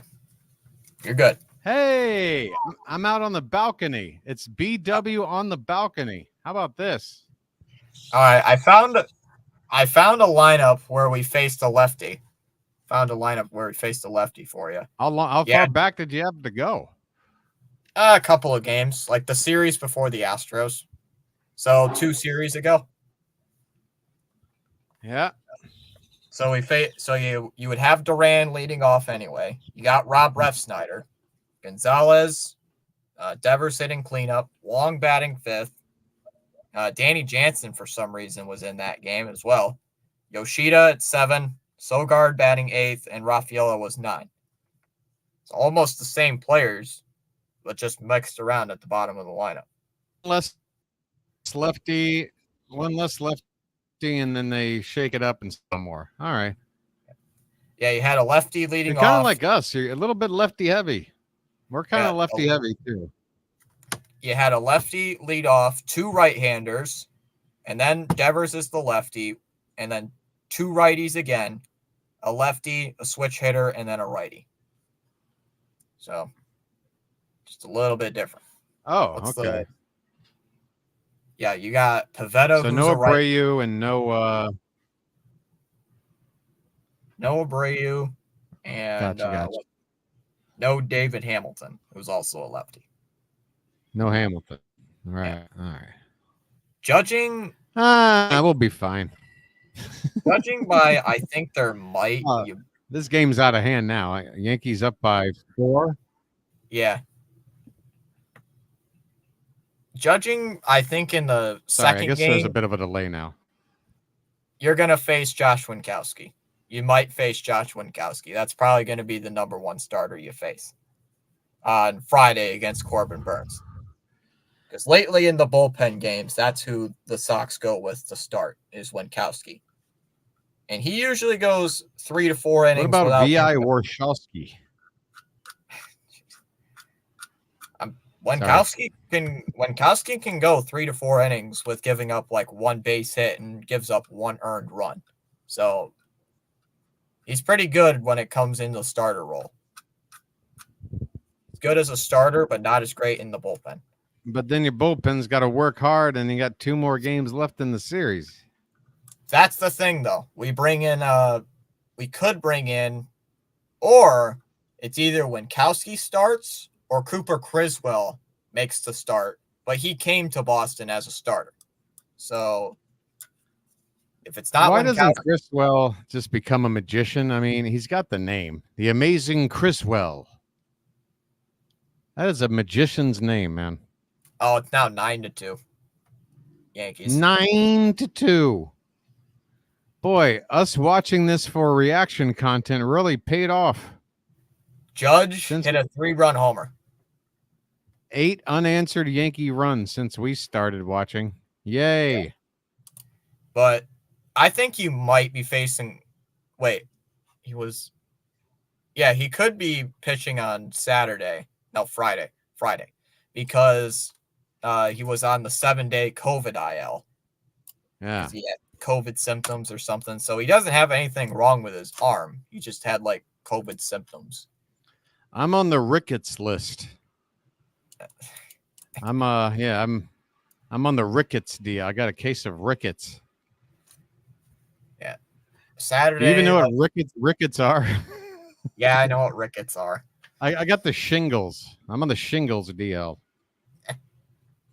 Yeah, like you said, Suarez against Bayo, that could go literally either way. Yeah. I Bayo's could see probably you gonna guys winning.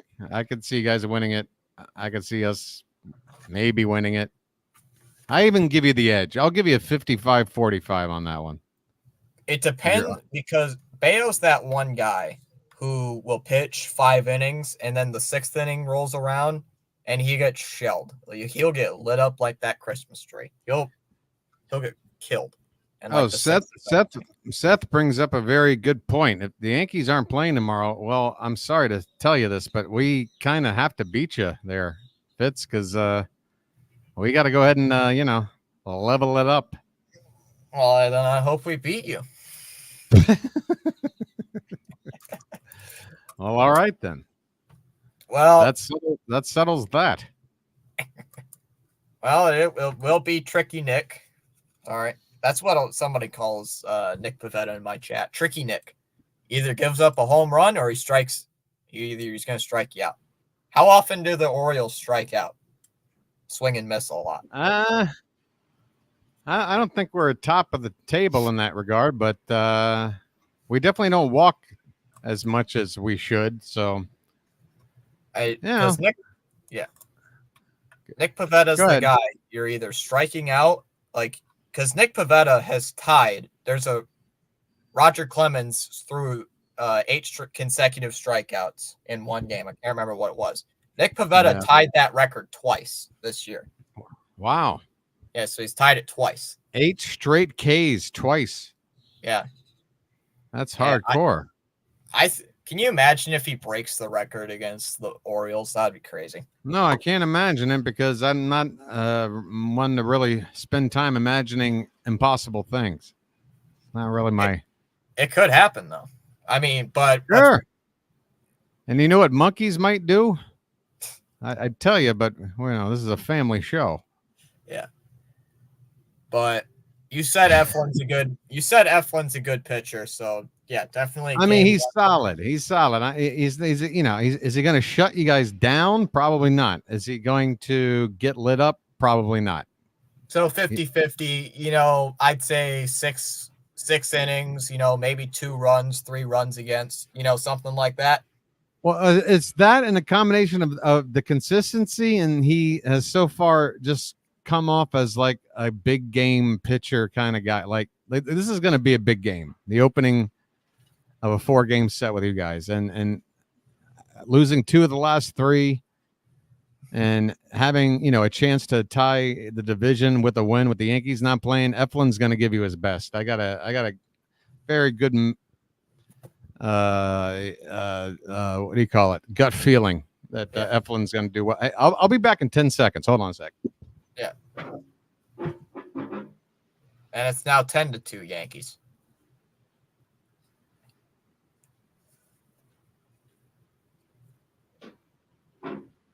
made it back in 8 seconds. I almost forgot about my tasty beverage. It's 8-2 Yanks, by the way, or 10-2, sorry, as Wells homered. 10-2. As in, I tend to turn off games like this when they're this score. But yeah, Corbin Burns, we both know it. We're gonna lose. I think we're gonna lose that game unless something really drastic happens, like Greg Soto comes in the game or something, or your manager just decides to become, what's the word? Because there's a lot of words. There's a lot of words you can use here for Brandon Hyde. I mean, it's either the only way I can see us winning the Friday game is if Burns has a really bad start, which he hasn't all year. He has. Yeah. That's the thing about Burns. He's not going to have a clunker. He's just not. The worst he's done is gone 5 innings, giving up. Was it like 4 runs once? It's either that or Soto comes in and destroys, like just implodes in the later part of the game, or Hyde just makes really dumb moves, or your manager's just going to make some really. I think you nailed your best option there. Hyde does something to screw something up.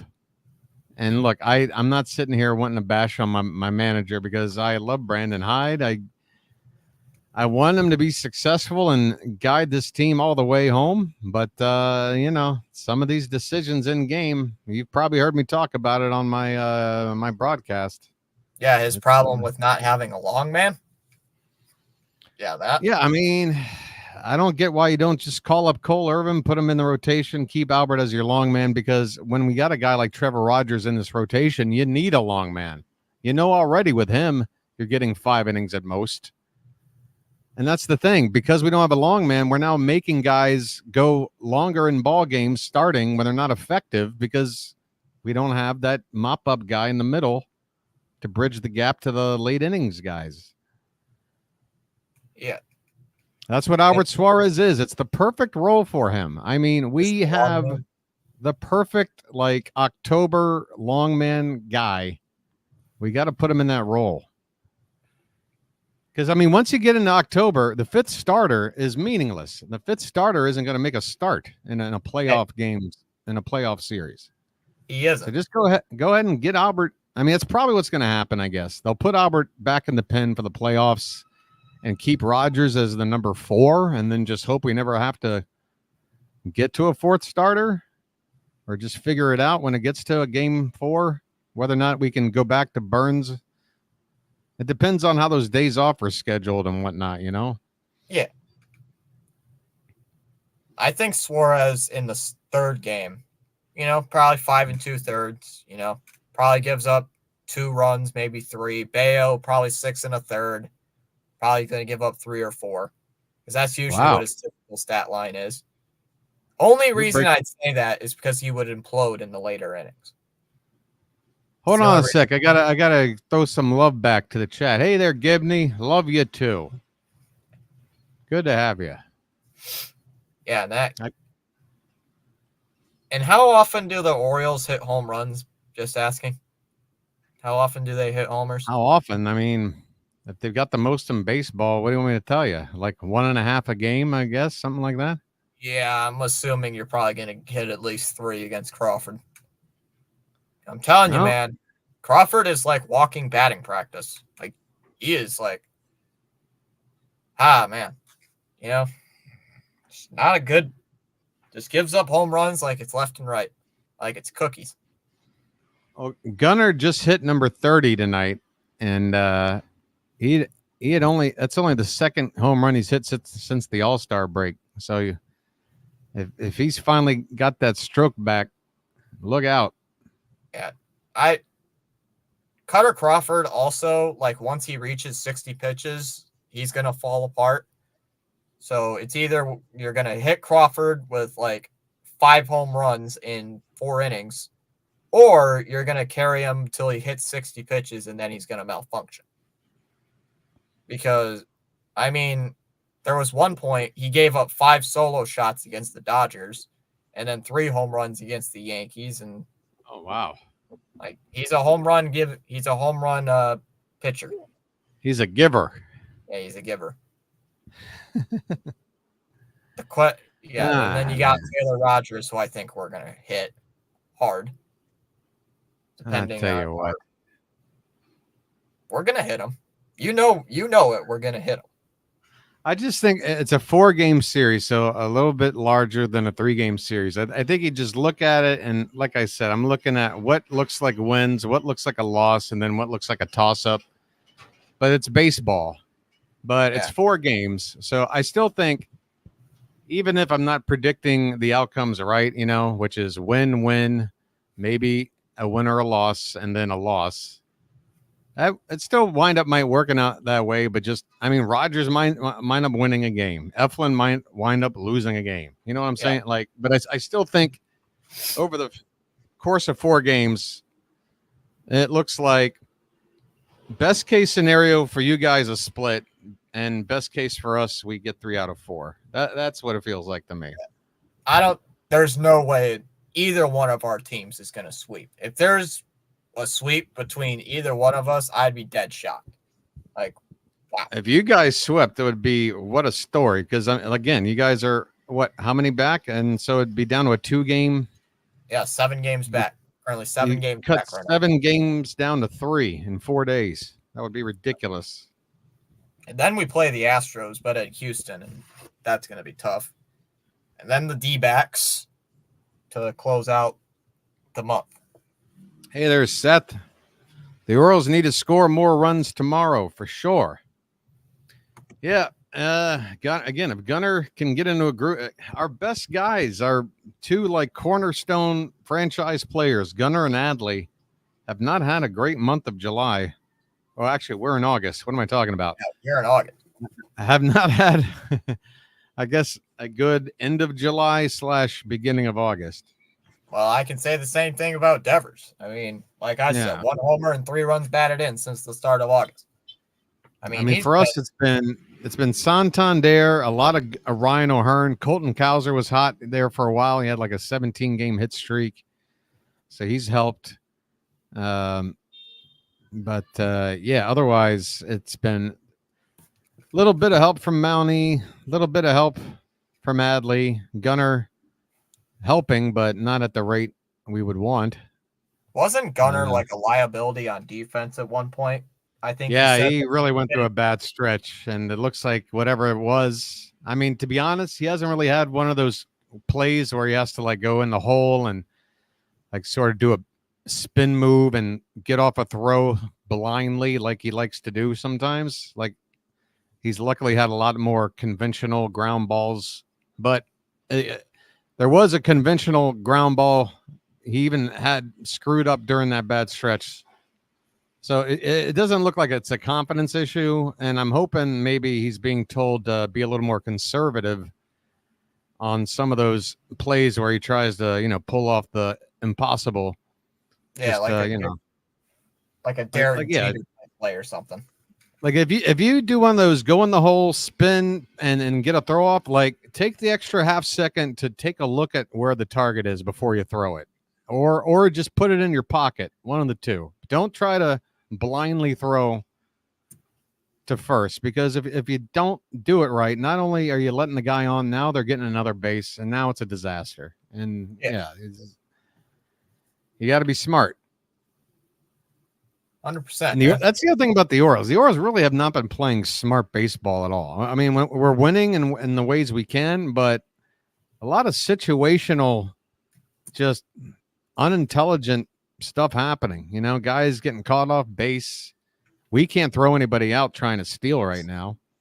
And that's yeah. I was gonna say, if you want an advantage to take on us, anybody you got on your team that can run should run. Especially when Burns is pitching. We got 2 players that have stolen 30 bases this year. And guess what? Duran and Hamilton. That's our 9 and 1 hitters. So if you have the bottom of the lineup, Hamilton's on, you're good. You got to be aware he's probably going to steal a base. And Duran's always going to probably steal a base. But I mean, I've seen Connor Wong try to steal a base. He's not really that good at stealing bases. I've seen Devers try stealing. But other than two guys, not a base running stealing, not a huge stealing team. I mean, if you got anybody on your team with 5 steals on the season, they can steal on us right now. Okay, so basically the entire team. All right, gotcha. If they can run it all, as long as it's not like David Ortiz. Oh no, we'd probably run. Probably gonna run like Rafaela. I'm sure he's fast. I don't know how many steals he has, but I'm sure he could steal a base on us. I think he's got like 26, I believe. Well, there you go. Yeah, that's a lot of steals. I had it written down somewhere. No, I was wrong. He has 17. Oh, I thought he had like 20. 17. Hamilton's got 30. And yeah, the Rays ran all over us. Everybody's running on us, man. I mean, with Burns, it's just it comes with the territory. He's got his, long delivery from the stretch, and it is what it is. You'd have to tolerate it because you look at the numbers at the end of the day, and he's still getting the job done. But with everybody else right now, we did throw out one runner tonight, but it was on a bounce throw. It wasn't a great throw, but it got there. But I'd say we might be throwing out 20% of base runners right now at best. It's not good. Yeah, the Sox are probably going to run all over you. I mean, it's like they're probably going to run a lot. They will. I'm assuming if they're smart, they would. If they were smart, they would. But I don't think Yoshida can run, right? Yoshida's he's slow. I think he's got a couple stolen bases. Let me look. Well, I mean, if he's not good enough to play left field for you, I don't know how he's got the legs to run. He's tired. He's tired. That's literally what he said. He's tired. He can't play. He doesn't even have a stolen base this year.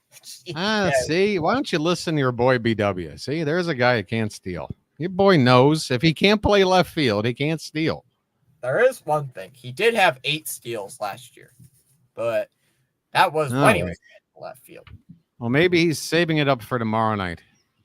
Can you imagine if he gets like 3 stolen bases tomorrow? Like you would. I love your hypothetical questions. I really do. Let me imagine yet another completely ridiculous scenario that would be a miserable outcome for me. Yeah, let me imagine it. Okay, all right. Yeah, this will not be imaginative though. I will say, Yoshida will. I'm gonna say Yoshida's at least gonna hit 2 home runs. I'm gonna say that. In the series or tomorrow? In the series. In the series, 2 home runs. All right. Well, Tony will hit 3 in the series. Yeah.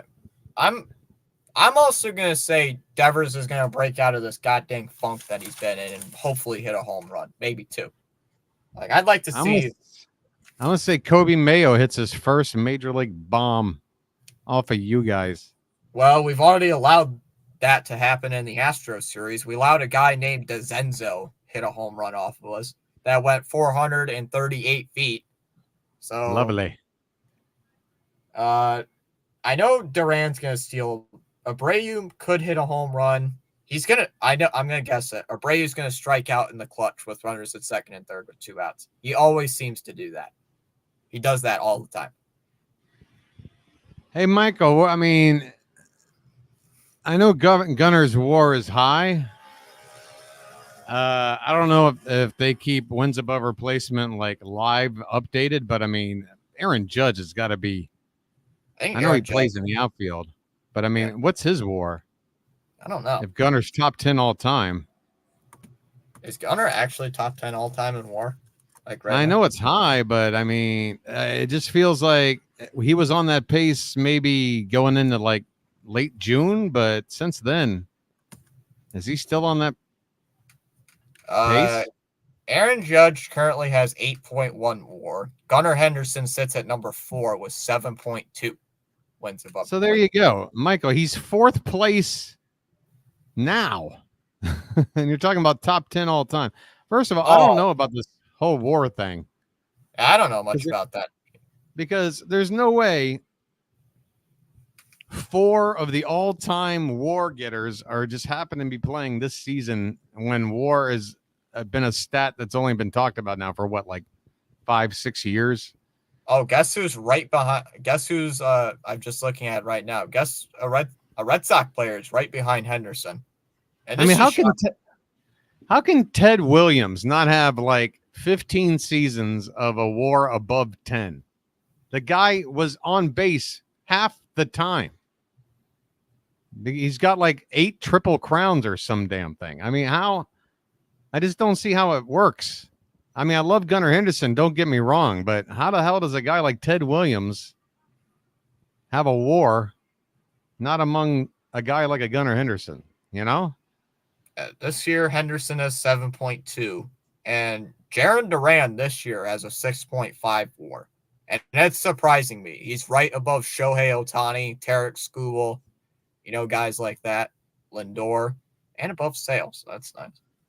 I mean, I'll say this: I get the whole concept that wins above replacement is all based on whatever is going on in a given season in the majors. So it's a fluctuating stat every year. I mean, if it's a year where hitting is big, like let's say mid-90s steroid era, wins above replacement is going to be different because your average hitter is still hitting like 24 bombs and hitting 260 or whatever. Different era, more offense, whatever. So it's all based on how much better you are than the rest of the league. And I get that guys like Judge and even Gunnar are like a level up from like everybody else.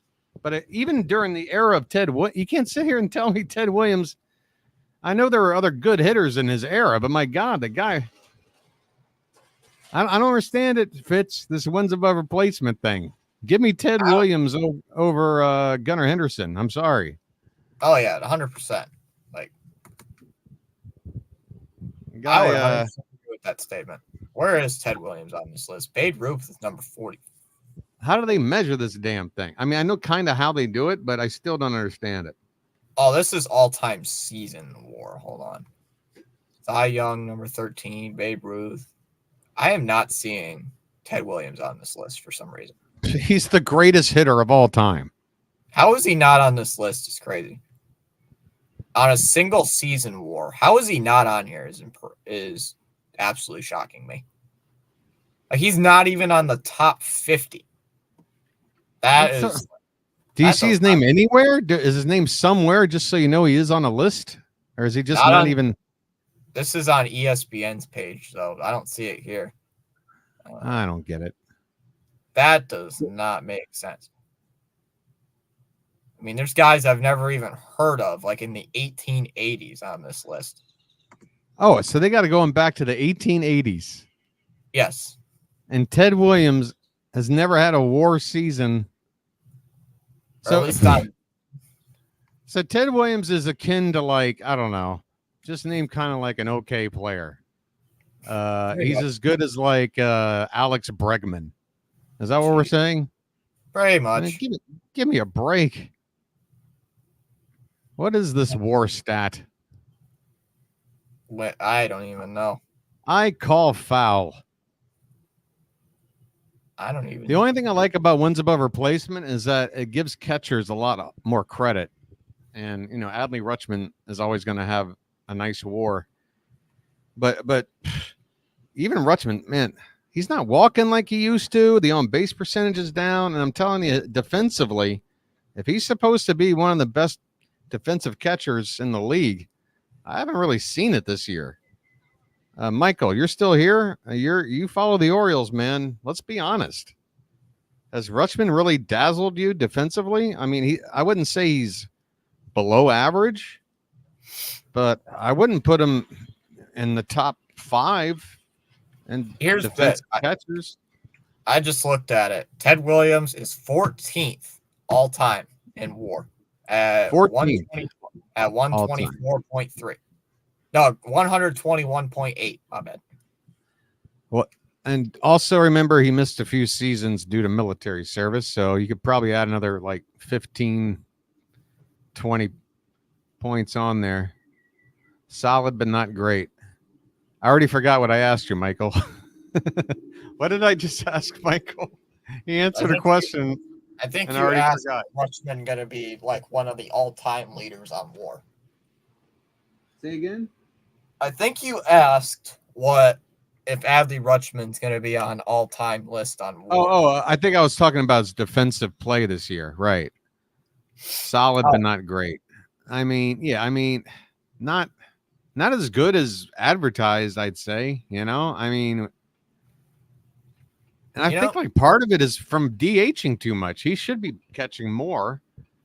They're trying to preserve him, but I don't know.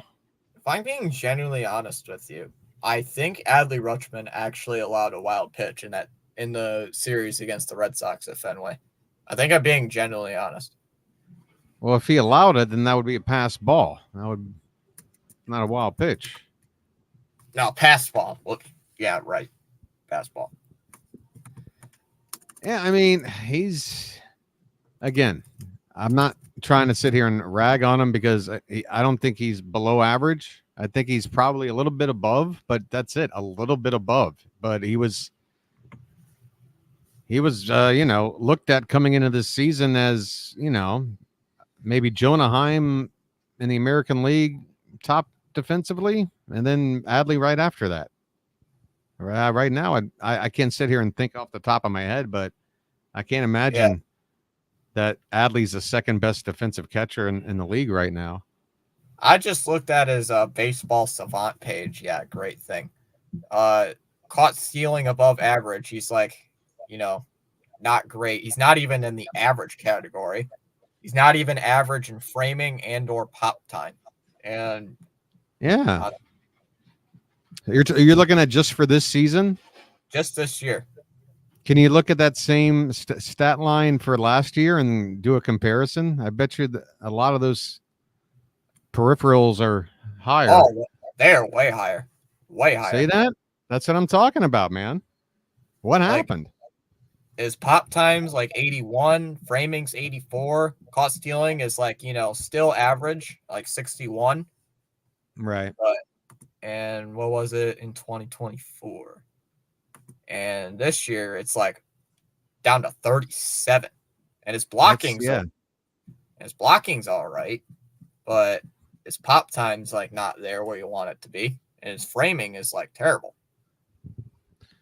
I think part of the how do they measure they really measuring it? Because I feel like Corbin Burns is partially responsible for that downtick in pop time. You know what pop time is, right? I know what it is. It's just I'm trying to figure out whether or not. I don't think it has anything to do with Corbin Burns with the pop time. It's just, that has nothing to do with Burns. Well, he's got such a slow delivery to the plate, and I don't know. It's beyond just Burns, but I don't know. I don't know. It's however you slice it, you can see a significant dip in his defensive skills from last season. And my question is, A, why? B, like, did it make sense for us to constantly DH him against lefties? Because the whole philosophy was, well, he can play every day that way, and you won't burn him out catching. Well, it sounds to me like he should be playing every day catching because that's what he did last year. Maybe he needs regular reps behind the plate, that regular, relationship with the pitching staff where you're on a daily basis interacting with them in game versus what we have been doing, which is like maybe half the time. Yeah. You know what I'm saying? Like, I think if he just played more, he might get better again. Yeah.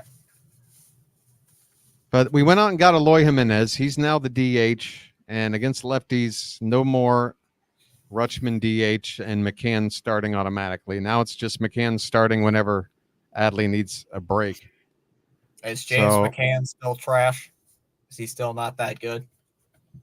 Backup veteran catcher getting paid too much money, but he took a 95-mile-an-hour fastball to the face in the first inning of a doubleheader, stayed in the ball game, and caught the next 8 innings with a shattered nose. Guy's a boss. He can do whatever he wants. I'm just looking also at Rutschman's offensive stats. His average is lower than last year, but not by too much. Tell me about the on base. His on base last year, he walked a whole lot more, didn't he? His on base last year was 374, and this year it's 335. There you go. 40-point drop. His slugging's like right near the same. Last year it's 435, and this year it's 428. So that tells you that he's got the power that he's got, but he's not drawing the walks. And his OPS is like 60 points lower than what it was last year. Well, that's adding up the lack of average and lack of walks. I know, man. And I don't get it because the lineup around him is great. We're just now starting to hit him lower in the order, starting about a week ago. We've been hitting him second all season long. And finally, his walk rate is at 63, like on the Baseball Savant page, is like just above average. Yeah, and last year it was so much better. Yeah. So much better at drawing walks. And yeah, you see it when he's at the plate. And not only is he being overly aggressive, it's uppercut swing after uppercut swing. He's constantly trying to blast it, like a moonshot every time. Even in situations where like just a plain old base hit would do just as much good as a home run in this spot. Like we just need a hit. We got a guy at third base. We're down a run. Yeah, it'd be nice to hit the homer and we'd take a 2-run lead, but we need to at least tie it. Get this runner in from third. Just put it in play. He's trying to swing for the fences. Yeah, too much. Yeah. Yeah, Michael, I see your comment there. It's pretty much in line with what I'm saying. I don't know if you'd already written that or just got it in there, but yep, the Yankee game just went final. 10-2 Yankees. Oh. All right, Fitzy, hang out with me for one more BW Lucky, and then we're going to sign off together, all right? Because I don't want to be out here holding a microphone in my hand. Hey, don't put me on screen alone. Hey, kids, don't smoke. It's bad for you. All right?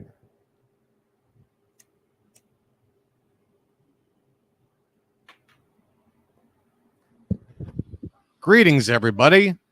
I'm BW, a.k.a. the Birdwatcher, and welcome to the Thomas Fitzpatrick channel, where tonight we've watched the Boston Red Sox blow a 9th-inning lead to the Texas Rangers, giving up 3 runs in the 9th, and then giving up 2 more in the 10th, to lose in heartbreaking fashion before taking off on a plane to Baltimore for a 4-game series against the greatest team in the history of Major League Baseball, the 2024 Baltimore Orioles. Now, if you're a fan of baseball, I'd advise you to tune in tomorrow night for this 4-game series, whether you're on Fitz's channel or you're on mine. Look at mine. I got a baseball field behind me. He's got a bunk bed. Come on, what channel are you choosing? Let's be honest, folks. Come on. Oh. What do you want? All right, Fitzy, the floor is the floor is yours. Fan, you go to my. You're a Sox fan, you're going to my channel. But if you're an Orioles fan, head to Birdwatcher. All right. So for all 28 of you Sox fans and for all 15 trillion of you Orioles fans, you know where to go tomorrow night. And for the next, my Sox fans are loyal. Same with your Orioles fans. What? My Sox fans are very, how you say it. Hey, you see that thing I'm doing? Yeah. You see that thing I'm doing with my eyebrow? Yeah, that. Telling you what, it's magic. That's part of the Orioles magic right there. Yeah, I can't. All right. I've gained a couple of stubs. I've gained 7 in total today. So this is where I normally sit at the ballpark. For whatever reason, they got me a chair that's facing away from the field, which is really a disadvantage as a play-by-play caller. But that's just the sort of prank they pull on me here in Baltimore. I'm coming to you live from Memorial Park at Camden Yards, where tonight Kobe Mayo has hit his 8th home run off of Red Sox pitching. This has been a fantastic moment in Orioles history. 8 at-bats alone in one ball game is something, but 8 home runs. What happened? And that one is into the seats. Rafi Devers with his second grand slam of the inning. And the Sox into the seats for the second time in the ball game. Devers with a foul ball into the seats. Devers again over that really irritating wall in left field. That is the ugliest wall I think I have ever seen. It is Baltimore. Over Baltimore with a huge home. No, I should say Devers is a lefty. Onto Utah Street for his second grand slam of the game, and it is now 9-0 Red Sox here in the 5th. I am sorry, Orioles fans. What's going on? I want to test your knowledge here. Spell Utah Street. Spell Utah. What, the regular spelling? The spelling of the street? Isn't in it right field? Utah Street. It's not how you usually spell Utah. Shoot. It isn't? No, it's not. It's right. like UTEW, right? U2. I have no idea what it's spelled. U2 Street. I don't know what it's spelled. EUTAW. Oh, close enough. No, but hey, you knew that it wasn't like the state of Utah. I was hoping you would say UTAH, but you didn't. No, I knew what it was. Like, I knew it was not like typically how that's spelled. Like, I knew it ended with a AW, but I'm like, oh shoot. Hey, Fitzy, Pure Adrenaline Sports with a fantastic observation. Really, a Red Sox fan complaining about a left field wall? Huh? Yeah, Baltimore, very, very irritating wall because you used to hit easy home runs there, and now good old Rafi Devers can't even make it to the warning track now. So, yeah. You see, the wall in Baltimore, ladies and gentlemen, we scaled it back by choice, and it was a strategic choice, and it has worked wonders for a team that leads the league in home runs while swallowing up would-be home runs from the opponent. Meanwhile, for the Red Sox, their left field wall is because they could only squeeze that little rinky-dink ballpark in their city that would fit and wedge. Look at how this ballpark's shaped, folks. It's shaped like a Mentos or something. What is that thing? Well, what is it?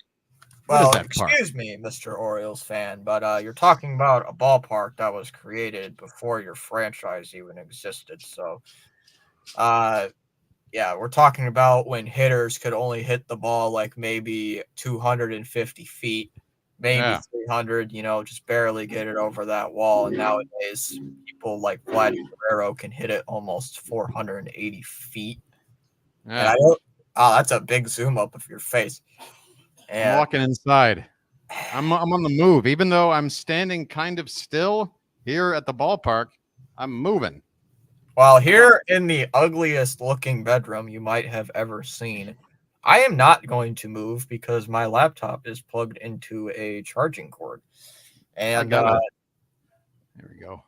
And I do not have and I am not as fancy as having an external microphone like you will, so I have my internal microphone. The greatest thing ever for an internal microphone using a 7-year-old laptop.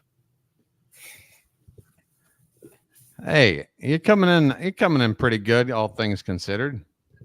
Yes, my laptop I have only used just because I was calling hockey games with it.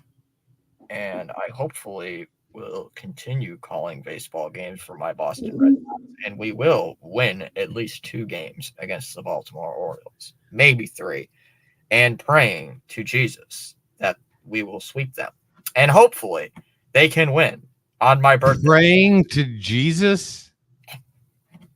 You're wasting the Lord's time on this? And For a hopefully they sweep? can win on my birthday so I can actually have a good day, maybe eat a piece of cake watching my team win against the Baltimore Orioles, hopefully.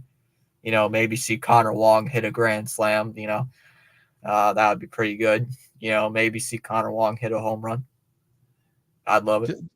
Just to even things out, I'm gonna pray for world peace, and then I'm just gonna kind of hope the Orioles take 3 out of 4. But no, you go ahead and pray for a Red Sox sweep because that should be at the top of your priorities. And I'll go ahead and pray for world peace. How's that No, sound? what I'm really hoping for is at least I'm just hoping, man, at least for a competitive series. Like, not lay down and die and lose by 5+ runs every single game except for game 4. I'm hoping at least, like, give the Orioles a run for their money. Like, 1-run game, bottom 9th, or, make it really, really close and then finally die out. Like, hopefully they can give them a run for their money. Here's the best thing to hope for. You see Craig Kimbrell on the mound. Because because if he's on the mound, it means we're not winning the ball game at the moment. You are. Or we could have, or that, and I can hope for Gregory Soto to come in and hopefully implode. But Pure is currently here, and I did see Festa pitch today, and he pitched like an absolute demon, and he was really, really good. So anything can happen. Goddamn, Festa is really what? Say what? Anything can happen.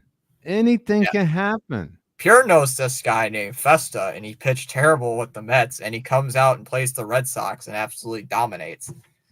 Has like 2-1-2-3 innings in back-to-back games, and it's really ridiculous how Uncle Festa decided to play really good today. I guess they should have left him in for that 10th inning, to be honest, but they decided to go with their irritating closer. So that game, that old game, Pure, is it still festering in your mind? Yeah, Uncle Festa. I should put Festa the next time. If the Mets play whenever the Mets play the Red Sox, I gotta put Festa on there as a graphic, like an old picture of Matt Festa on there as a graphic as the image. A Festa graphic. Yeah.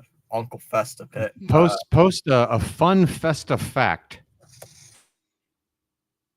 Just fun facts about Festa. Fitzy has been interrupted. Yeah, we could have Uncle Festa pitch. We could, maybe Festa could be DFA'd and we can pick him up and he plays a game against the Mets. Wait, I don't even know when we play the Mets anymore because I haven't even paid attention. It might be in late September. Well, I just realized we got Pure here right now. I want to bring up, because the Mets are the very next series. I think I got the probable starters for those games. Let me take a quick look at this. When do my Red Sox play the Mets? Since Pure is here, when do the Sox play the Mets? I want to meet the Mets, greet the Mets, step right up and beat the Mets. You're gonna give me copyright strikes. All right, here we go.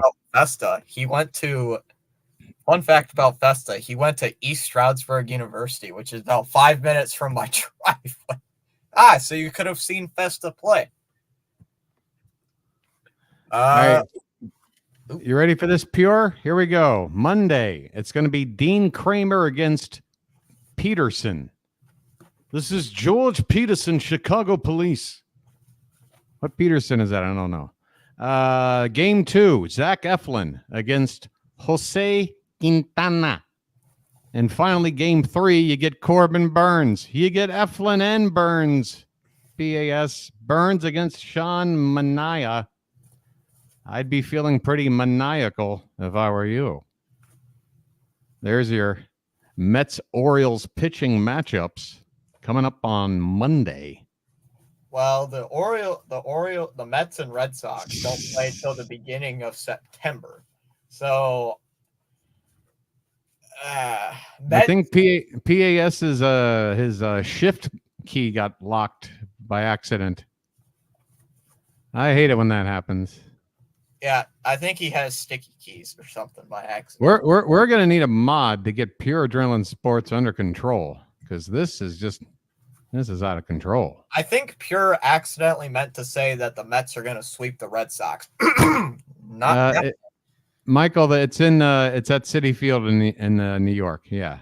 Hey, the last time the Mets and Red Sox played each other, I believe Pure didn't stream it because he was on vacation. And the last time they did play, Pure, remember Danny Burgers? He hit a home run at Fenway Park. And not only that, it downpoured rain like 5 minutes after he hit that home run. So he basically brought a tsunami to Fenway. Like Daniel Vogelback like haunted me that game. I'm serious. Vogelback hit a home run, and then it started downpouring rain where the game was canceled with like not even 45 minutes later. Like, no way we were gonna. That's a tough one. But I'm thinking the Orioles win 2 out of 3 against the Mets because I think Manaea is gonna beat you. But well, Quintana might. I don't know much about the Mets. Yeah, but it's Manaea against Corbin Burns. It's Quintana against Zach Eflin. It's our 2 best guys. We'll see. Like, I mean, depending if the Mets get hot again, bring out Grimace and the Hamburglar. Grimace. Hey, we can just have you. We could just keep you active in the chat, in Pure Adrenaline's chat, and they win. Peterson will get the only win. What's his first name? I'm sorry. Is it David. like David or something? That's David. Yeah, David Peterson. How did the Mets? Yeah, I'd say that's your best chance. I mean, you can win all 3. I mean, who knows? It's wide open right now. Dean Kramer pitched a really nice game for us tonight, though. David Peterson, Chicago Police. You better have her out in front of the school. I'd like to have a word with you, by God. You know what movie I'm doing, right, Fitz? Please tell me you know. Nope. Oh, my God. I don't watch movies, sir. Pure. What are we going to do with this kid? Oh, I just looked on the thing. I just Call me sir. I just got taken back down memory lane. Richard Blyer on the team for the Sox played. It was the last time we played against the Mets. Richard Blyer. Like, wow. That makes me feel old. Honestly, a little bit right there. Man, God, I hated Richard Blyer. And God, did I hate Chris Murphy. And I still hate Caleb Orr, ex-Red Sox. I hate Jeffrey Meyer. An 11-year-old boy who's probably 40 now. Who ruined my life. I hate, you know who I hate more than that? Laz Diaz. I can tell you that.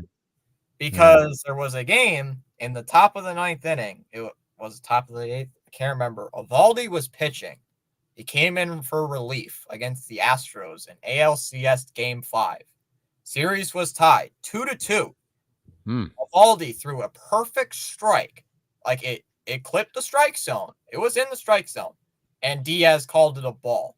And I believe it was a full count, now 3-2. And I'm watching that. I'm like, you got to be kidding me. And then the very next pitch was a line drive base hit that scored the winning run in the 9th inning, and we lost. And guess what? We lost the series right after that. So I'm like, I hate Laz Diaz for the rest of my life just for that one call. Yeah. It's too bad umpires have so much. They can be so critical in the outcome of a given ball game. It really sucks. I know I'm not saying anything controversial here, but it does just genuinely suck that sometimes a game really comes down to a bad call. And if it's not just directly a call, it's an indirect result. Like say a count goes to 1-2 instead of 2-1, and a hitter, instead of looking for a pitch, is now trying to protect, and he winds up chasing a pitch and strikes out. That could have worked out something different, but you never know because of one bad call. Yeah, that one bad call came at the worst time in that series. But still, I still remember that call. It's in my nightmares actually, and I never want to see that umpire again. I have Jeffrey Mayer in my nightmares, and I'm telling you, he's like a 5-headed demon with 12 different gloves reaching over every part of the wall. That's that little brat. I miss Angel Hernandez. Do you, Pure? I miss Michael Tonkin on the Mets. Whatever happened to him?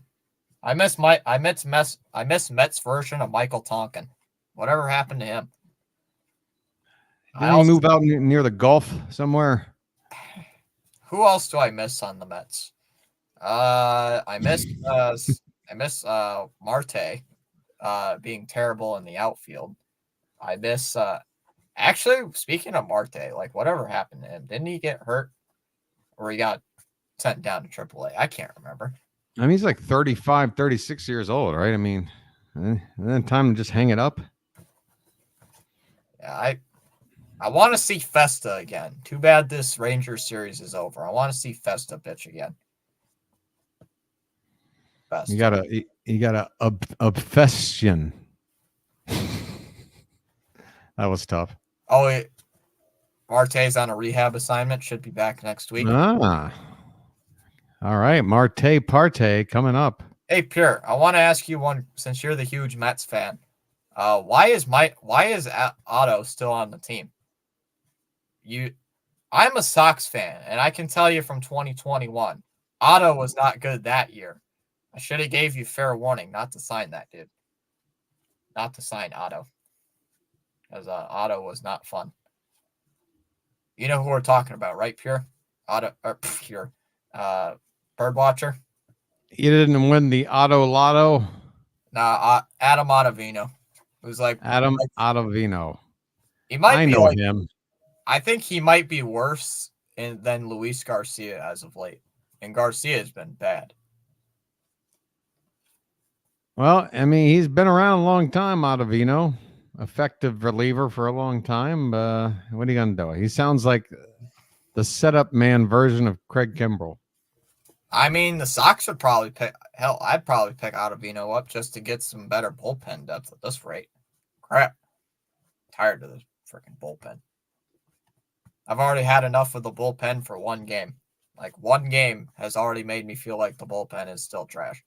So who is your Gregory Soto? Who are we licking our chops to see come running out of the bullpen door for you guys?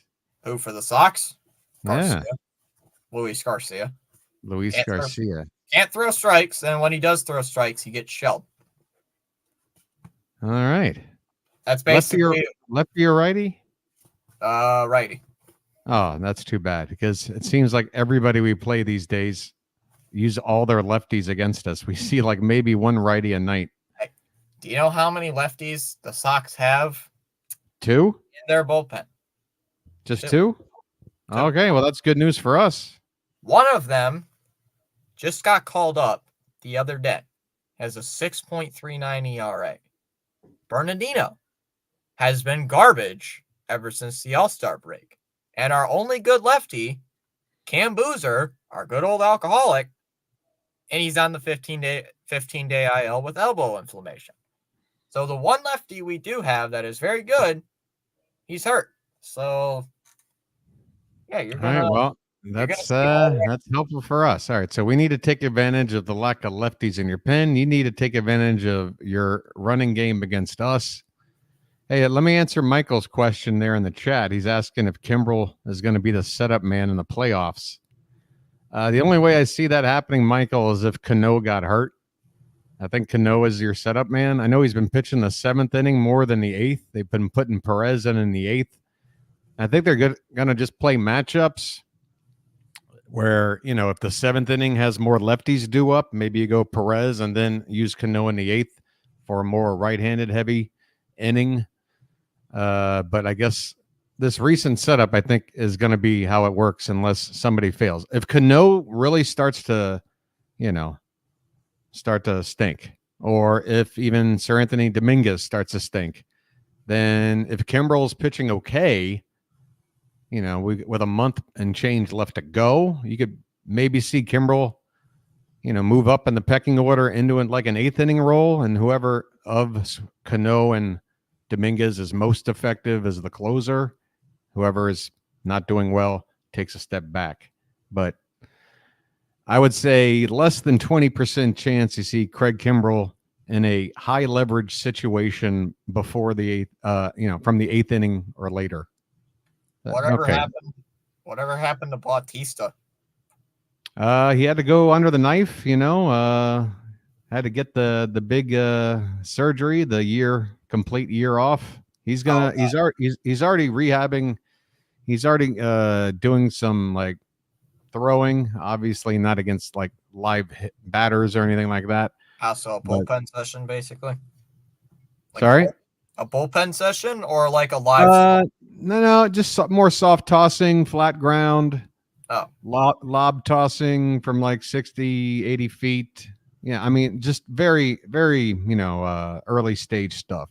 Minimum stuff, gotcha. But it's, it's still on a pace where by spring training, he should be like 100%, like, with a full month of, or actually for pitchers, I guess it's about 6 weeks of spring training. He should get built back right up to a spot where he's closing on opening day. I just wish Hendricks was available for the Orioles series. That would have been nice to at least see him pitch. At least see Hendricks pitch because he's supposed to come back soon. So, wait, we play the Orioles again September 11th or something. Yeah, so like mid-September. There could be a good chance you guys could see Liam Hendricks pitch against you guys. Well, I hope right around that same time, Grayson Rodriguez is at least on a rehab assignment and working his way back. Yeah, well, tell you what, you ain't gonna see James Paxton again this year. I know that. So how many starts did he make after that trade? 2? Yeah. I believe 2, maybe 3. Yikes! I want to say 2. Yeah. Let me look at him. Oh, Michael, you're not imagining anything. It's been, I mean, historically, it's never been like this with the pitching injuries. And we sit here and we talk about the technology and we talk about how these pitchers are not throwing 300 innings anymore. There's only a handful that throw 200 innings. So, the actual amount of pitches thrown that we're asking for these top pitchers in the modern era to throw is like half the amount they used to throw. And yet they still can't avoid injury because they're throwing these ridiculous pitches that your arm is not meant to do with any kind of regularity. That was James Paxton's 3rd start when he hurt his calf. So 5 pitches he threw in his 3rd start, and he's gone. Yeah, so 2 starts. Yeah, so you got 2 actual games out of him. Yeah, 2 games out of him, and he was pretty solid, actually. He was doing pretty good.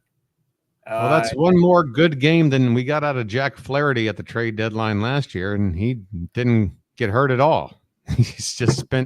He made the first one good start and then diminishing returns thereafter. He wound up staying with the Tigers, right? Apparently he had some kind of injury or else the Yankees would have tried to get him. He got traded to the Dodgers for nothing. Oh, he wound up going to the Dodgers? Yeah, he got traded. Ah, wow. Okay, maybe we'll see him next month. Yes. James Paxton's going to be out for the year. So that's been announced. What's he got? An elbow thing or right calf strain? Calf? Yeah. Calf? Yep. Calf strain? Uh-huh. And that's done it's not for a years? calf strain. No, not calf strain. What was it? Can't remember exactly what it was, but it was something torn in his leg. It wasn't the Achilles, but it's a season-ending injury. Yeah, it sounds like maybe partially torn calf. All right, so that's a torn ligament. Yeah, that'll do it.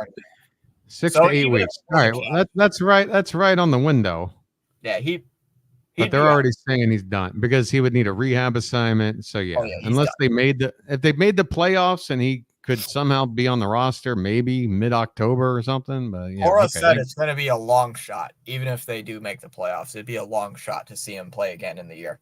Yeah, So, all right. it's So not happening. you lost him. All right, that Yeah, sucks. He's gone. I'll And tell you what. We'll give you Trevor. Does Paxton have any more years beyond this? Is it just a rental?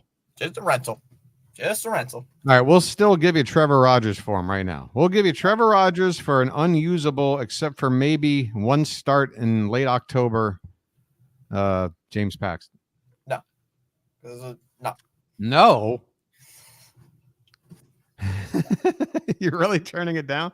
Yeah. Rogers has another year of control. You can have him a whole another year.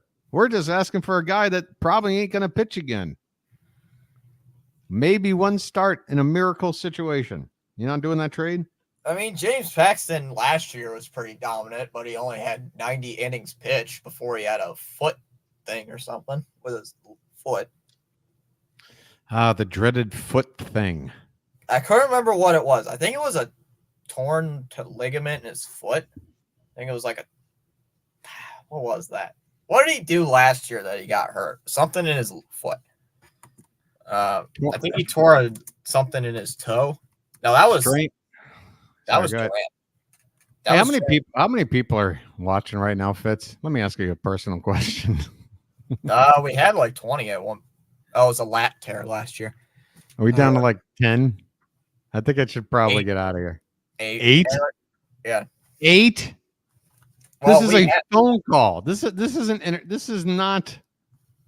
is not content anymore. This is a phone call, and I'm tired. Well, we did have like 20 people, but then ever since we started talking about injuries, it went down. And all this nonsense. Nobody likes to talk about that. Just now it's rambling. It's late. We're just left with like EMS. What's that word, Pure? I don't know that word. What's that word? LATE. Late. What? Latte. It's a latte. Latte. Late. I don't know. Sorry, Pure. I don't know that word. We're trying to cater to the West Coast audience out there. That's what we're grooming, or West Coast. How you doing out there, everybody in Sacramento? How about everybody across the ocean? How about everyone across the Pacific Ocean? Where you are? That's me. Yeah. How about people in Thailand? Hey, everybody in Thailand, how you doing? There might be one. There might be one in there. I think they're like Thailand or Philippines. I know we get Philippines people in once in a while. Yeah. But, all right, we should probably get out of here. Jeez. We should probably get out of here. Yeah. That was a great idea to hate watch the Yankees as they poured on 9 unanswered runs to easily beat the White Sox. we tune in at the wrong time, don't we? When my game was winding up, your game started earlier. I'm like, well, how are we going to do this? Because Fitz is probably going to be off the air before me. And then I look and it's like, oh my God, they're going to extra innings as our game was going to the 9th. I'm like, well, maybe I'll get off the air first. Fitz's game is on. And just as I was running downstairs, I see a 2-spot jump on the top of the 10th. And I'm like, oh man, the Sox aren't going to be able to come back. By the time I get back, this game's already over. How long's Fitz waiting? How long did you wind up waiting? Like 5-10 minutes. All right, that's not crazy. And also, by the way, I know this means nothing to nobody, but man, don't you hate it when you go into a store you regularly frequent, like a 7-Eleven, and you get the B staff, you get the that type of staff, like the worst, and like usually you hope there's at least one decent staffer and then one of these morons. It was the full like bottom, like these were the Gregory Soto and Craig Kimbrells of the 7-Eleven staff. All right. I went in there this morning and I knew it. I'm like, as soon as I saw him, I'm like, oh my God. I told Fitz I'd run down here. This is going to take longer. And it did. They bungled everything. All right.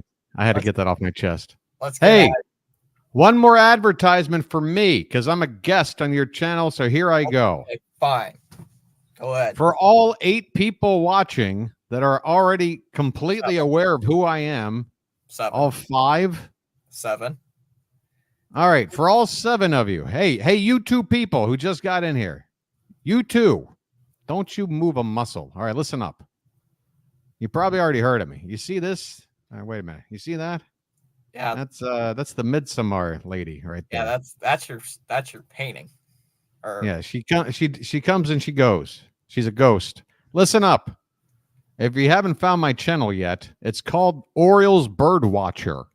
Just type that in and subscribe and come hang out and come check out an Orioles game tomorrow. We're playing the Red Sox. Actually, hold on, I forgot. We're playing Fitzy. So do this. Subscribe to my channel and then come back and watch the games this weekend with Fitz. And then after that, when Fitz ain't on, you come on over to my channel, okay? Thank you so much.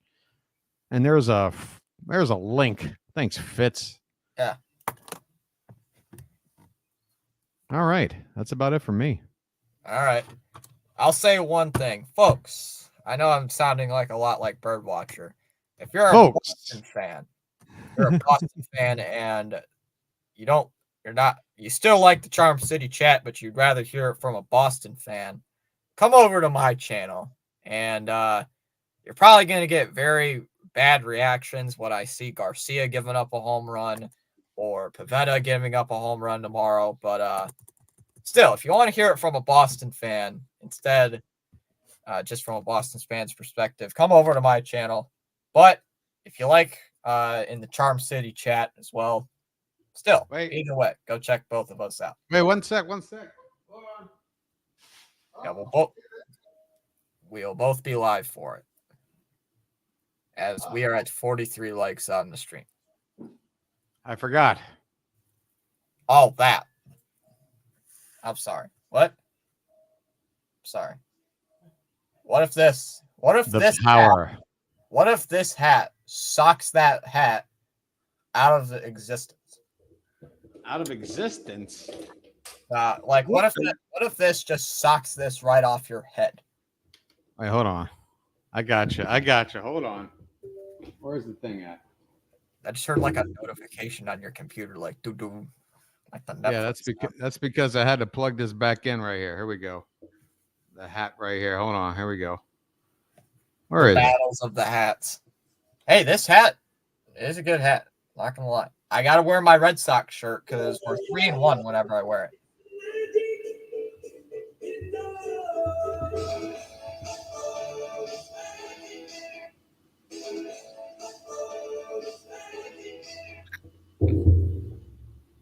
I'm sorry. Were you in the middle of something? Oh, I can't combat that. But I'm hoping for a sock. I'm hoping the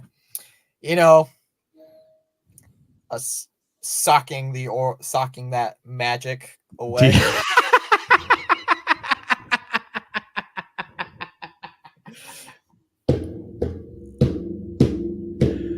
You want to try that one? You want to try that one again, Fitz?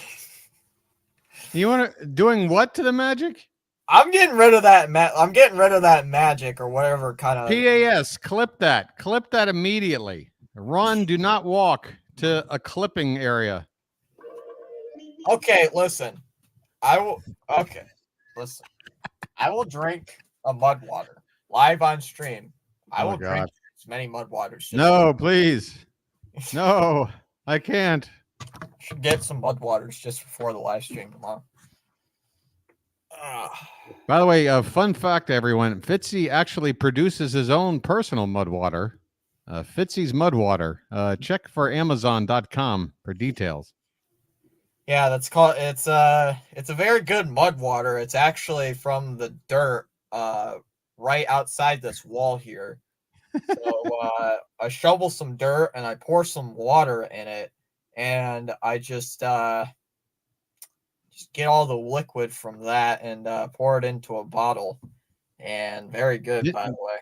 Didn't Andy Dufresne have to crawl through a whole pipe of mud water to freedom in the Shawshank Redemption? I think so. But Okay. you know, mud water, it's a good drink. Pure, I don't understand why Pure don't like it, but it's a good drink. I don't know if they have mud water in Thailand. But What's that about a faucet? no,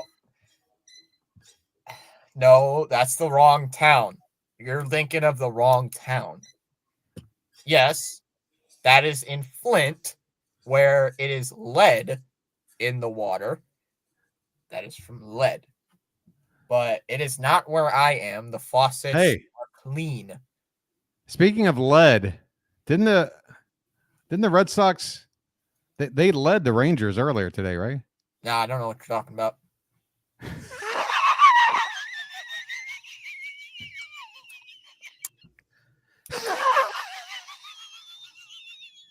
They I don't, led. They yeah, get I it? don't know what you're talking about. I didn't think they led all game. They led. Nah, we Seriously. tied it, and you know, gave up 2-run shot. We never led the game. What are you talking about? I was just trying to tie it all together. Yeah, we never led in that game.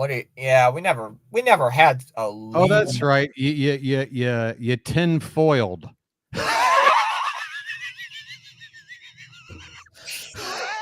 Twice.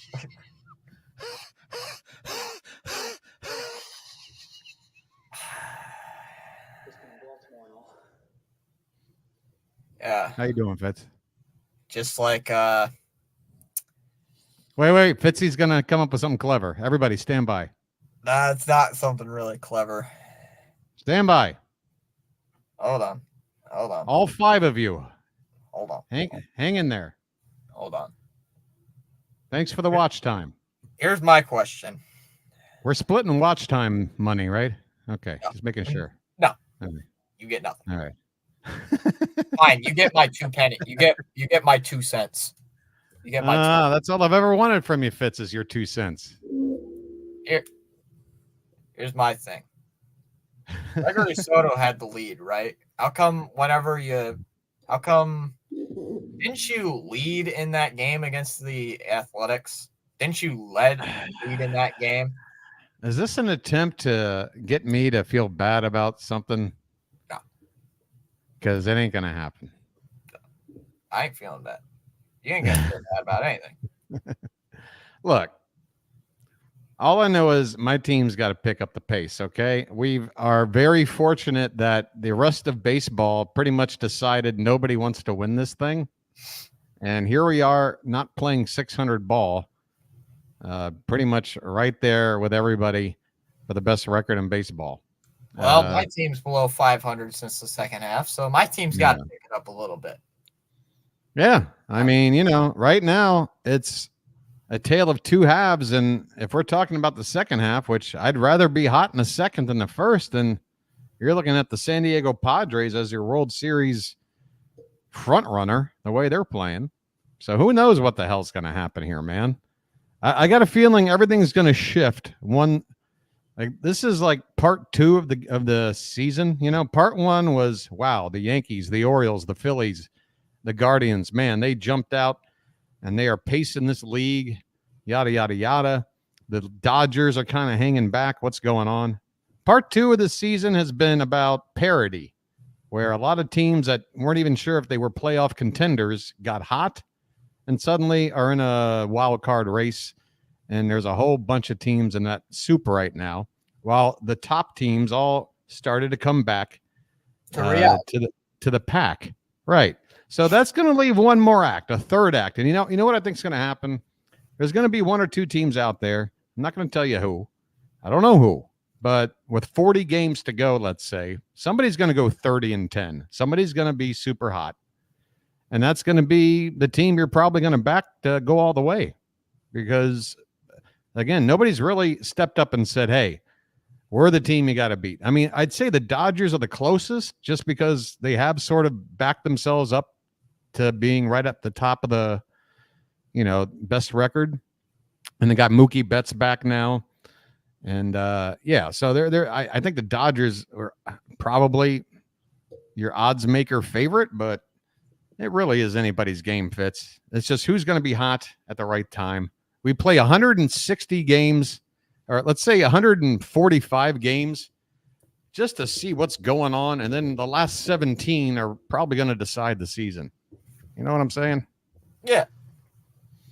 But after this weekend, guys, we only play the Orioles one more time, and it's a 3-game set. It'll be a 3-game weekday series In at Boston. in Boston after we sweep the Chicago White Sox in a 3-game set at Fenway. And we'll all be real, after that Orioles series in September, you and I are going to be cheering on the Red Sox. You know why? Because right after that series, we play the New York Yankees for a 4-game set in the Pro. So you and I are cheering on the Yankees. You almost got it out. You and I are going to be cheering on the Red Sox in that 4-game series. So no matter whatever happens in that next series, you and I cheering on the Red Sox for a 4-game. I'll be happy if you take 3 out of 4. I'll take that. But you play the White Sox immediately before us. Is that right? Yes. All right. See, that has me. I don't know how to feel about that, because are you going to come in with this like false sense of confidence after beating up on a team like that? Or what if you go out there and lose 2 out of 3, and then you're going to really be angry and maybe come in and kick our butt? I don't know. I don't know how to feel. That's what happened last time, like the first time we played you guys at Fenway. Started out the season on the West Coast trip 7-3, and we lose 3 straight. And we end our 7-game homestand at 10-10. So that was a false sense of confidence right there. But what really derailed that thing was Trevor Story leaving in that West Coast trip due to. I'll give you Trevor Rogers for Trevor Story. No. Why not? Because I still want to see Trevor Story live up to that contract. They're both named Trevor. Well, Trevor Rogers stinks. But we already know Trevor's story. Trevor Story is not terrible. He's just injury prone. It's just injury all the time. And I've seen it, though. He is good when he plays, but he's always hurt. So, all right. Hey, there's a chance he could come back this year. I'm just saying. Wait, did you hear that? What? I apologize for Baltimore. What? I apologize for Baltimore. He's apologizing for Baltimore. Yeah. Is that? Can you hear that much at all? I didn't hear it the first time. I heard it the second time. Some are lower than others. Hit the bricks, pal. You're done. All right. Something bricks, pal. You're done. Hit the bricks. Oh, it sounded like get the bricks. It's time to wrap it up. All right, let's get out of here. It's almost midnight on the East Coast here in the EST. We got to go. All right, I'm going to end the stream. You get nothing. You lose. Good day, sir. See you tomorrow, Birdwatcher. And remember, go Red Sox. Take care, Fitzy. Orioles for life. Laters. Red Sox for life.